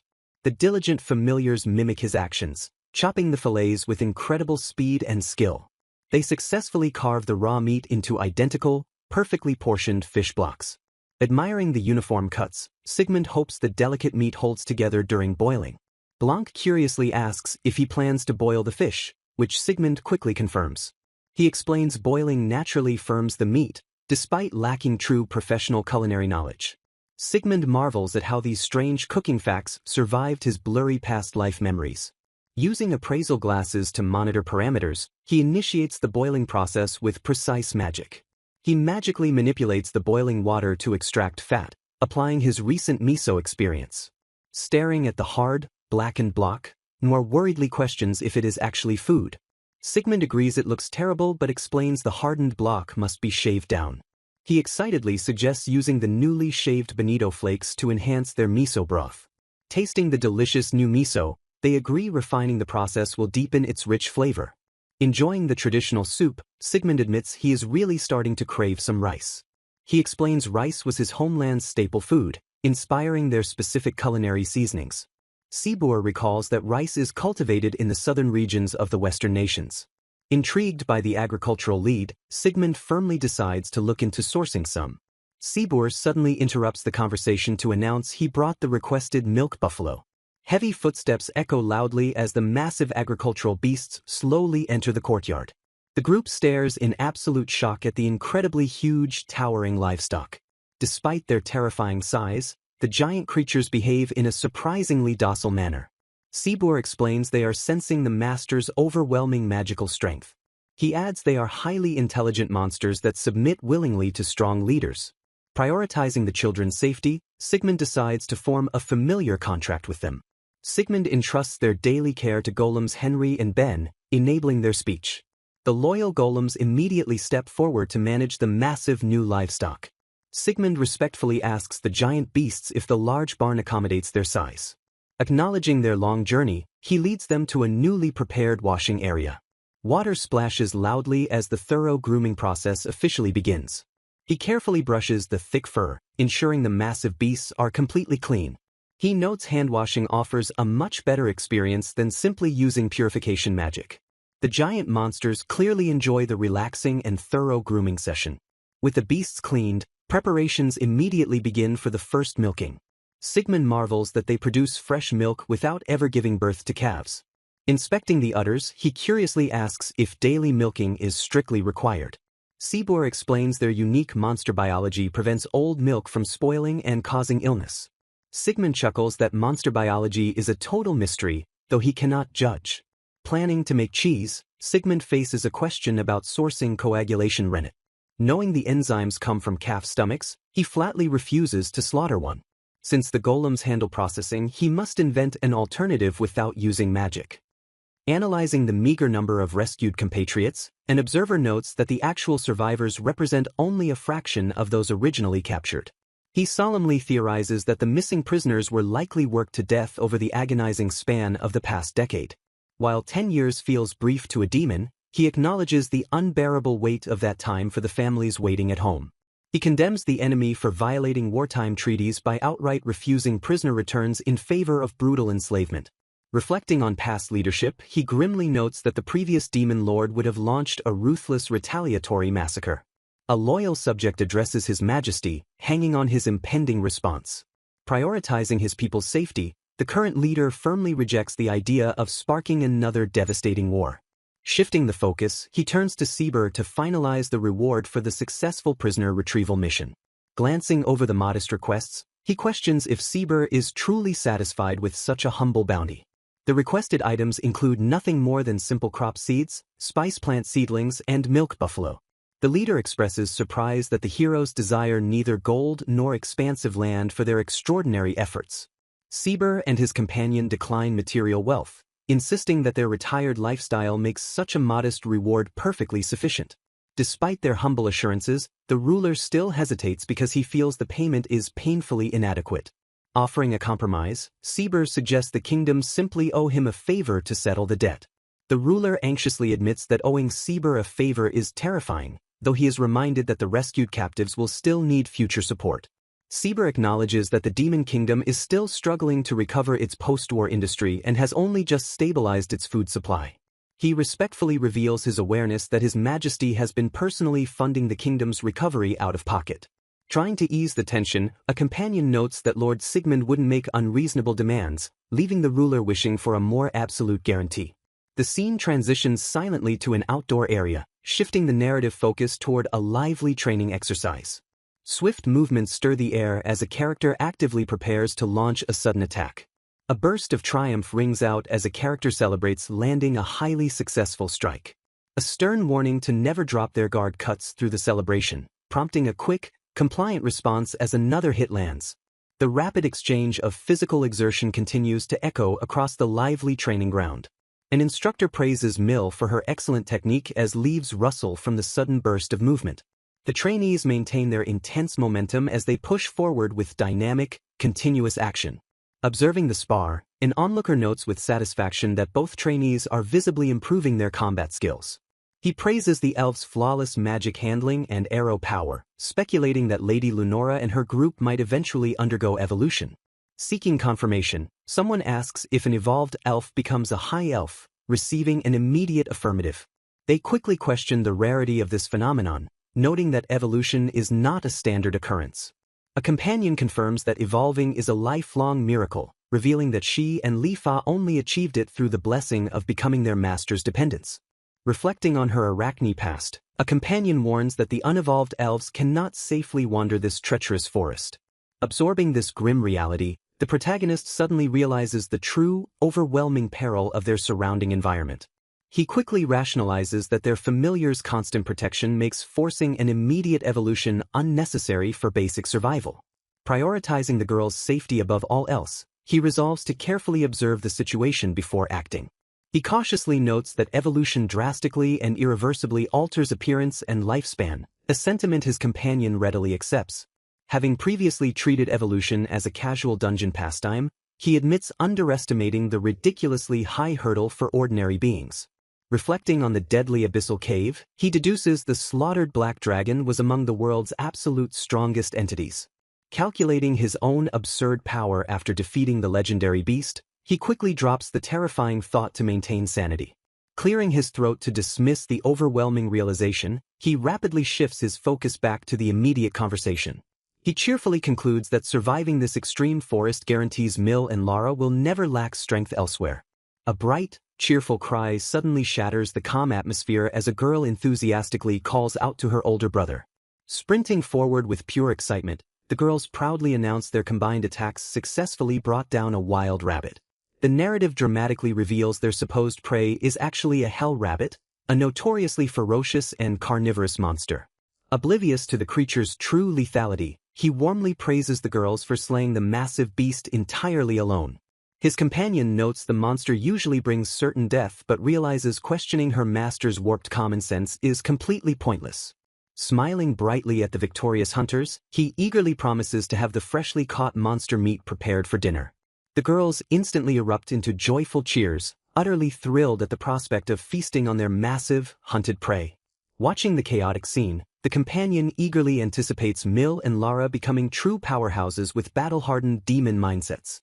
The energetic atmosphere eventually settles as the scene peacefully shifts to the quiet, dense canopy of the surrounding forest.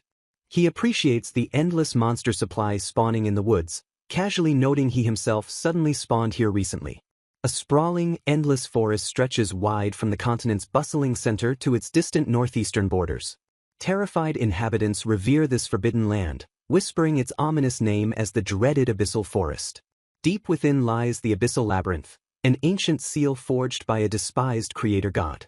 The bitter captive scoffs at receiving a frail physical body before being mercilessly sealed away.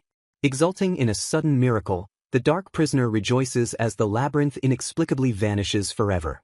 He fiercely vows to ascend and unleash merciless vengeance upon the detested creator gods. Struggling through debris, he curses his physical limits, knowing his true form would easily escape. Pushing through the agonizing pain, he violently reminds himself that a little rubble means nothing. Clawing upward, he fiercely promises to eradicate every single piece of rubble upon regaining power. Exhausted but determined hands violently breach the surface as the entity finally drags himself free. A sinister laugh uncontrollably echoes across the landscape as he pulls free from the earth. Basking in newfound liberation, the dark entity loudly commands the creator gods to tremble. His grand monologue abruptly halts as he spots an unexpected presence looming nearby. Sneering with absolute contempt, he entirely dismisses the approaching creature as a pathetic weakling. The evil god realizes with dark delight that ambient fear and murderous intent fuel his power. He realizes with malicious glee that ruthlessly slaughtering this world's inhabitants will restore his strength. Clenching his trembling fist, he vows to make his divine enemies deeply regret sealing him. Focusing swirling dark energies, the evil god activates a massive mana detection skill scanning for prey. Scanning the massive forest, he senses magical signatures and wisely notes some might prove dangerous. He breathes a sigh of relief, mocking his captors for foolishly relying on a black dragon. Just the thought of ancient dragons makes his blood boil as he remembers their ruthless hunting. Eyes burning with intense hatred, he eagerly swears to accumulate enough power to trample those dragons.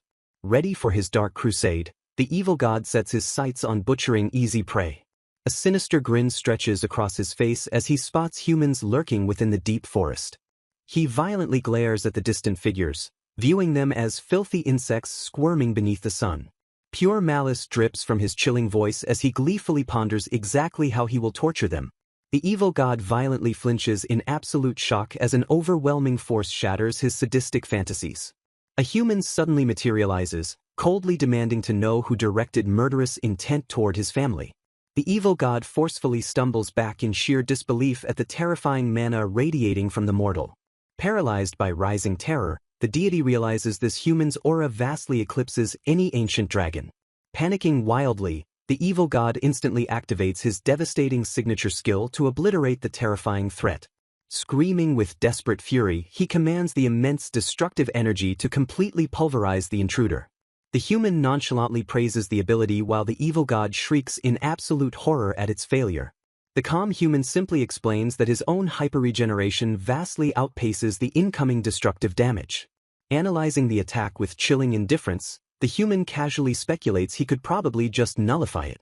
Thrashing around in humiliated rage, the evil god frantically declares his supreme divine status.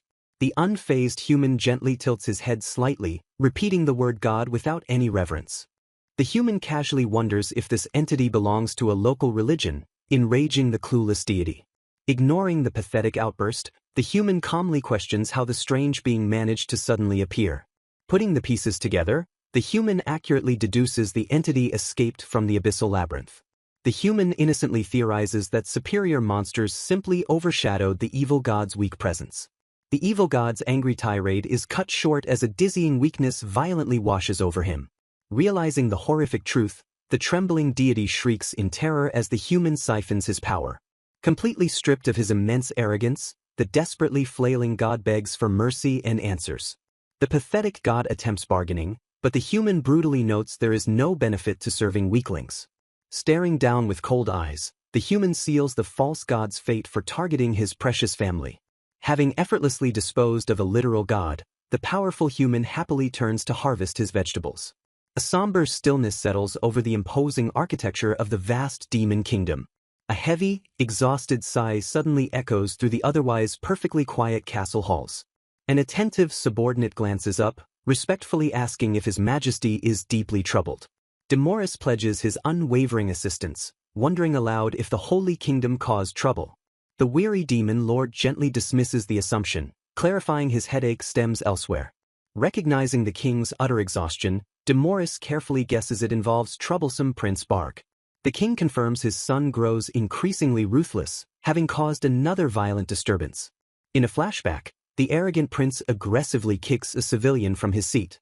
Startled patrons flinch in sudden fear as unprovoked violence completely shatters the peace. A terrified bystander identifies the aggressive youth as the notorious first demon prince.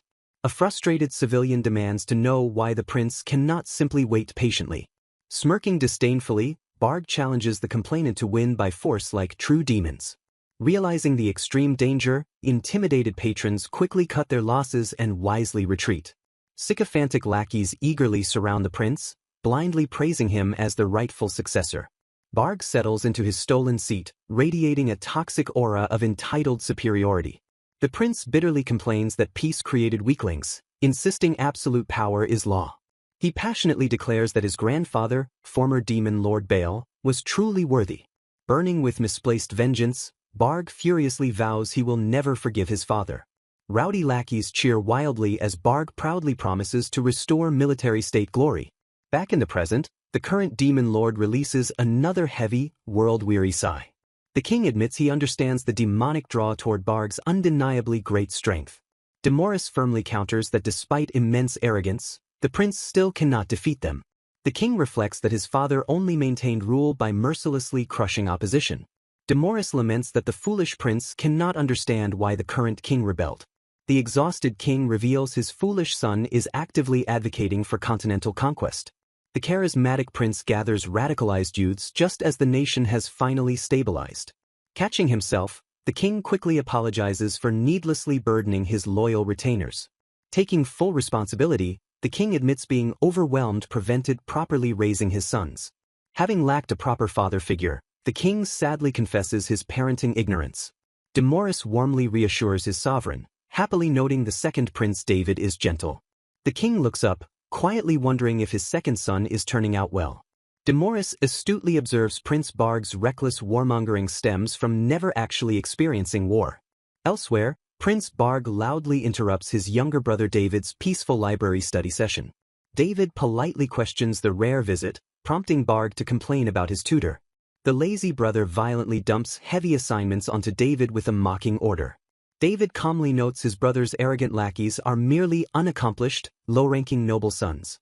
The younger prince gently advises that studying academics would genuinely help Barg rule. Barg violently rejects the advice, aggressively declaring true demons solve everything with force. As sycophantic lackeys blindly praise Barg, David coldly pieces together their fake loyalty. David realizes these fools are actively manipulating his brother to secure easy power. Glancing back with thinly veiled disdain, David quietly assures his brother that he has no complaints about taking on the extra work. Barg aggressively scoffs and bitterly mutters an insult about his brother's cowardice before storming off. Turning back to the librarian, David politely apologizes for the loud commotion and resolves to finish the heavy workload quickly. Trembling with visible anxiety, a flustered female tutor deeply apologizes to the imposing demon queen for her utter failure. The compassionate queen gently reassures the frightened woman that the situation is not her fault and quietly dismisses her from the royal chambers. Left alone, the queen realizes she must take immediate action before Barg's education spirals completely out of control and needlessly burdens the king. Approaching her husband, the queen softly suggests they entrust their problematic eldest son's discipline to the respected warrior Seber. She gently reminds the busy king that he himself once greatly benefited from Seber's wise guidance in the past. Releasing a heavy sigh, the queen sadly admits that her rebellious son refuses to even look her in the eye lately. She hopefully reasons that Barg might actually listen to Seber since the veteran warrior served as the previous king's most trusted confidant.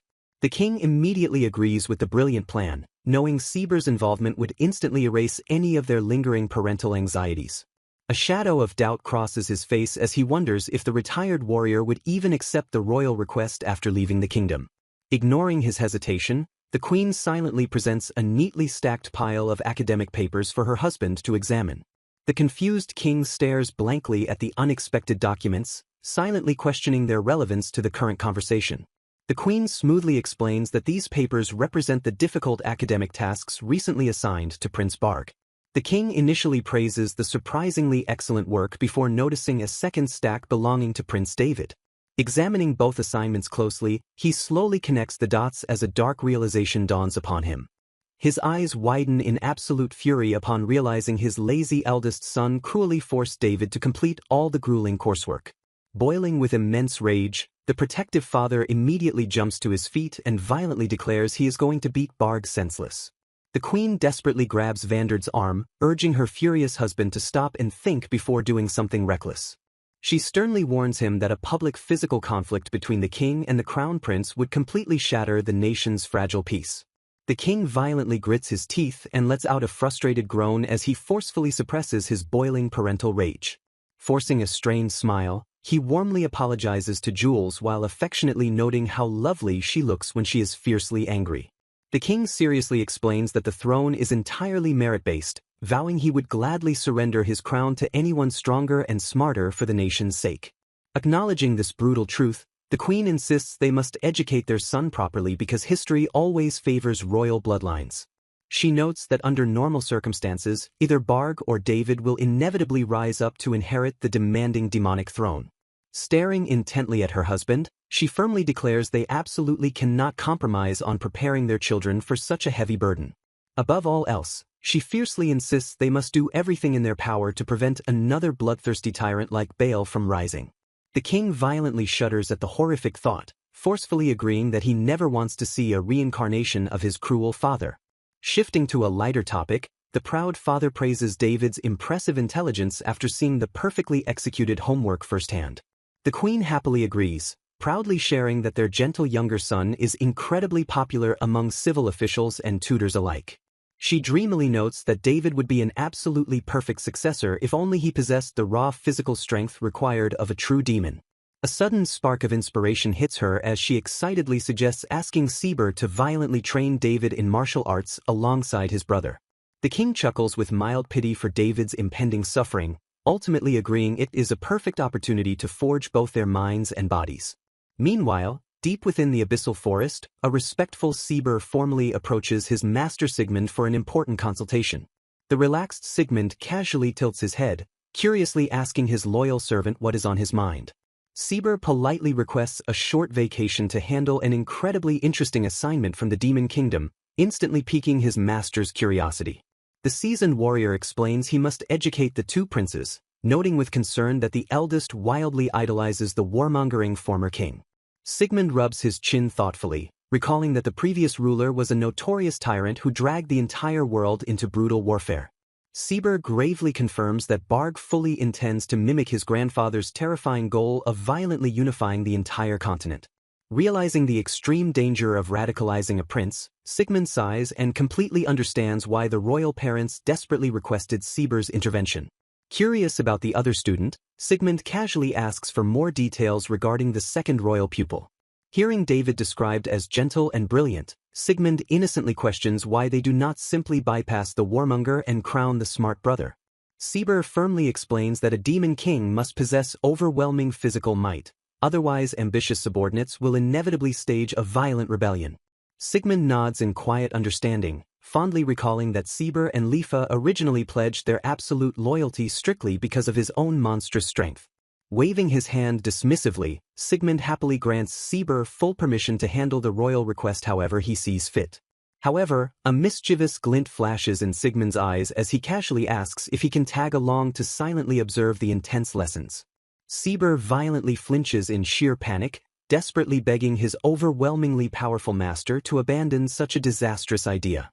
The terrified servant frantically warns that merely sensing Sigmund's godlike presence would instantly and permanently shatter the young prince's fragile minds. Waving off the dramatic concern, Sigmund confidently promises to completely erase his massive presence so the candidates remain perfectly safe. He casually insists that he is simply curious to see his stoic servant act as a harsh military instructor. Realizing he cannot deny his master, Sieber reluctantly bows his head and accepts the terrifying arrangement. Pointing a stern finger, the desperate servant fiercely warns Sigmund that he absolutely must not leak even a single, microscopic drop of mana. Sigmund laughs off the intense warning, casually promising to behave as they prepare for their unexpected journey to the demonic capital. Small hands eagerly pack the damp earth to shape a miniature fortress. Working with intense focus, the young architects meticulously stack the mud higher and higher. Throwing their hands up in pure triumph, the children happily declare their impressive sandy masterpiece complete. Eager for validation, they excitedly call out for everyone to come and look at their amazing creation. Sigmund warmly praises the massive mud castle while the children giggle with immense pride. Sieber respectfully notes that the impressive structure rivals the demon lord's castle, prompting the confused children to question the unfamiliar term. The seasoned warrior asks if they remember their lessons about the demon kingdom, leading the girls to cheerfully recall it as their grandfather's old home. Confirming their correct answer, Sieber gently explains that the demon kingdom possesses a massive fortress where their ruling king resides. The curious girls immediately ask if a beautiful princess lives there, but Sieber clarifies that the kingdom actually has royal demon princes. As the children ponder the concept of princes, Sigmund casually mentions that Sieber will be traveling soon to tutor the royal youths. Eyes sparkling with wild excitement, the energetic duo enthusiastically assume they will all be studying together. Sigmund laughs and compares the royal education to the girls' own studies, leaving a sweating Sieber to silently pray the arrogant princes never hear such a comparison. Ignorant of the political tension, the girls cheerfully declare their intent to join the study session while Sieber lets out a stunned gasp. The nervous warrior awkwardly tries to explain that a joint curriculum would be too difficult, prompting disappointed whines from the eager children. Searching for a simple explanation, Sieber notes that the royal curriculum covers vast fields of study that Mill and Lara simply do not need. When the girls tilt their heads in confusion, he gently reminds them that they are already studying exactly what they need to be Lenora's beloved daughters. With a bright smile, the girls agree, allowing Sieber to explain that the princes must also study specific topics meant strictly for future kings. The curious siblings innocently ask if they are strictly forbidden from learning those royal subjects, which Sieber quickly and politely denies. He gently reasons that it would be highly improper for them to take on new subjects before completely finishing their own current homework. Defeated by his flawless logic, the girls look down and reluctantly accept the wise explanation. Suddenly struck by a brilliant new idea, the energetic duo cheerfully announce that they will simply act as the prince's teachers instead. Bouncing with endless enthusiasm, they confidently declare that learning is always much more fun when everyone does it together. Sigmund chuckles at the amusing prospect, but a panicked Sieber begs for mercy as he realizes such a scenario would utterly shatter the royal prince's fragile pride. Taking pity on his distressed servant, Sigmund playfully tells the girls they will have to postpone their teaching debut, leaving them slightly disappointed. The conversation is abruptly interrupted as Leonora warmly calls out her daughter's names across the peaceful courtyard. She happily announces that Blanc and Noir have freshly prepared some delicious treats, instantly reigniting the girls' boundless energy. Tiny footsteps patter rapidly against the ground as the excited children sprint immediately toward the promise of sugary snacks. A mouth-watering array of perfectly crafted pastries and sweet treats rests elegantly on the serving platter. The attentive maids politely pour refreshing glasses of cold berry juice to perfectly complement the decadent desserts. Cheering in sheer delight, the girls happily dig into their massive feast while expressing their loud gratitude for the delicious food. Happily munching on crispy sweets, the cheerful children loudly declare the treats to be absolutely delicious. Leonora warmly thanks the attentive maids for their excellent hospitality, though they humbly insist it is simply their duty. The polite maid firmly explains that Mill and Lara are considered extremely important guests by their powerful master. She immediately adds a respectful bow, quickly clarifying that Leonora is also deeply cherished in this household. Leonora gratefully attributes her daughter's healthy growth to the endless affection and care they receive from everyone around them. Reminding the girls not to take this luxurious safety for granted, the wise mother tells them they must still practice surviving in the outside world. Shifting the conversation entirely, Sigmund asks if Sieber is officially heading to the Demon Kingdom to educate the royal princes. Sieber reveals his plan to conduct the harsh lessons at his old home on the forest's outskirts before politely asking his master for a massive favor. The seasoned warrior respectfully requests absolute permission to borrow the terrifying monsters Asura and Kuganochi for his upcoming curriculum. Sigmund casually agrees to ask the beasts, though he notes the forest outskirts are already perfectly safe without their massive protection. Sieber sharply clarifies that the powerful monsters are not meant for guard duty, but will instead actively participate in the educational process. Explaining that a demon king must possess absolute strength, the strict tutor intends to use the terrifying beasts to violently test the prince's courage. Sieber coldly states that any candidate who breaks under this intense pressure is useless to the kingdom, leaving Sigmund sweating at the Spartan training method. The warrior elaborates that an overwhelmingly powerful king is absolutely necessary to control their violent citizens and deter neighboring enemy nations. He firmly concludes that only after securing raw, undeniable power can a ruler finally begin cultivating the necessary intelligence to govern properly. Listening to these brutal requirements, Sigmund thoughtfully mutters that ruling a demonic nation sounds significantly more exhausting than he originally assumed. A quiet moment of gratitude passes as a teacup clinks softly against a delicate saucer. Sigmund assumes the current king must be completely overwhelmed with governance to outsource his children's education, a fact Sieber solemnly confirms. A sudden spark of inspiration flashes across Sigmund's face as he sets his cup down with a sharp, deliberate clink. The overwhelmingly powerful master casually verifies that Sieber solely intends to use the monsters to thoroughly intimidate the arrogant young royals. Sigmund innocently offers to scare the princes himself, prompting his panicked servants to frantically scream that his godlike aura would instantly destroy the boys' minds. Completely overwhelmed by their intense and desperate rejection, a sheepish Sigmund nervously surrenders and promises to drop the terrible idea entirely. A heavy carriage rumbles steadily across the rugged terrain as the royal escort ventures far beyond their borders. Gazing out the window, Prince Barg angrily wonders what his father is thinking, noting it is his first time traveling this close to the dreaded abyssal forest. The royal procession finally arrives at the eerie, undisturbed northern outskirts of the forbidden woodland. Commander Igris confirms the area is clear but sternly orders his subordinates to maintain strict vigilance. As Igris announces their arrival, Barg aggressively yells at the commander, accusing his father of plotting to assassinate them in the wilderness. Igris calmly dismisses the absurd accusation, assuring the paranoid prince that His Majesty arranged this trip entirely for their benefit. Prince David quietly ponders the commander's words, wondering what true purpose lies behind dragging them to this remote location. David mentally deduces that bringing their strongest military official as a bodyguard to the abyssal forest is highly suspicious, even if the outskirts lack dangerous monsters. Igris halts the group at the designated rendezvous point just as David vaguely remembers something important about this specific area. Sieber suddenly materializes from the shadows to welcome the royal guests, startling Igris into complaining about the old warrior's terrible habit of appearing out of nowhere. Recognizing the familiar face, David lights up with genuine surprise and relief. Sieber warmly greets the second prince, expressing his long-held desire to finally reunite with the gentle royal. Clicking his tongue in pure annoyance, Barg furiously demands to know if his grandfather's former subordinate is the one who summoned them to this wasteland. Unfazed by the blatant hostility, Sieber politely notes that the eldest prince seems just as energetic as ever.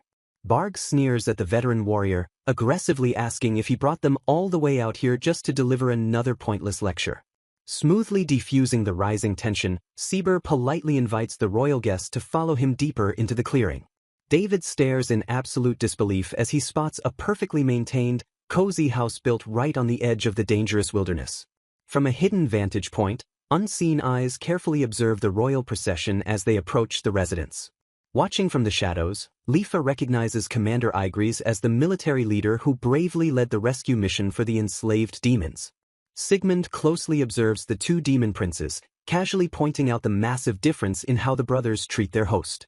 Lifa explains that Barg was a violent troublemaker since childhood who frequently required harsh scolding from her grandfather, earning Sigmund's deep respect for Sieber.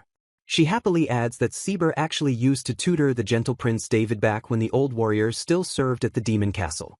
Sigmund curiously wonders aloud what kind of harsh lessons Sieber plans to inflict on these two vastly different brothers.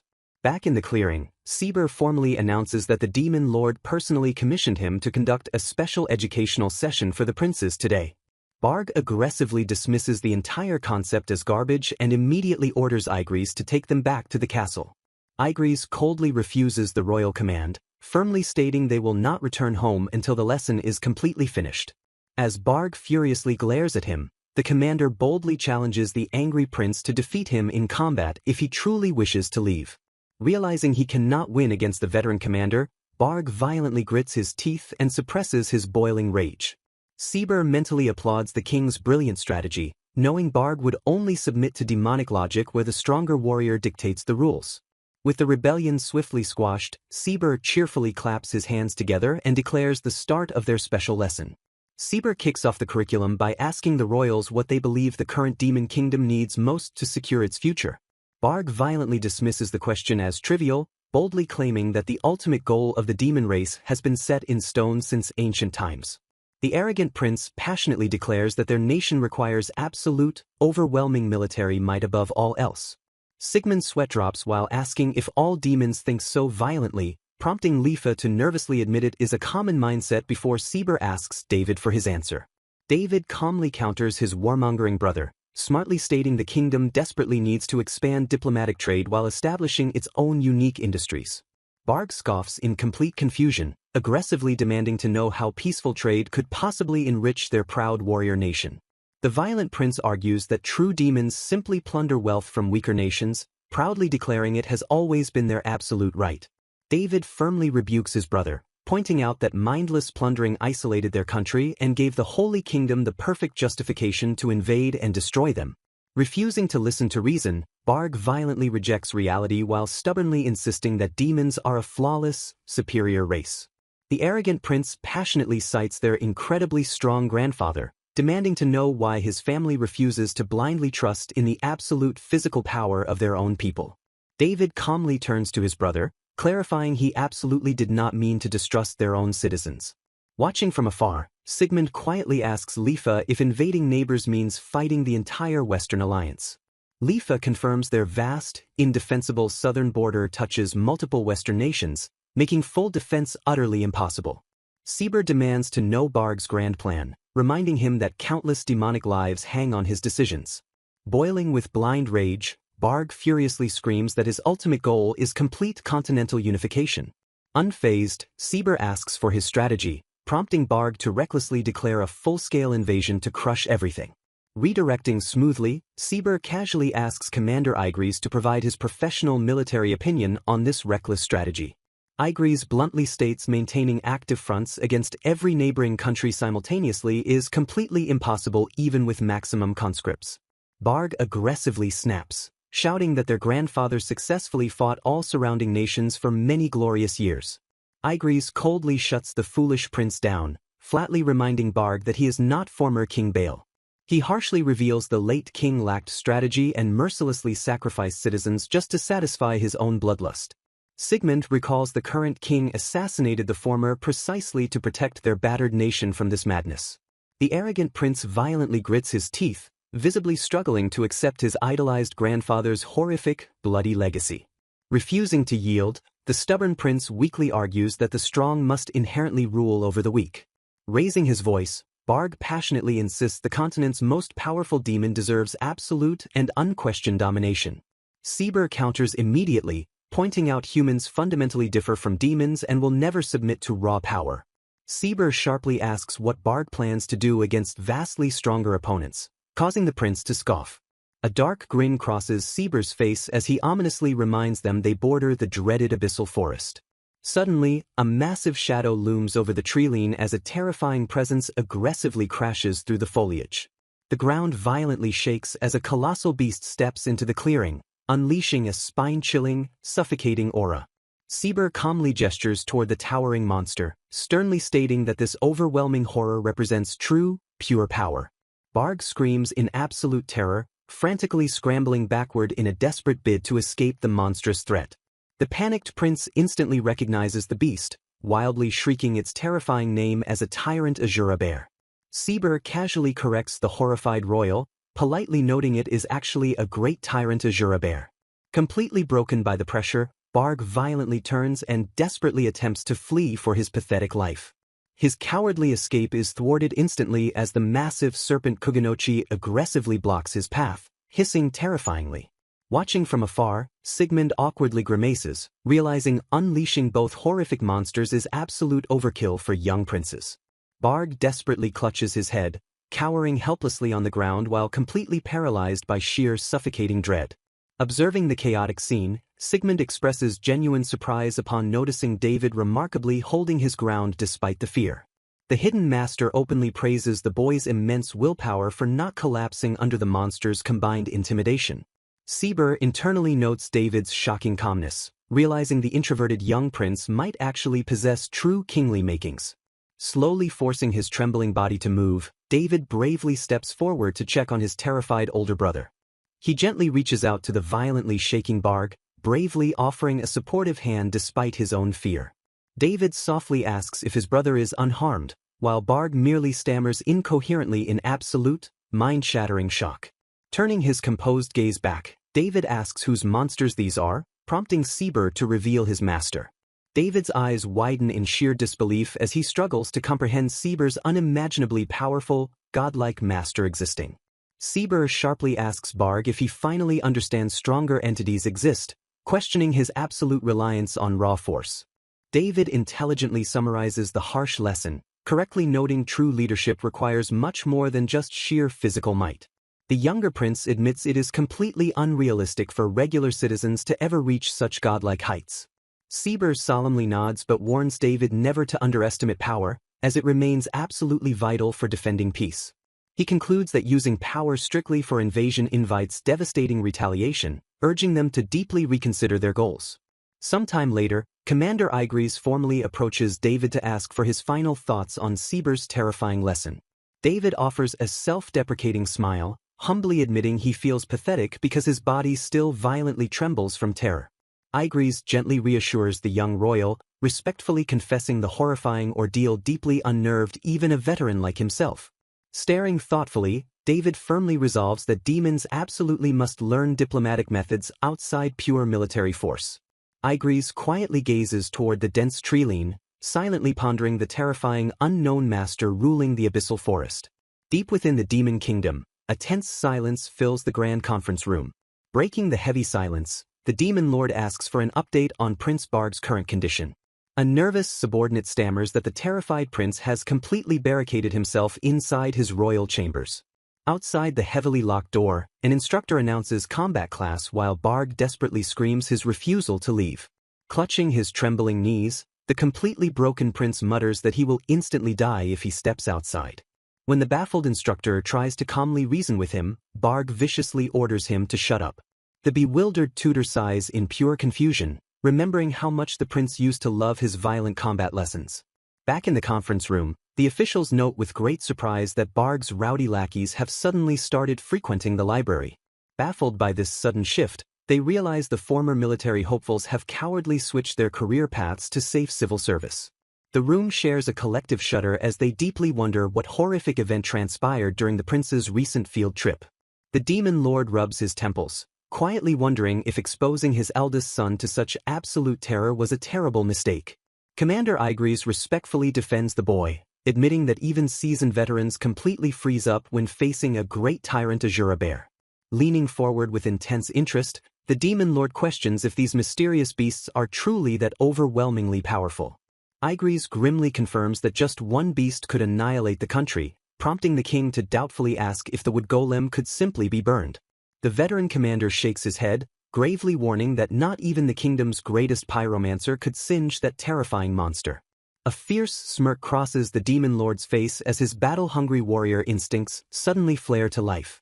Igris instantly begs his liege to abandon any reckless ideas, earning a booming, amused laugh from the king. Calming down, the king curiously asks if these devastating monsters are actually stronger than their legendary tutor Seber. Igris looks down in shame, admitting he cannot even accurately judge their strength because they exist in a completely different dimension of power. Realizing the gravity of Igris's words, the king shudders at the incomprehensible power Seber's mysterious master must wield. Agreeing that only a literal god could command Seber, the king smoothly pivots to ask about his second son's current status. A civil official happily reports that Prince David diligently attended all his classes and is currently studying in the royal library. Deep inside the massive library, David silently observes Barg's former lackeys while noting his older brother is completely absent. Stepping out from the shadows, David startles the nervous nobles by politely pointing them toward the martial arts section. The cowardly lackeys violently flinch and awkwardly attempt to justify their sudden presence in the academic archives. Seeing through their pathetic lies, David mercifully ignores their stammering and gracefully recommends a helpful book on civil administration. Completely humbled by the young prince's immense grace, the nobles bow deeply and quietly express their sincere gratitude. Returning to his own heavy studies, David fiercely resolves to acquire true knowledge to properly lead his struggling nation. Back in the conference room, Igris passionately praises David's incredible composure in the face of absolute terror. The demon lord's eyes widen in genuine surprise as he absorbs the glowing report about his supposedly weak son. Igris reveals that the brave young boy remarkably maintained his critical thinking skills and actively questioned Seber during the horrific ordeal. The commander openly admits he would have instantly recruited David as a personal disciple if the boy weren't burdened by royal blood. The king crosses his arms, deeply conflicted as his pride in David violently clashes with the harsh realities of demonic succession. An official astutely notes the king's bitter hesitation stems entirely from Barg still holding the primary claim as the firstborn. Another advisor quickly interjects, fiercely reminding the room that demonic society values absolute merit and strength over simple birthright. The king solemnly agrees but sadly points out that David's inherently gentle nature contradicts the violent aggression expected of a demon lord. Knowing a ruler must occasionally be utterly ruthless to survive, the weary king decides to heavily delay any final decisions regarding the throne. Desperate for options, the king asks if any outside challengers exist, only for Igris to flatly confirm no one in the military can match the royal family. The civil officials instantly agree, coldly stating that the immense power gap between the royal bloodline and common demons is simply too vast to overcome. Resigning himself to his heavy burden, the demon lord releases a deep sigh as he accepts that the turbulent future of the kingdom rests entirely on his two sons. Reflecting on his kingdom's future, the demon lord hopes Barg's recent terrifying lesson will guide him to become a wise ruler with David as his supportive chancellor. The weary king crosses his arms and seriously considers asking the seasoned warrior Seber for further advice on the delicate matter. A cautious advisor immediately voices his concern, warning that relying too heavily on the retired warrior might ultimately offend him. The demon lord quickly dismisses the anxiety by confidently reminding his subordinates that Seber is a fundamentally kind-hearted man. Sweating nervously, the advisor clarifies that he is actually terrified of accidentally angering Seber's incomprehensibly powerful and mysterious master. Deep within the abyssal forest, Sigmund stares critically at a growing plant while pondering its overall shape and structure. Crossing his arms in deep thought, the master mutters that the current design isn't quite what he originally envisioned. An earthy magical companion eagerly adjusts the structure's branches and politely asks if this new form is acceptable. Sigmund's face instantly lights up with a bright smile as he happily confirms the shape is now absolutely perfect. The magical creator respectfully asks his powerful master to share a portion of his immense mana to complete the blooming process. Raising his hand with a gentle smile, Sigmund gladly channels his divine energy to nurture the newly formed creation. An approaching observer marvels at the beautiful flora, immediately recognizing it as a remarkably rare and elegant cherry blossom tree. Sigmund turns with a welcoming expression to warmly greet Sieber and Lifa as they approach the garden. Surprised by the warrior's unexpected botanical knowledge, Sigmund asks if Sieber is already familiar with cherry blossoms. Sieber confirms his familiarity, explaining that while it is a slightly different variety, wild mountain cherry trees naturally grow throughout the Demon Kingdom. As Sieber mentions that fruit-bearing varieties are widely cultivated for food, Sigmund happily considers adding the cherry-like fruits to his own orchard. Staring up at the elegant branches, Sieber curiously asks if this specific tree serves an entirely different purpose than producing food. Sigmund casually explains that this particular beautiful variety is grown purely for ornamental viewing. Noting the rapidly melting snow, the master brightly suggests it would be wonderful to host a traditional spring flower viewing party. Sieber and Lifa tilt their heads in perfect unison, quietly pondering the completely unfamiliar concept of a flower viewing event. A nostalgic gaze softens Sigmund's eyes as he explains that people in his homeland would feast and drink alcohol beneath the blooming petals. Sieber praises the grand tradition as incredibly elegant while an excited Lifa enthusiastically agrees it sounds like wonderful fun. Chuckling somewhat sadly, Sigmund admits he never actually experienced it himself but desperately wants to share the tradition with his newfound family. Deeply moved by their master's heartfelt vulnerability and sincere wish, the loyal servants gaze back with profound affection. Sieber proudly vows to accompany his lord while Lifa confidently takes full charge of preparing the grand feast for the upcoming party. The elegant cherry tree stands proudly in the serene courtyard as the group admires its budding, undeniable beauty. Sigmund estimates that with Tom's impressive magical skills, the delicate branches should fully blossom within just a few short days. A sudden, chilling sensation violently interrupts the peaceful atmosphere, causing Sigmund to completely freeze in place. Instantly sensing his master's drastic shift in demeanor, a highly tense Sieber asks if something dangerous has happened. Staring sharply into the distance, Sigmund coldly reveals that a massive surge of magical energy just moved near the center of the forest. Sensing a strange magical disturbance in the forest, Sigmund notes it lacks the malicious bloodlust of the self-proclaimed god they fought earlier. Sieber promptly offers to investigate the anomaly, prompting Sigmund and Lifa to eagerly volunteer to accompany him. The group halts in absolute shock as they discover a massive, ominous stone dungeon entrance that has spontaneously appeared in the wilderness. Sigmund stares in disbelief at the newly formed structure, recalling that the abyssal labyrinth completely collapsed when he conquered it. Sieber corrects his master's assumption, politely explaining that normal dungeons absolutely do not collapse simply from being cleared. The seasoned warrior clarifies that true destruction requires entirely shattering a dungeon's magical core. Sigmund tilts his head in utter confusion, honestly admitting he has absolutely no memory of destroying any such core. Sieber intelligently reasons that artificially created dungeons might naturally disintegrate once their specific purpose is fulfilled or their functions critically fail. The old warrior thoughtfully notes a demonic legend claiming the abyssal labyrinth was explicitly built to seal away an ancient evil god. Hearing the term evil god, Sigmund instantly recalls his completely one-sided encounter with the pathetic deity.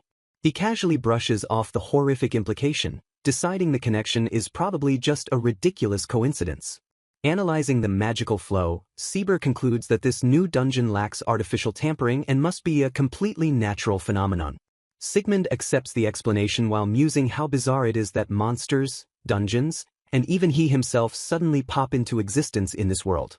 Sieber's eyes gleam with sudden excitement as he declares this spontaneous dungeon to be an incredibly fortunate opportunity for their household. He excitedly explains that if the dungeon generates edible monsters, they could easily harvest unlimited food without ever visiting a town again. Eager to secure a convenient new food supply, the group confidently steps forward to explore the dark depths. They venture boldly into the subterranean stone corridors of the mysterious new labyrinth. Sigmund brightly smiles as they quickly descend through the first 2 floors, genuinely thrilled by the nostalgic feeling of a classic dungeon crawl. Reaching the 3rd floor, he glances around the surprisingly cramped tunnels with a hint of mild disappointment. Sieber calmly notes that the cramped layout is perfectly normal since this dungeon has only just been born. The wise tutor explains that dungeons actively grow by luring in creatures and aggressively absorbing the mana they expend or leave behind upon death. Because the abyssal forest is practically overflowing with dense mana, Sieber predicts this dungeon will expand at a terrifyingly rapid pace. Suddenly, a large, ferocious rabbit monster leaps out from the shadows to ambush the unsuspecting intruders. With zero hesitation, the group swiftly and effortlessly dispatches the aggressive beast before it can even strike. Using his appraisal glasses, Sigmund happily confirms the upper floors are packed with rodents and rabbits that drop perfectly edible, high-quality meat. While slightly grossed out by eating rat meat, Sigmund cheerfully accepts the rabbit drops and seamlessly stows them into his shadow storage. Strolling casually through the blood-stained halls, Sigmund asks if lucrative dungeons like this one are scattered all across the world. Sieber confirms they are scattered everywhere, though their individual structures vary wildly depending on the local land's natural mana density. He reveals that the Demon Kingdom boasts the highest number of dungeons due to its vast territory, which heavily fuels the Holy Kingdom's bitter envy. When Sigmund asks about the Holy Kingdom's dungeons, Sieber grimly notes their labyrinths are pathetically small due to incredibly poor land mana. Discussing the Holy Kingdom's rumors, Sieber notes their poor land supposedly only spawns undead monsters. Remembering his encounters, Sigmund realizes adventurers struggle since physical attacks are entirely useless against undead. Sieber lists terrible dungeon drops like cursed items, rotting meat, and highly suspicious cloth. Finding the irony deep, Sigmund muses how a holy kingdom naturally produces such unholy abominations. He reasons magic stones lack the immediate survival value of fresh meat or vegetables. Pressing deeper into the newly formed labyrinth, Sieber calmly announces their arrival at the 4th floor. Armored beasts suddenly emerge as massive rock turtles and rock lizards aggressively block their path. Swiftly dispatching them, an excited Sigmund discovers they drop both high-quality meat and rare minerals. Praising this massive jackpot, Sieber predicts securing rarer materials once the labyrinth absorbs enough mana. Hoping for a plant zone, Sieber crosses his fingers while Sigmund curiously asks about tree ants.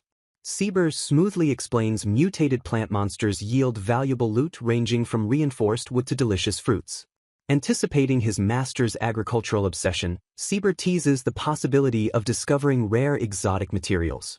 Refusing to be outdone, Lifa fiercely declares Sigmund's home crops rival the finest high-tier produce. When Sigmund asks about taste, Sieber confirms mana-rich dungeon crops are highly prized delicacies for nobles. Beaming with pure pride, Sigmund excitedly vows to share this wonderful validation with his farmers. Descending further, the trio suddenly steps onto the vibrant grassy plains of the 9th floor. Scanning the peaceful plains with mild disappointment, Sigmund notes the complete absence of strong monsters. Deciding to forcefully accelerate growth, the master prepares to manually inject his own raw mana. He logically deduces directly feeding his immense magical energy works, just like absorbing wandering prey. Releasing a massive wave of dense magical energy, Sigmund casually asks if he is doing it right. Realizing changes won't happen instantly, Sieber accepts the slow strategy and volunteers to manage progress. Satisfied, Sigmund cheerfully suggests hiking back to the surface while continuously leaking mana. The trio leisurely strolls across vibrant fields, leaving a dense energy trail to upgrade their hunting grounds. Glancing around the beautiful plains, Sigmund nostalgically notes how vastly different this feels compared to the abyssal labyrinth. This successful excursion sparks wanderlust as he openly expresses interest in visiting foreign dungeons. Lifa smiles warmly, happily pointing out this is his first time showing genuine interest in the outside world. Rubbing his chin, Sigmund sheepishly admits he never cared about traveling since he only focused on farming materials. A sprawling cityscape comes into view as the narrative shifts to the bustling border city of Kailari within the Oif's kingdom. Arriving on a crowded street, Sigmund activates a powerful stealth skill to seamlessly avoid drawing unnecessary attention in the human settlement. Lifa calmly explains that this vibrant town thrives heavily on international trade due to its close proximity to the Demon Kingdom. She turns to her disguised master with a curious expression, deeply wondering why an ordinary city like this has him acting so visibly amazed. Laughing off her genuine confusion, Sigmund cheerfully admits that this is actually his very first time ever visiting a human city. He silently reflects on the bizarre reality that he spent decades completely isolated in the abyssal labyrinth before ever stepping foot in civilization. Sigmund confesses he never truly cared about the outside world until watching the young demon princes sparked a newfound, burning curiosity within him. Smiling warmly, he genuinely thanks his loyal servant Lifa for accompanying him on this impromptu social studies field trip. He carefully notes he is strictly using stealth magic because he merely wants to observe the vibrant city life without causing any disruptive ripples. His stomach suddenly betrays him with a loud growl, making him tragically realize that being completely invisible means he cannot buy any delicious street food. Resolving this culinary crisis immediately, the eager master announces he will step away to temporarily alter his physical appearance. He meticulously masks his massive magical signature, absolutely determined not to let Lifa's overprotective parents discover he is wandering around a public market. Emerging casually from the shadows in a youthful disguise, he leaves Lifa completely speechless with his flawless new look. Throwing his arms wide in pure excitement, Sigmund loudly declares that sampling local street food is the absolute pinnacle of true sightseeing. Sprinting toward a sizzling vendor, the energetic disguised master eagerly orders a freshly cooked meat skewer. Taking a satisfying bite, he brightly praises the simple yet incredibly delicious salty flavor of the freshly roasted meat. Lifa eagerly joins the fun by purchasing another unfamiliar treat and happily offering it to her hungry lord. Munching on the freshly baked pastry, Sigmund is pleasantly surprised by the wonderfully sweet filling hidden inside. Lifa explains that the local cuisine boasts an incredible variety of flavors strictly because humans, demons, elves, and beastmen all live here together. Scanning the lively street, Sigmund excitedly spots a sizzling food stall operated specifically by a demon vendor. He aggressively devours the demonic dish, heavily panting as he wildly praises its addictive and intensely spicy kick. Lifa confirms that Demon Kingdom cuisine is notoriously spicy, which Sigmund accurately guesses is a clever cultural way to combat their harsh, freezing climate. The disguised master suddenly pauses his culinary tour as a merchant's stall filled with various magical tools heavily catches his eye. Picking up a clearly broken relic, he curiously asks the merchant if people usually purchase these damaged items to fully repair them. Lifa gently corrects him, revealing that because almost no one possesses the skill to fix them, these ancient tools are merely sold as useless decorations. She explains that most of these artifacts are excavated directly from ruins, with only the most basic mechanisms ever being successfully repaired by modern society. Sigmund is utterly bewildered that they are just decorations, silently remembering that his own mansion is absolutely packed with fully functional, handmade magical devices. Lifa further shatters his worldview by revealing that even royal castles rely on basic oil lamps, making Sigmund realize how absurdly advanced his own home truly is. A sudden impact violently interrupts his internal thoughts as a rushing child aggressively slams directly into his waist. Sigmund effortlessly catches the boy and asks if he is okay before the panicked child mutters a quick apology and rapidly sprints away. Staring down the crowded street, Sigmund casually informs Lifa that the desperate child definitely bumped into him on purpose. Lifa's expression drops into a solemn frown as she slowly explains that desperate street children are tragically common in cities of this size.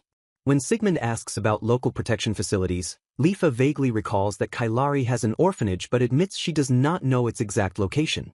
Deep inside a dark, secluded alleyway, the young pickpocket leans heavily against a stone wall to desperately catch his breath. The frustrated boy curses aloud, completely baffled by how the seemingly small tourist did not budge an inch during their violent collision. A creepy thug suddenly emerges from the shadows to cruelly mock the boy for chickening out before he could even steal the tourist's wallet. The arrogant thug violently flinches in sheer panic as a mysterious hand suddenly clamps down incredibly hard on his shoulder. Sigmund stands directly behind the terrified criminal with a pleasant smile, cheerfully announcing that he has a special job request for the young boy. Stepping out from the darkness, a deeply menacing Lifa glares at the thug and coldly warns him not to even think about trying to escape. Completely trapped between an overwhelmingly powerful master and his deadly servant, the paralyzed thug realizes his miserable fate is entirely sealed. Staring suspiciously at the towering strangers, the young street urchin warily demands to know exactly what they want from him. The unlikely trio navigates the winding, bustling city streets in silence as they make their way toward their destination. Halting before a dilapidated building, the boy announces their arrival at the local church orphanage. He explains that an old sister runs the place and tries to dismiss himself, but the man curiously asks why the boy refuses to go inside. The boy bitterly admits the rundown facility lacks the funds to care for everyone, claiming his presence would only add to the old woman's heavy financial burden. A sudden creak interrupts the somber moment as the heavy wooden door slowly swings open. A gentle nun steps out to warmly greet the boy as Kid, asking if he brought some new friends to visit. Kid hastily insists it is strictly a paid job, while the man politely introduces himself and explains they hired the boy as a local guide. Smiling graciously, the sister warmly welcomes the wealthy-looking strangers and invites them inside the modest facility. Stepping into the quiet orphanage, the guests politely excuse their sudden intrusion. The sister humbly serves them cheap tea and homemade pastries, proudly noting that the children's baking is quite popular with the local neighbors. Taking a polite bite, the man genuinely praises the delicious flavor, bringing a relieved smile to the sister's face as she imagines the children's joy. Glancing around the room, the man notes the overwhelming presence of human children, which the sister confirms by stating demon orphans are incredibly rare. She explains that demons possess incredibly long lifespans and correspondingly low birth rates, making abandoned demon children a complete rarity. The sister hopefully asks if the wealthy strangers are looking to adopt, but the man immediately shuts down the assumption. Pointing directly at Kid, the man confidently declares that he actually wants the orphanage to officially take the boy in. Both Kid and the sister freeze in absolute, jaw-dropping shock at the completely unexpected demand. Not giving them a moment to recover, the man casually adds that he also intends to make a massive financial donation to the struggling facility. He smoothly slides a heavy pouch of coins across the table, politely asking the stunned nun if she will accept his contribution. Completely overwhelmed by the miracle, the sister frantically agrees and rushes to prepare an official receipt. Watching her tear up, Kid awkwardly tells her to stop crying, cynically assuming she is just overwhelmed by the large sum of money. Tears streaming down her face, the compassionate sister emotionally explains that this incredible fortune means she can finally afford to save Kid and countless others. Deeply flustered by her genuine, overflowing affection, the young boy blushes and awkwardly begs her to calm down. Back outside the orphanage, the man apologizes to Lifa for dumping the official paperwork on her, though she proudly declares it an absolute honor. The man grimly notes the children's dangerously poor nutritional state, prompting Lifa to solemnly admit that most orphanages suffer this tragic reality. Staring thoughtfully ahead, the man resolves to return soon with fresh meat and vegetables, humbly brushing off Lifa's praise by calling his actions mere self-satisfaction. Back at the serene mansion, a servant respectfully asks Sigmund how he enjoyed his grand city tour. Sigmund warmly smiles, casually admitting the fun trip gave him plenty of new concepts to ponder. Gazing thoughtfully into the distance, he enthusiastically declares a burning desire to learn about the outside world. Knowing Sieber's excellent teaching skills, Sigmund eagerly asks the warrior to provide private, easy-to-understand worldly lessons. Sieber stares in absolute bewilderment, noting Sigmund could simply rewrite the world's rules instead of studying. Refusing to be left out, the maids Blanc and Noir playfully pout while demanding to join. Blanc fiercely argues that mastering common sense is absolutely vital since the maids handle city shopping. Overwhelmed by his servant's puppy dog eyes, Sigmund chuckles and happily agrees to let everyone participate. Stepping seamlessly into his new role as a wise tutor, Sieber asks what topic to tackle first. Scratching his head, Sigmund recalls his recent orphanage trip and brings up a highly confusing religious detail. He curiously asks if it is normal for a single church to house multiple altars for different gods. Sieber nods sagely, explaining multi-faith churches are perfectly standard since diverse races all worship different deities. The seasoned warrior further clarifies that only the highly fanatical Holy Kingdom violently rejects all foreign gods. Sigmund smirks as Sieber mentions the Holy Kingdom labels foreign deities as evil gods, recalling local rumors. Leaning forward with sudden interest, Sieber reveals eerie legends of sealed evil gods exist across the world. He grimly recounts ancient myths claiming fallen deities were stripped of power and ruthlessly sealed away. However, he dismisses the immediate danger by noting no one knows the locations or reports seals breaking. Nodding thoughtfully, Sigmund wonders aloud if these terrifying entities are merely convenient bedtime stories to scare children.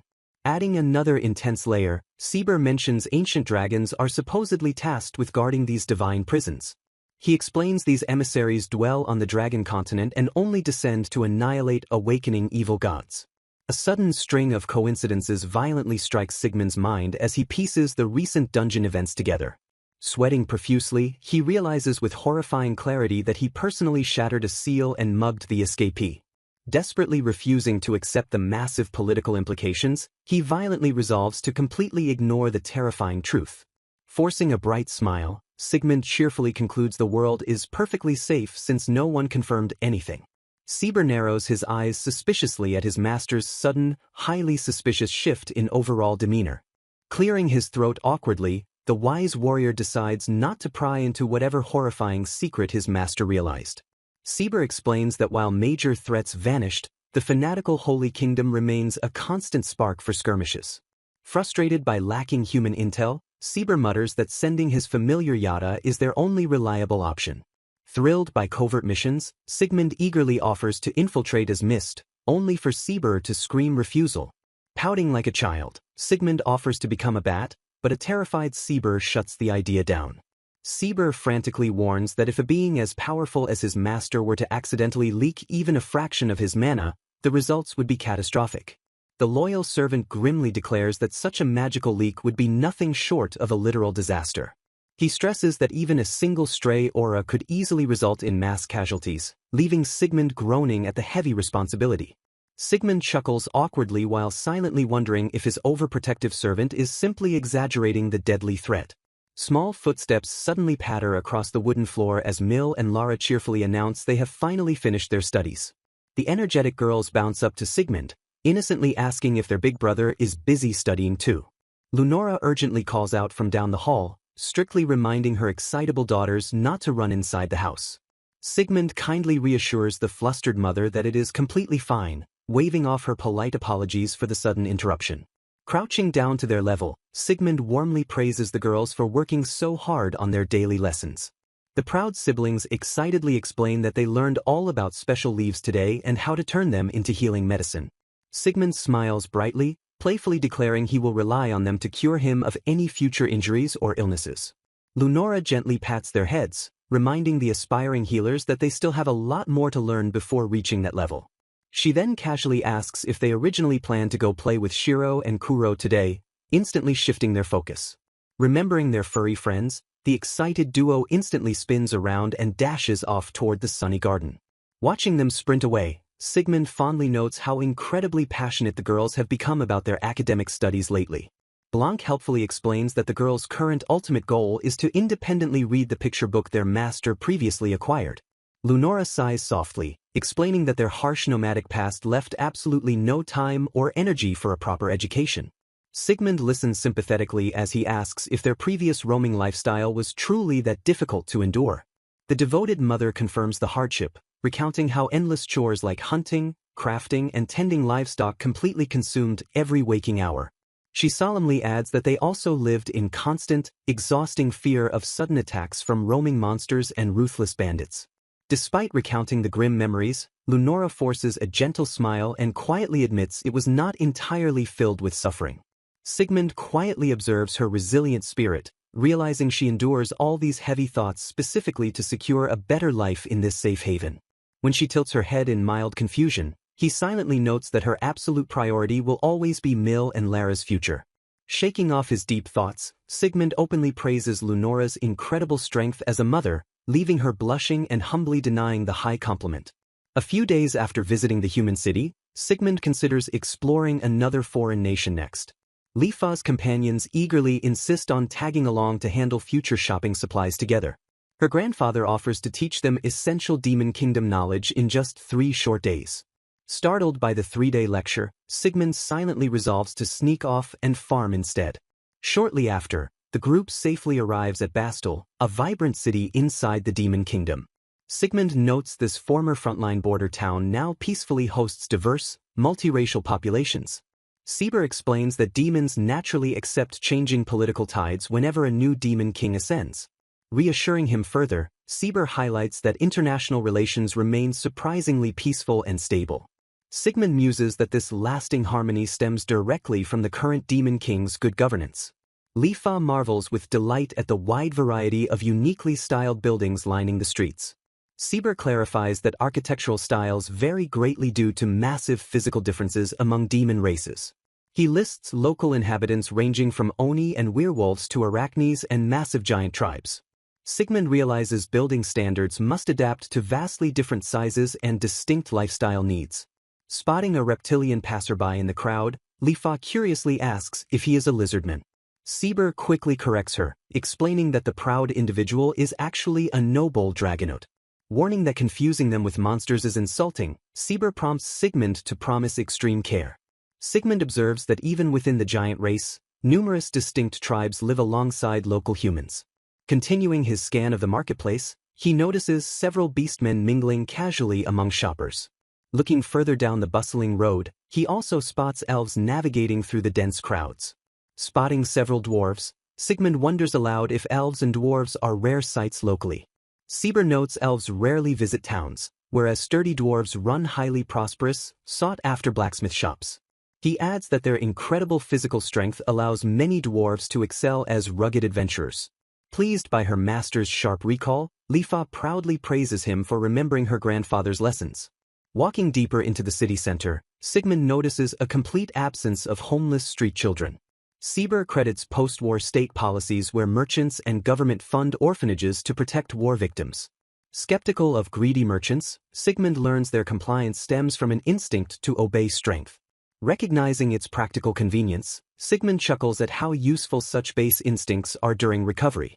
Sieber explains self-sufficient demon traits prevent widespread starvation since tribes hunt their own unique foods.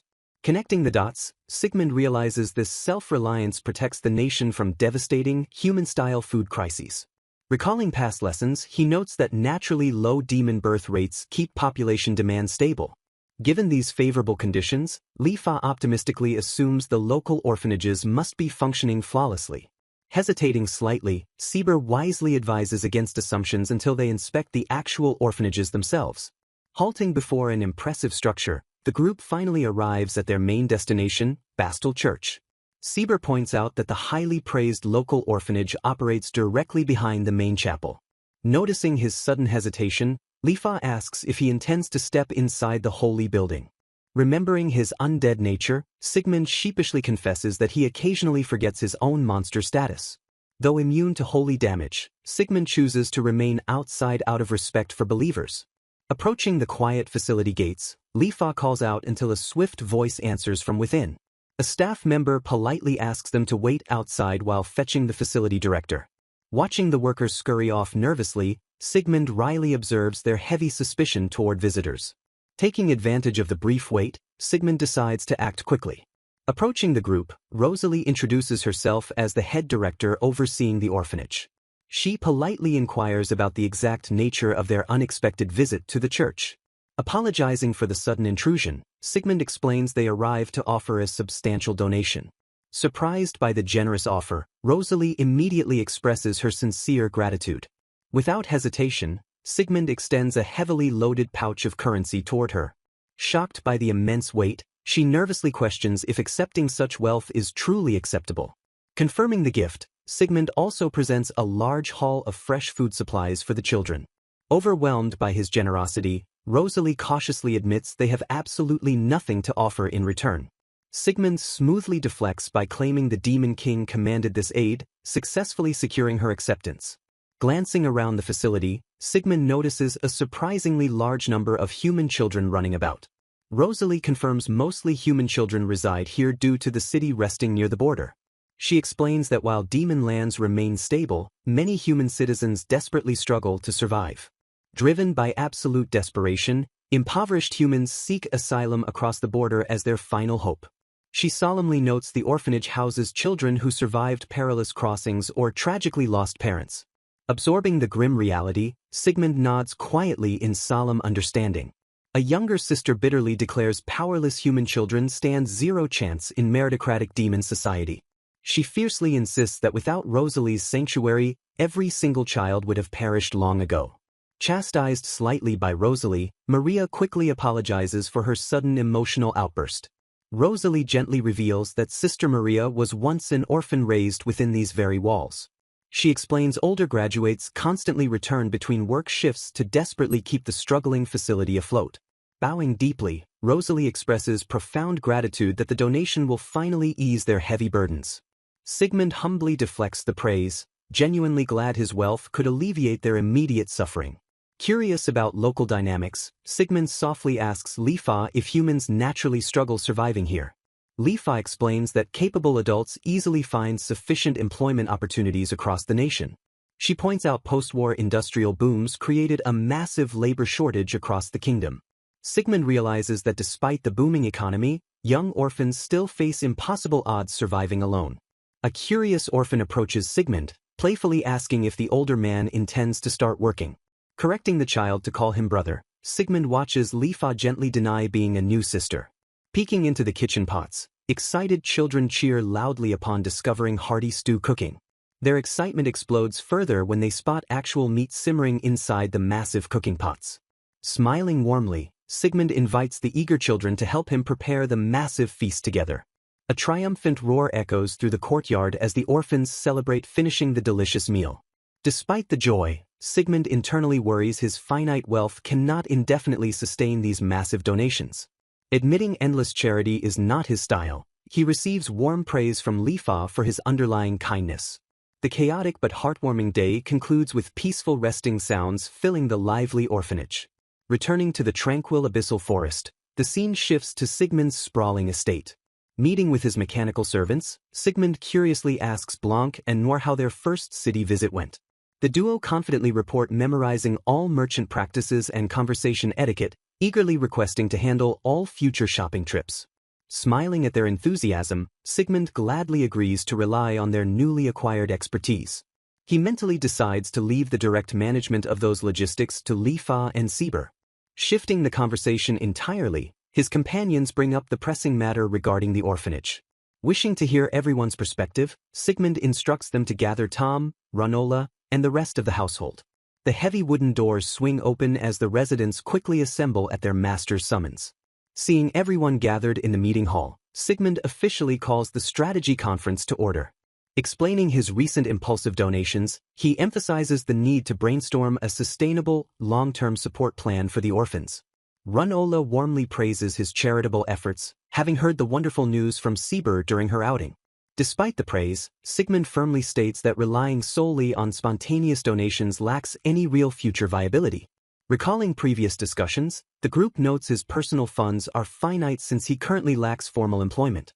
He gravely points out that overflowing border orphanages cannot be saved just by throwing money at the underlying systemic failure. Sieber agrees with the logic, suggesting they strictly limit future donations to avoid drawing unwanted attention to their household. Countering this notion, Lifa explains that making large donations is actually a highly conspicuous tactic used by nobles to earn political favor. She details how wealthy houses use charity specifically to flaunt their societal contributions to both royals and commoners alike. When Sigmund points out he kept his identity completely hidden, Lifa warns that such anonymity actually makes him stand out more. The group concludes that anonymously donating massive fortunes without seeking fame or reward is dangerously unnatural behavior. A loyal subordinate wildly suggests conquering the entire continent to silence any complaints, but Sigmund desperately insists on maintaining his peaceful farming life. Rejecting absolute conquest, the council falls silent as they ponder alternative methods to solve the crisis. The AI suddenly proposes establishing a massive new country in the southern plains capable of housing countless refugees. His companions instantly cheer for the birth of Sigmund's new kingdom, forcing him to frantically pump the brakes on their runaway excitement. He nervously summarizes their absurd plan to take in orphans and have him directly manage a new territory in the plains. Stepping forward, Runola earnestly confesses she would feel incredibly safe if Sigmund ruled those dangerous lands. Sigmund suddenly remembers how violent bandits originally forced Runola to flee into the abyssal forest after stealing her livestock. Silently weighing the moral obligation, he realizes they need to exterminate those thieving scumbags regardless of any nation-building plans. A subordinate smoothly pivots, suggesting that simply placing a fortified base there would drastically improve security and yield immense practical benefits. The prospect of securing a limitless supply of fresh salt and seafood immediately tempts Sigmund's pragmatic side. Furthermore, the group notes that taking in children would provide Melura and Laranna with much-needed friends of their own age. Struck directly in his emotional weak spot, Sigmund admits that argument is incredibly difficult to refuse. He melancholically acknowledges that confining the growing girls to a dangerous, monster-infested forest severely limits their worldly experiences. Releasing a long sigh of utter defeat, he finally caves to their overwhelming logic. With newfound resolve, Sigmund officially commands the construction of a new base in the southern plains. Triumphant cheers instantly erupt across the meeting hall as the ecstatic household celebrates his decision. Diving straight into logistics, they rapidly outline plans to build a fortified orphanage surrounded by protective walls. They strategically select a prime location nestled near the mountain pass leading directly into the western nations. This specific spot will also grant Yada a vital relay point, drastically easing his exhausting surveillance missions. Agreeing to deploy his kin to manage the facility, Sigmund internally marvels at how terrifyingly fast these massive plans are advancing. Realizing the southern plains suffer from a much lower mana density, he turns to Kuganochi for an expert environmental assessment. Analyzing their operational limits, the mechanical golems explain they will require an 8-hour mana recharge every 2 days if deployed in the southern plains. Realizing they cannot function continuously like they do in the forest, Sigmund concludes they must rotate multiple golems to maintain a constant defense. A cold sweat breaks out on Sigmund's face as he realizes the sheer scale of this project is escalating dangerously out of control. The group quickly outlines a self-sufficient plan to cultivate farming zones while hiring dedicated experts to properly manage the orphanage operations. Despite his underlying anxiety, Sigmund ultimately shrugs off the massive burden after seeing his household burning with such infectious motivation. Halting their momentum, Sigmund suddenly questions how they can legally acquire these orphans without sparking a massive international kidnapping incident. Acknowledging the extreme political risk, Sieber suggests contacting his own son to quietly negotiate the transfer through official channels. Surprised by the connection, Sigmund clarifies if he means the son who currently works as a high-ranking civil official within the royal castle. Sieber confidently confirms, assuring his master that his highly capable son might easily find a perfect political compromise for their ambitious project. Deciding there is absolutely no time to waste, the narrative swiftly shifts its focus toward the bustling Demon Kingdom. The massive, imposing structure of the Demon King's royal castle looms silently over the sprawling capital city. Inside the chaotic administrative wing, Lude furiously stamps budget approvals for arena repairs while loudly cursing the muscle-brained demons. An assistant ruthlessly dumps yet another massive pile of application paperwork on his desk, causing Lude to finally snap in pure frustration. Desperately trying to calm his fraying nerves, Lude sighs that demons actually doing paperwork is a minor miracle while begging for more civil staff. Without warning, an incredibly dense and chilling presence silently materializes directly behind the exhausted official. Sieber casually reveals himself from the shadows, offering a nonchalant greeting to his absolutely terrified son. Recovering from the shock, Lude angrily berates his father for using stealth magic to sneak in without any prior notice. Rubbing his temples in sheer exhaustion, the weary official demands to know what troublesome business brings his father to the castle. Sieber coldly dismisses the idea of a family visit, stating he would never leave his master's side without a vital purpose. Cutting straight to the chase, the elder vampire orders Lude to urgently relay a critical message directly to Lord Abaddon. Sieber explains that Sigmund plans to build a fortified orphanage in the plains and explicitly wishes to adopt the Demon Kingdom's surplus orphans. Overwhelmed by the sudden barrage of massive geopolitical information, Lude frantically begs his father to slow down. Shifting instantly into professional mode, Lude orders his father to stay perfectly still while he rushes to contact the upper echelon. Sieber sighs in mild annoyance at his son's panicked reaction as Lude sprints down the halls to intercept Abaddon. Catching the high-ranking demon's attention, Lude urgently requests a highly confidential meeting regarding the enigmatic abyssal forest. Recognizing the extreme gravity of those words, Abaddon swiftly escorts the frantic official into a secure, private chamber. Carefully digesting the shocking report, Abaddon slowly contemplates the strategic implications of Sigmund building a base in the plains. He acknowledges that since those monster-infested plains are utterly undesirable, having a friendly powerhouse secure the region is incredibly beneficial. Furthermore, Abaddon admits that the dangerously overcrowded orphanages near the borders have become a severe administrative nightmare for the kingdom. He notes that while adult humans make fine laborers, fragile human children suffer horrifyingly high mortality rates within demon-run facilities. Realizing the sheer utility of the offer, Abaddon sees Sigmund's proposal as a miraculous solution to their worsening humanitarian crisis. A subordinate nervously interrupts, questioning if a terrifyingly powerful monster like Sigmund can truly be trusted to handle delicate human toddlers. Sweating profusely, the subordinate hesitantly wonders if the mysterious master is simply gathering the children as a convenient food source. Lude quickly shoots down the grim theory based on years of observation, though his slight stammer betrays a tiny fraction of lingering doubt. Ignoring the morbid speculation, Abaddon decisively orders Lude to gather full details from Sieber while he personally reports to the king. Striding confidently down the corridor, Abaddon chuckles to himself about how wonderfully unpredictable Sieber and his master always manage to be. The Grand Castle stands resolute under the sky as the gears of a massive international maneuver finally begin to turn. A subordinate formally addresses the Demon King to snap him out of his deep contemplation. The king apologizes and admits he is simply struggling to comprehend the sheer scale of the situation. He exasperatedly verifies the absurd report that someone plans to build a base, construct an orphanage, and take in orphans out in the treacherous plains. Abaddon agrees the confusion is completely justified but insists that if the undead king wills it, it will undoubtedly become reality. Another minister reports that their spies have already traced massive anonymous donations in local orphanages back to Sieber's mysterious master. Taking note of the sheer volume of wealth, the king realizes this entity possesses staggering financial power. He sternly warns his relaxed council that a being with immeasurable strength wielding endless wealth poses a severe geopolitical threat. The king grimly concludes that this master could easily manipulate both the Demon Kingdom and the Western nations if he ever desired. The council falls into a tense silence as the heavy implications of this newfound superpower settle over the throne room. Shifting to logistics, the king dictates that they must secure transportation, a church director, and proper facility staff for the orphans. Abaddon nods in agreement, confirming he received word that a church will indeed be built alongside the new orphanage. Seeing a perfect administrative test, the king decides to entrust this entire monumental operation to Purg and David. The minister agrees this will provide excellent experience for the princes and immediately sends a subordinate to summon them.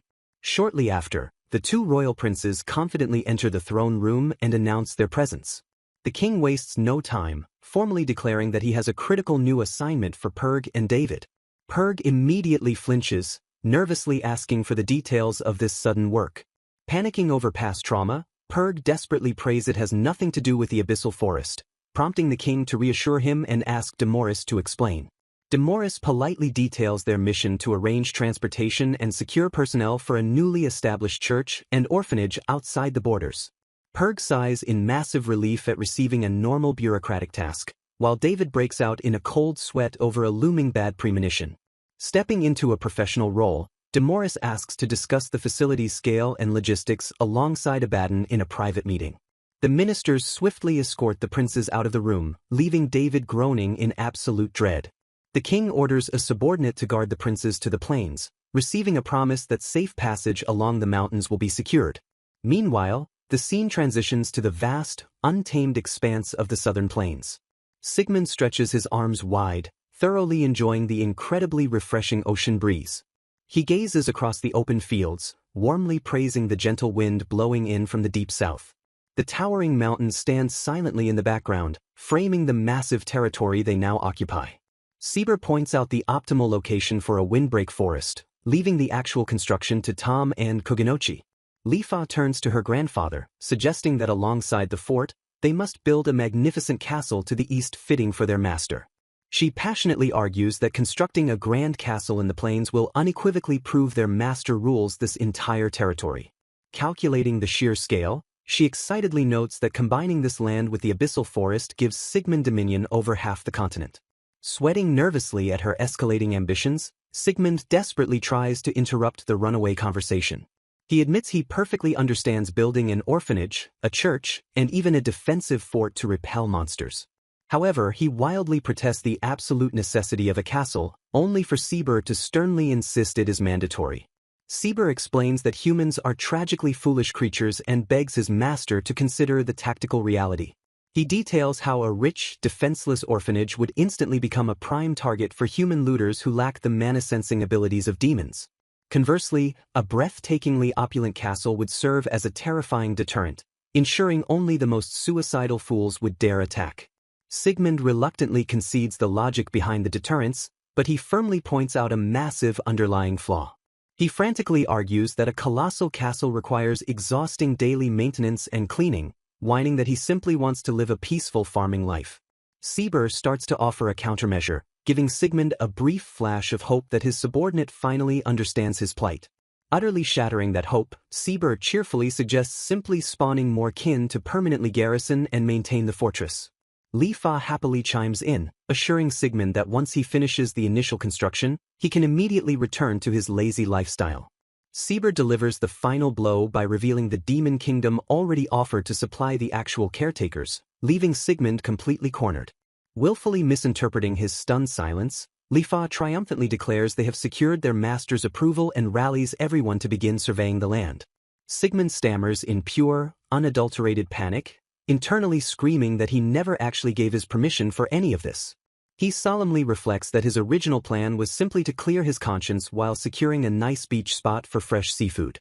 Hanging his head in total defeat, he despairs over how his simple charity project miraculously escalated into founding a sovereign empire.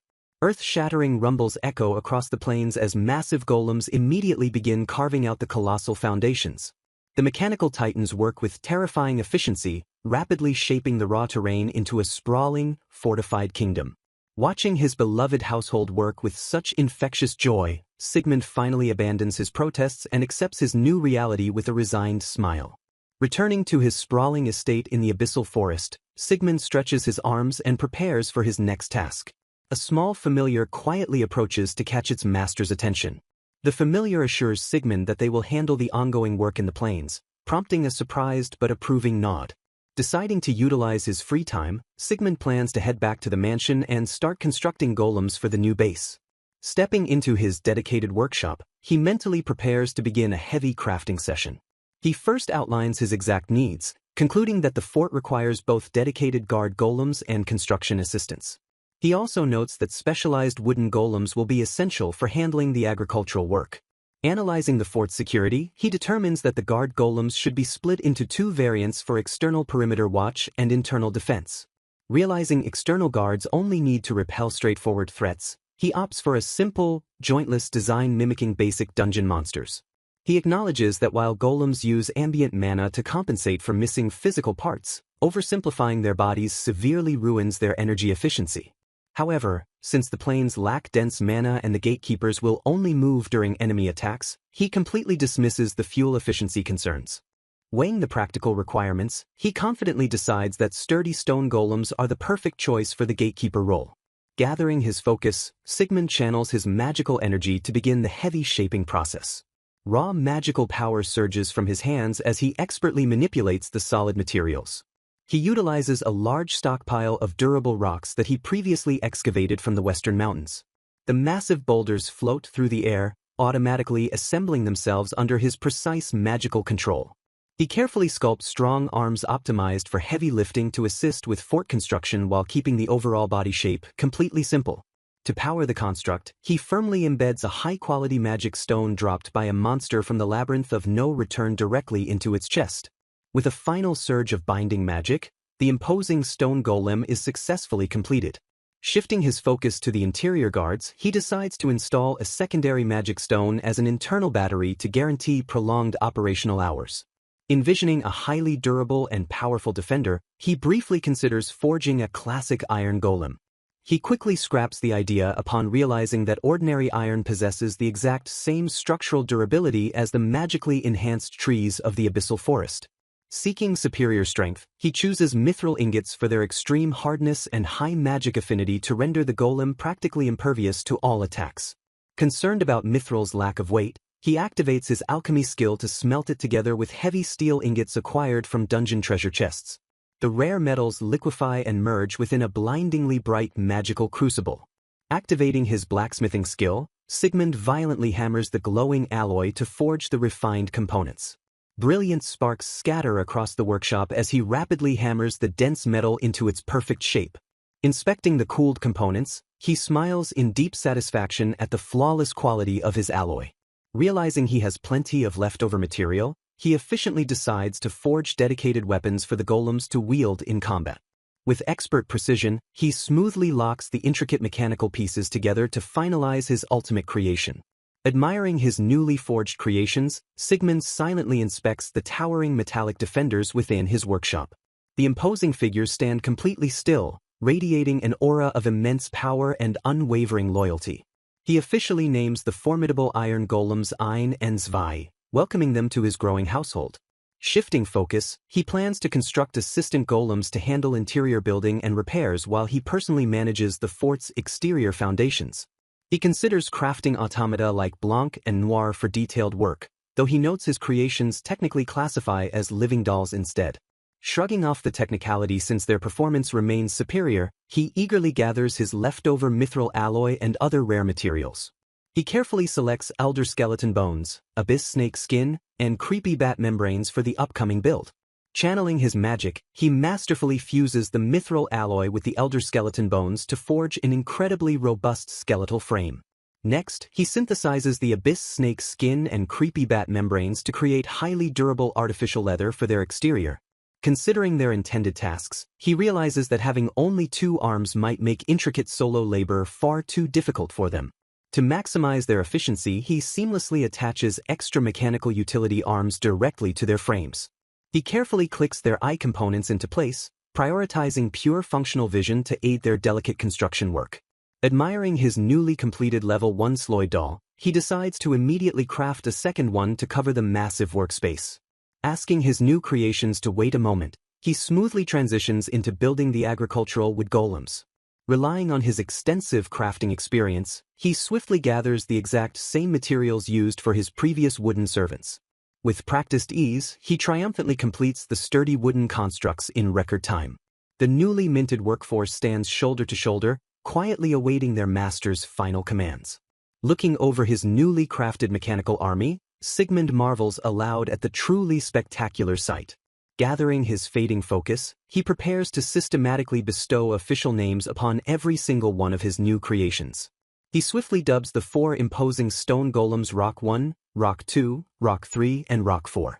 Moving down the line, he names the agricultural wood golems Woody 1 and Woody 2. Finally, he christens his multi-armed Sloyd dolls as Craftsman A and Craftsman B. Exhausted by the massive mana drain of naming them all consecutively, he playfully apologizes for his severe lack of naming variety. He promptly assigns Kuganochi and Asura to help the stone and iron golems rapidly level up their combat capabilities.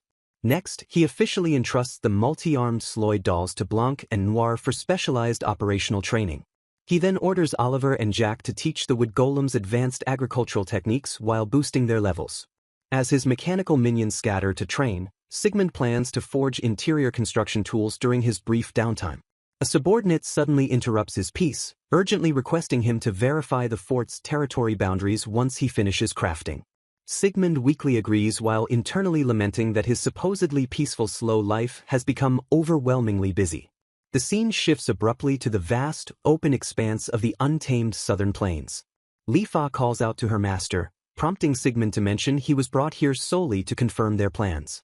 Respectfully guiding his attention, Lifa points out the designated area planned for leveling and fort construction. Sigmund silently looks out over the massive, clearly marked territories stretching out before him. Staring at the heavily roped-off boundaries, he breaks out in a cold sweat wondering if the plot is way too wide. Lifa quickly explains that such massive scale is absolutely necessary to fit living spaces and agricultural fields inside. She proudly adds that Tom and Kuganochi have already perfectly cleared the entire area of pesky weeds. Accepting her flawless logic, Sigmund activates his earth magic to begin flattening the colossal plot. Intense magical energy surges as the uneven terrain violently shifts and compresses under his overwhelming power. The thick dust finally settles, revealing a perfectly smoothed foundation completely ready for construction. Lifa beams with absolute delight, enthusiastically praising her master's incredibly swift handiwork. Moving immediately to the next step, Sieber steps forward to present a highly detailed architectural blueprint. He dictates that the 15-meter-high walls must feature arrow slits and position massive gates on the east and west. Overwhelmed by the rigid plans, Sigmund internally screams that he has zero actual room to intervene.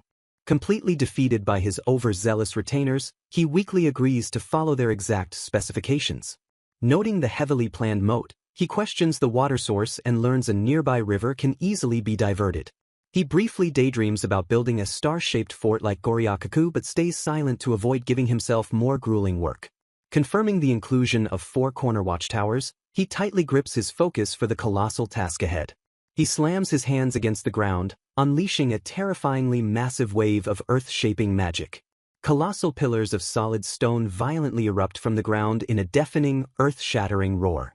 Thick, towering walls rapidly assemble themselves, flawlessly carving out the grand perimeter of the new fortress.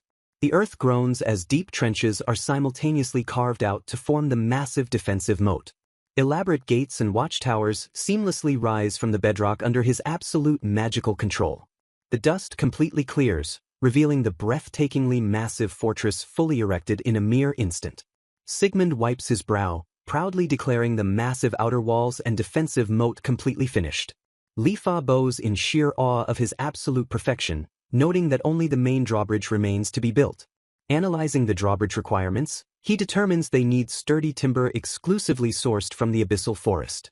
Massive logs suddenly materialize as he meticulously prepares to bind them into a heavily reinforced gate.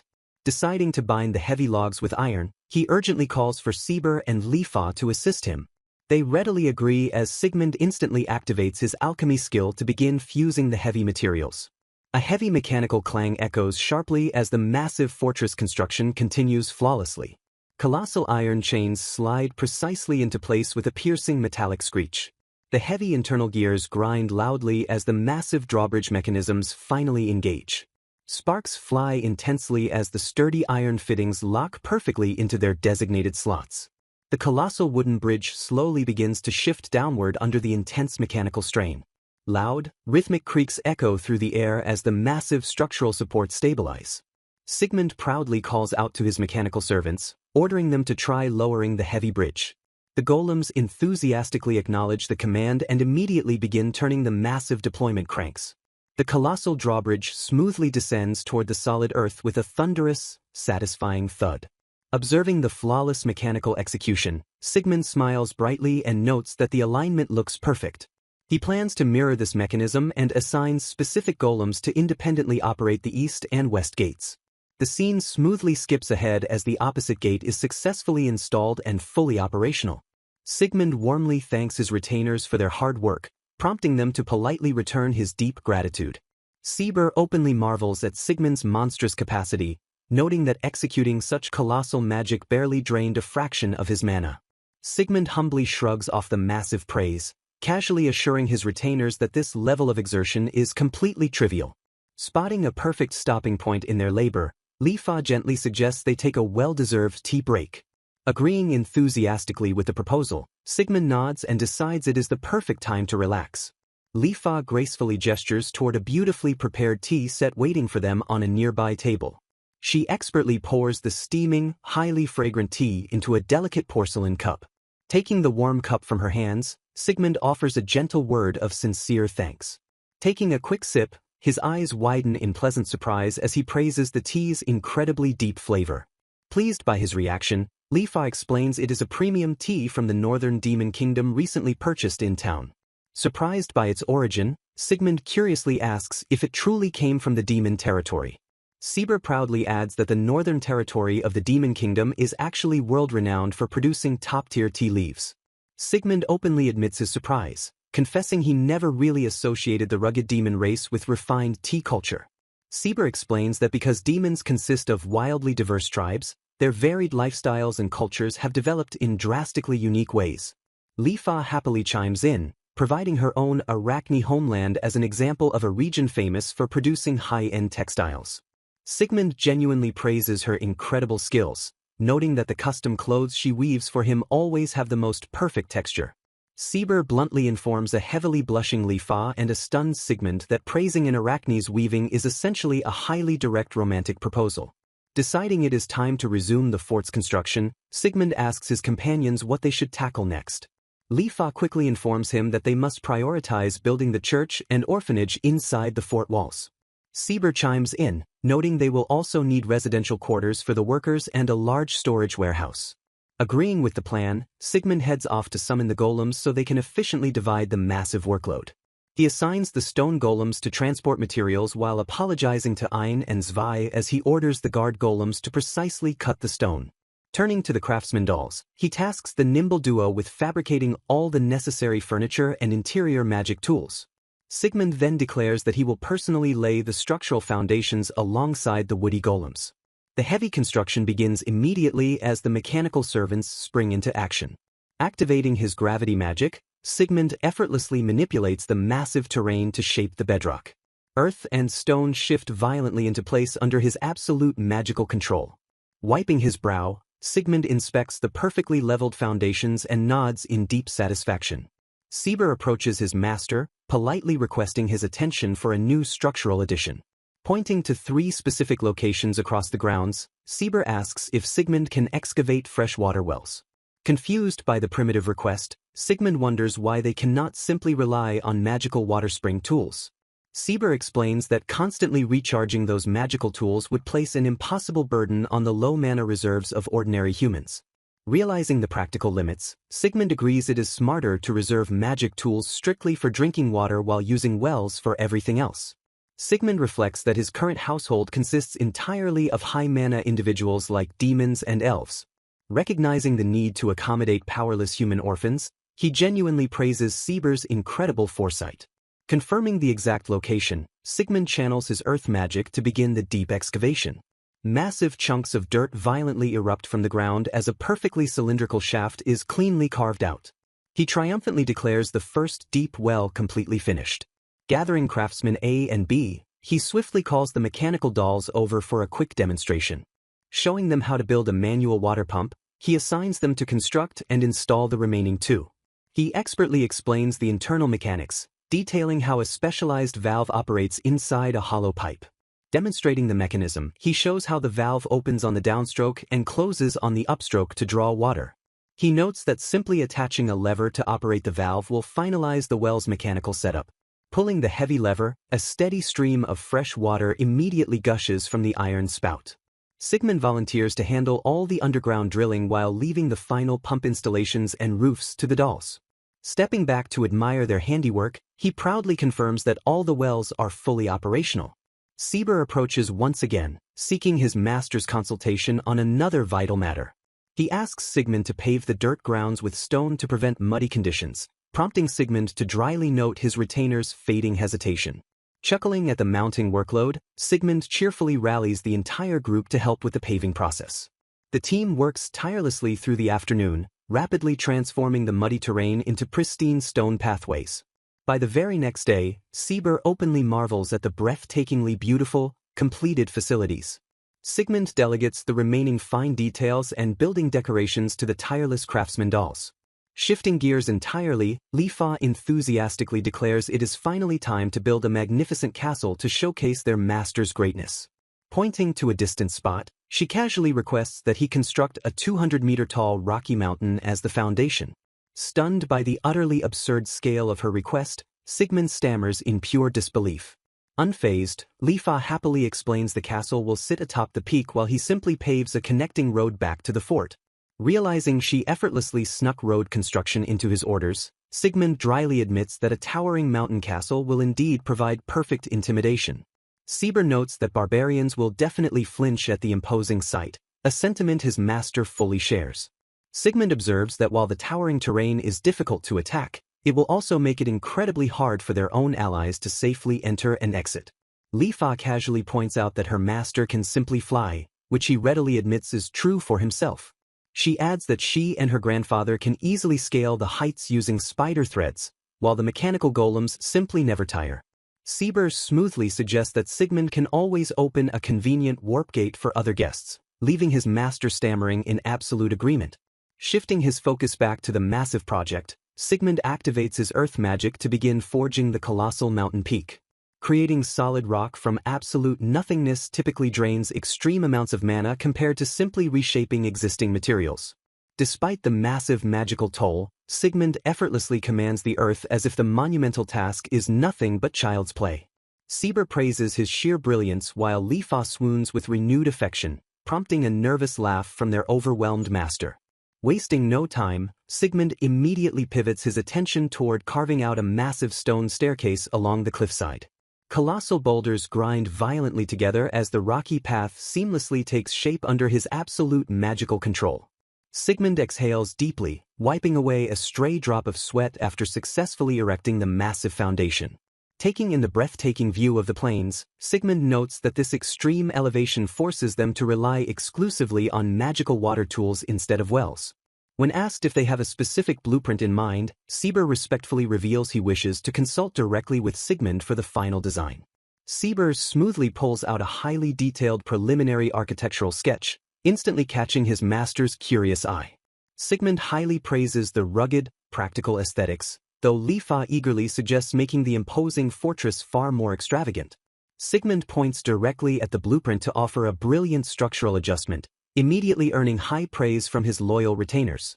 Noticing the setting sun, Sigmund officially halts construction for the day and orders everyone to return to the mansion. The very next morning, a loud groan of childish disappointment echoes through the lively household. The young girls eagerly demand to join the upcoming outing, leaving Sigmund nervously scrambling for a gentle rejection. He explains that the active construction zone remains far too dangerous but promises to bring them once the massive fortress is fully complete. Demanding he finish the job quickly, the children force him to swear a firm promise, which he warmly accepts. Steeling his resolve for the girls' sake, Sigmund declares they must proceed with both terrifying speed and absolute precision. He confidently announces that he will personally handle the highly complex castle construction on the towering mountain peak. Delegating the massive workload, he orders the golems to finish the interior while assigning Sieber and Lifa to pave the connecting mountain road. The eager retainers bow deeply and immediately rush off to flawlessly execute their master's orders. Standing alone at the towering summit, Sigmund unleashes his immense earth magic directly into the rocky foundation. Massive blocks of flawless stone slide smoothly into place as the towering castle walls rapidly assemble themselves. Colossal spires and sturdy ramparts violently erupt from the bedrock to form a breathtakingly majestic fortress. With pinpoint accuracy, he magically hollows out precise openings for the massive doors and defensive windows. The dust finally settles, allowing a deeply satisfied Sigmund to proudly declare the grand structure complete. He stares up at his towering architectural masterpiece, radiating an incredibly pure aura of absolute accomplishment. Leaving the intricate window fittings and decorations to the craftsman dolls, he decides to hike down and assist Sieber's paving crew. The colossal, dark fortress stands ominously atop the jagged peak, eternally watching over the freshly carved mountain path. The following day, Sieber enthusiastically praises the breathtaking beauty of the newly constructed castle. With Lifa busy handling chores back at the mansion, Sieber offers to help design the interior, prompting Sigmund to suggest they walk through the empty halls to decide. Strolling through the dark corridors, Sieber politely asks if they should utilize magic tools for the castle's lighting. Sigmund agrees that standard candles would be too difficult to manage, so Sieber suggests installing candlestick-style magic tools on the walls and a grand chandelier from the ceiling. Sigmund nods in full agreement, approving the elegant lighting plan as Sieber diligently notes it down. Turning his attention to the empty window frames, Sigmund expresses his desire to use the wings of insect-type monsters instead of traditional glass. He proudly manifests a stunning, translucent sample of the insect wing, drawing genuine admiration from his loyal retainer. Sigmund explains that while they cannot mass-produce them, the wings are lightweight, highly durable, and far easier to enchant than forging standard glass from scratch. Curious about their current resources, Sieber asks how his master originally procured the heavy glass used back at the mansion. Sigmund reveals he processed drops from the labyrinth of no return, noting that while sturdy, the material is incredibly heavy and time-consuming to work with. Stepping into a massive hall, Sieber identifies it as the perfect location for a grand dining room and suggests placing the kitchen directly adjacent to it. Mentally mapping the kitchen layout, Sieber lists the essential need for magical stoves, spring water tools, and proper refrigeration and drainage systems. Sigmund points out a designated spot nearby, deciding to install the main restroom facilities right there. He then gestures further down the grand hall, indicating the perfect location for a spacious bathing area. Tracing the complex plumbing route with his hands, Sigmund outlines his plan to integrate drainage pipes directly into a magical purification tool. Surprised by the sheer volume of magic tools required, Sieber asks if it is truly feasible, to which Sigmund casually replies that he intends to build this castle at a leisurely pace. Smiling brightly, Sigmund admits he is actually having a lot of fun experimenting with all these new magical construction techniques. Taking that as a green light, Sieber boldly promises to suggest even more ideas, prompting Sigmund to nervously ask for mercy. Moving to the highest floor, Sieber selects the most secure and scenic room as the absolute ideal spot for Sigmund's personal living quarters and master bedroom. Sigmund happily agrees to the strategic layout while noting that they will eventually need to furnish the massive space. Sieber meticulously lists essential furniture like beds, sofas, and chests, while heavily emphasizing the need for elegant curtains and carpets. Realizing the immense workload, Sigmund plans to draft the woody and craftsman golems to help once the outer fort construction finally settles down. Mentally reviewing the dining room, kitchen, bathrooms, and his own quarters, Sigmund casually wonders if they are missing any other essential rooms. Sieber instantly suggests an audience chamber, leaving Sigmund utterly bewildered by the grandiose concept. Refusing to back down, Sieber insists a throne is absolutely mandatory, instantly shutting down his master's desperate protests.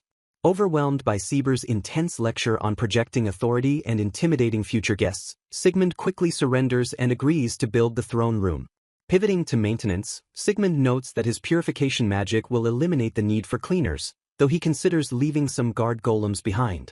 Sieber agrees, pointing out that since they won't use the castle immediately, standard anti-intruder golems will perfectly replace an expensive army of servants.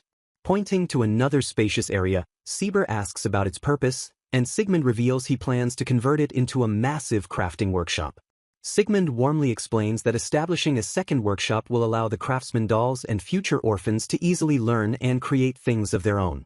Sieber cheerfully claps his hands together and formally addresses his master to gracefully shift the conversation.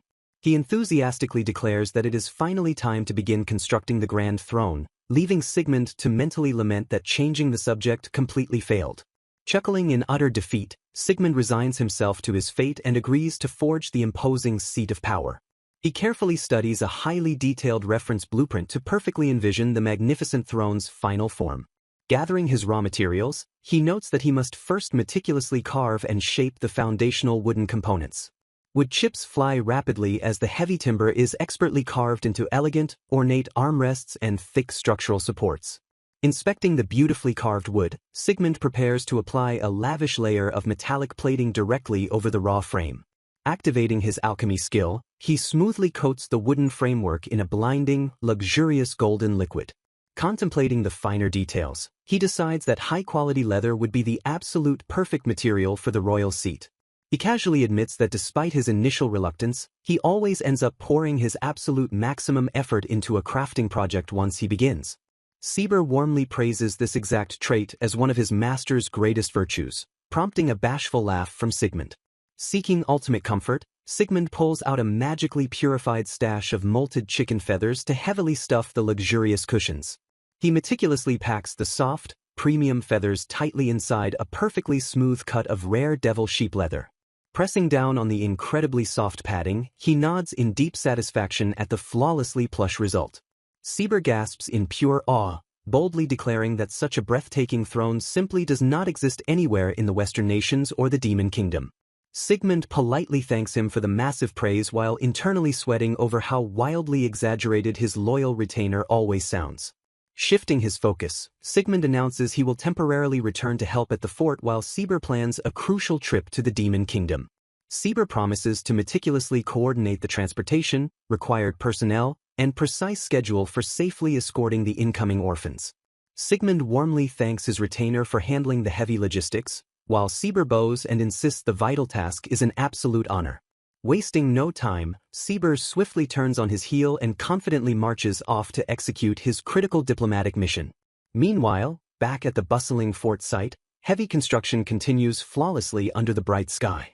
The tireless mechanical golems diligently hammer and assemble the towering wooden structures with terrifying efficiency. The sprawling fortress steadily takes shape as the unified workforce rapidly secures the grand defensive perimeter.